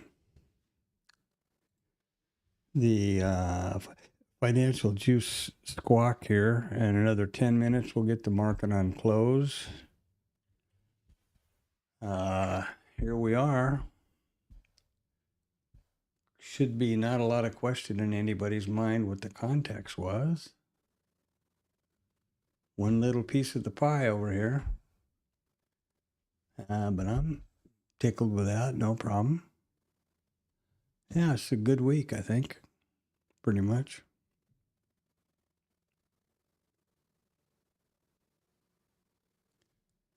I'm happy with that.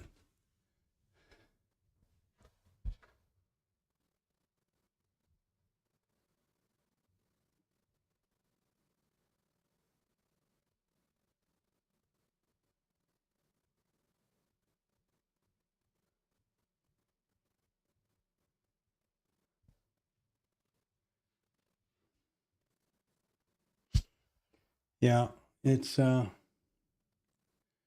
I hope you had a good week. Remember my pitch, my sermon about you are the most critical tool you have in your trading office. And probably pay the least attention to it.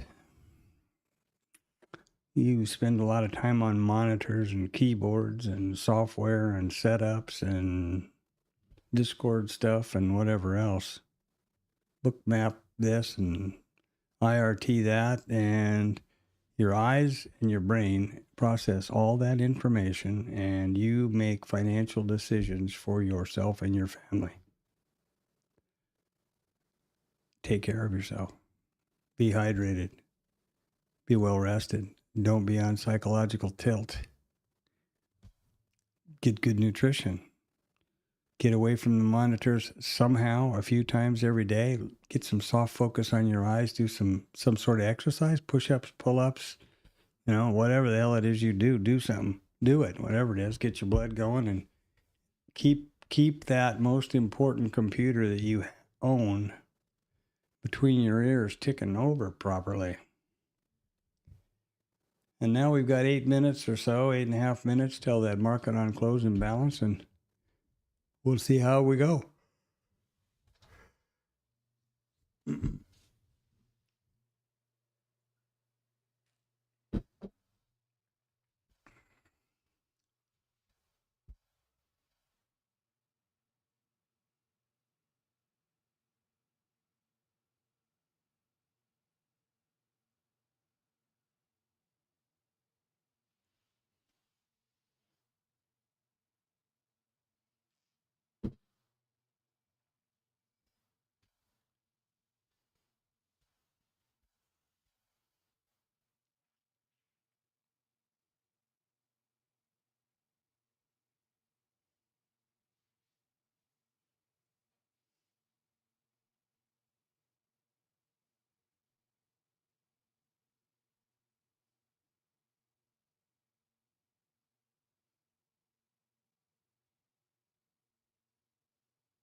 Hmm.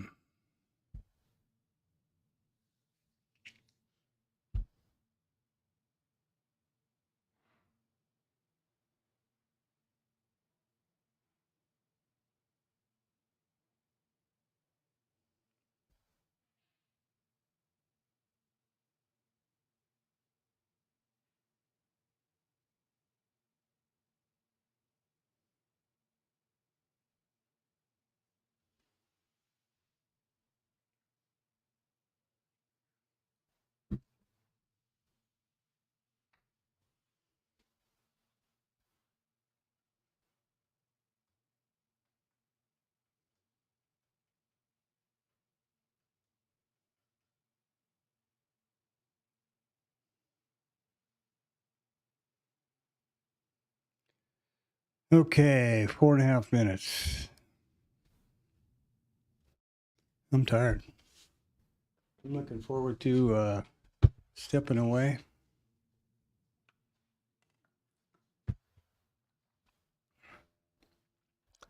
I always have a moment of decision when I go for my walk at midday to whether to walk in, whether to take my walk into the bedroom and find that flat place to lay down, or whether to go around and around. And in this case, usually I go for the walk because I think it's better for you in all respects. But yeah, I can hear you. I can tell. Excuse me. Well, pretty good day. I'm pretty happy about that. Let me see if I can make some determination about my eek.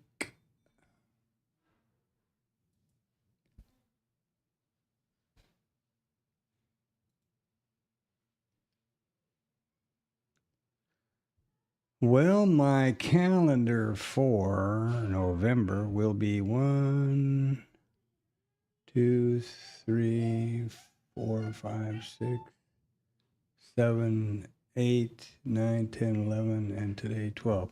Will be 12 trades out of 13 days. The first 2 days there was no trade. Yesterday there was no trade.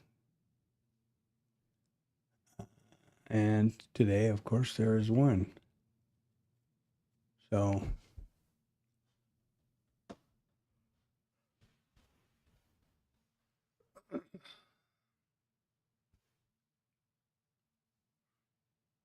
good there. So there you go.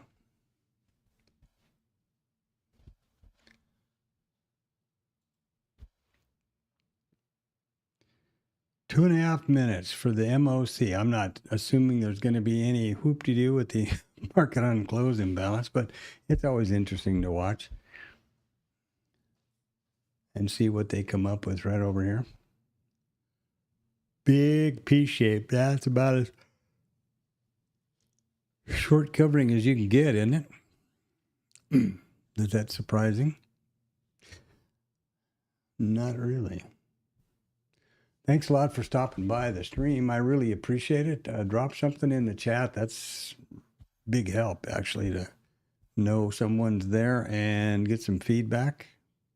Thumbs up and like, thumbs up and a subscribe would be super.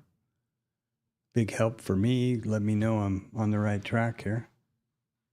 I'm not obviously monetized in any way, so I'm in it for the likes and subs pretty much. And feedback would be nice. It's basically a lonely sport, right?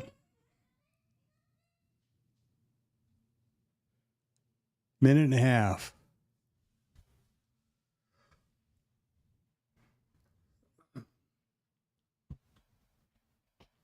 My wife playing with the cats in Vietnamese. I suppose you can hear that comes across the mic. I don't know. Ugh. So, boy, oh boy, I will be looking forward to it.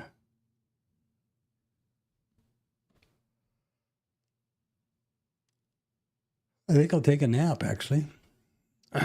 Brief nap, and then get up and do all my stats and timestamp into the stream and Dan, get all ready for Friday night, Saturday, honeydew stuff, and then start gearing up for the trading week on Sunday. The stream starts, we got about 30 seconds here. Let's see what happens with the market unclosed, and then I'll do the last little bit.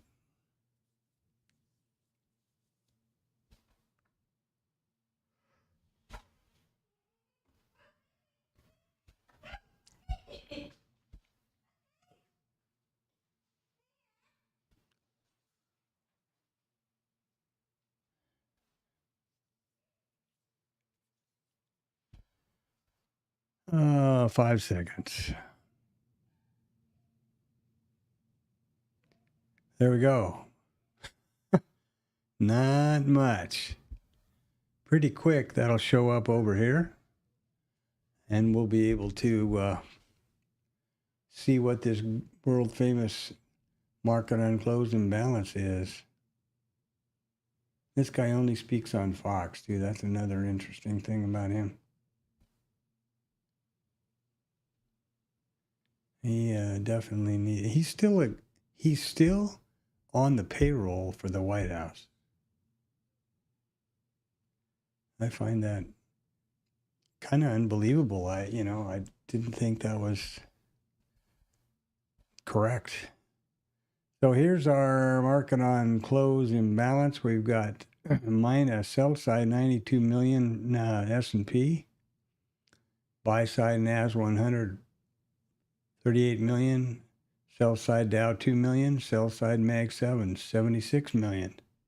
There you go. Market on close imbalance numbers. All right, so what a nice week. Could have been better, but hey, could have been worse. I'm happy with it all. I'm happy with the way this is working out. Progress, making progress as a consistently profitable, turn the corner trader. Maybe. The stream will. I'll bring the stream down at 1500 as usual. Have a great weekend. Get away from the screens. Get away from the stream. The screens in your desk, and get outside and get some fresh air or whatever. The stream starts every Monday and every trading day, weekday at 8 o'clock in the morning. So please come back for that. Smack a thumbs up and a subscribe. That'd be super. If you're interested in the session prices, no problem. Just let me know in the chat. I'll get them to you for free. It's a URL that you just drop in either the cloud note here or an indicator or whatever software you're going to use, and it comes directly and live continuously from 1700 on Sunday night until 1600 on Friday afternoon for both the ES and the MES, and I think the NASDAQ is still active. I have to look, to be honest with you. Free, I don't mind. I'm happy to help traders. I figured the least I can do. So there you go. And we've got about 7 minutes left in this trading day.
All right, 4.5 minutes. And I'm tired. I'm ready for this week to be over.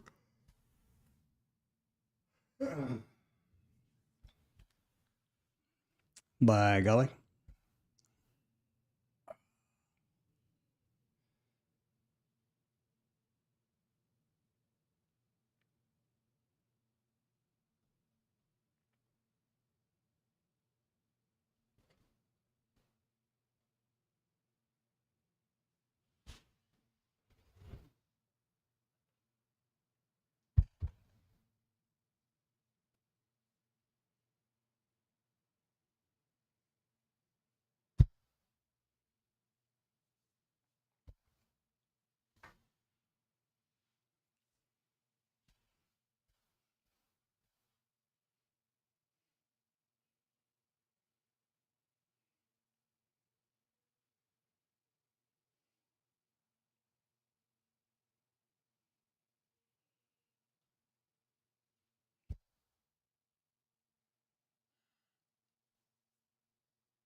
There we have it. The cash close. Have a great, great weekend. I plan to do the same thing. And I'll get the timestamp and things in here pretty quick. Remember to take care of yourself. Remember to set the thumbs up, like, and bell thingy or notifications for 8 o'clock on every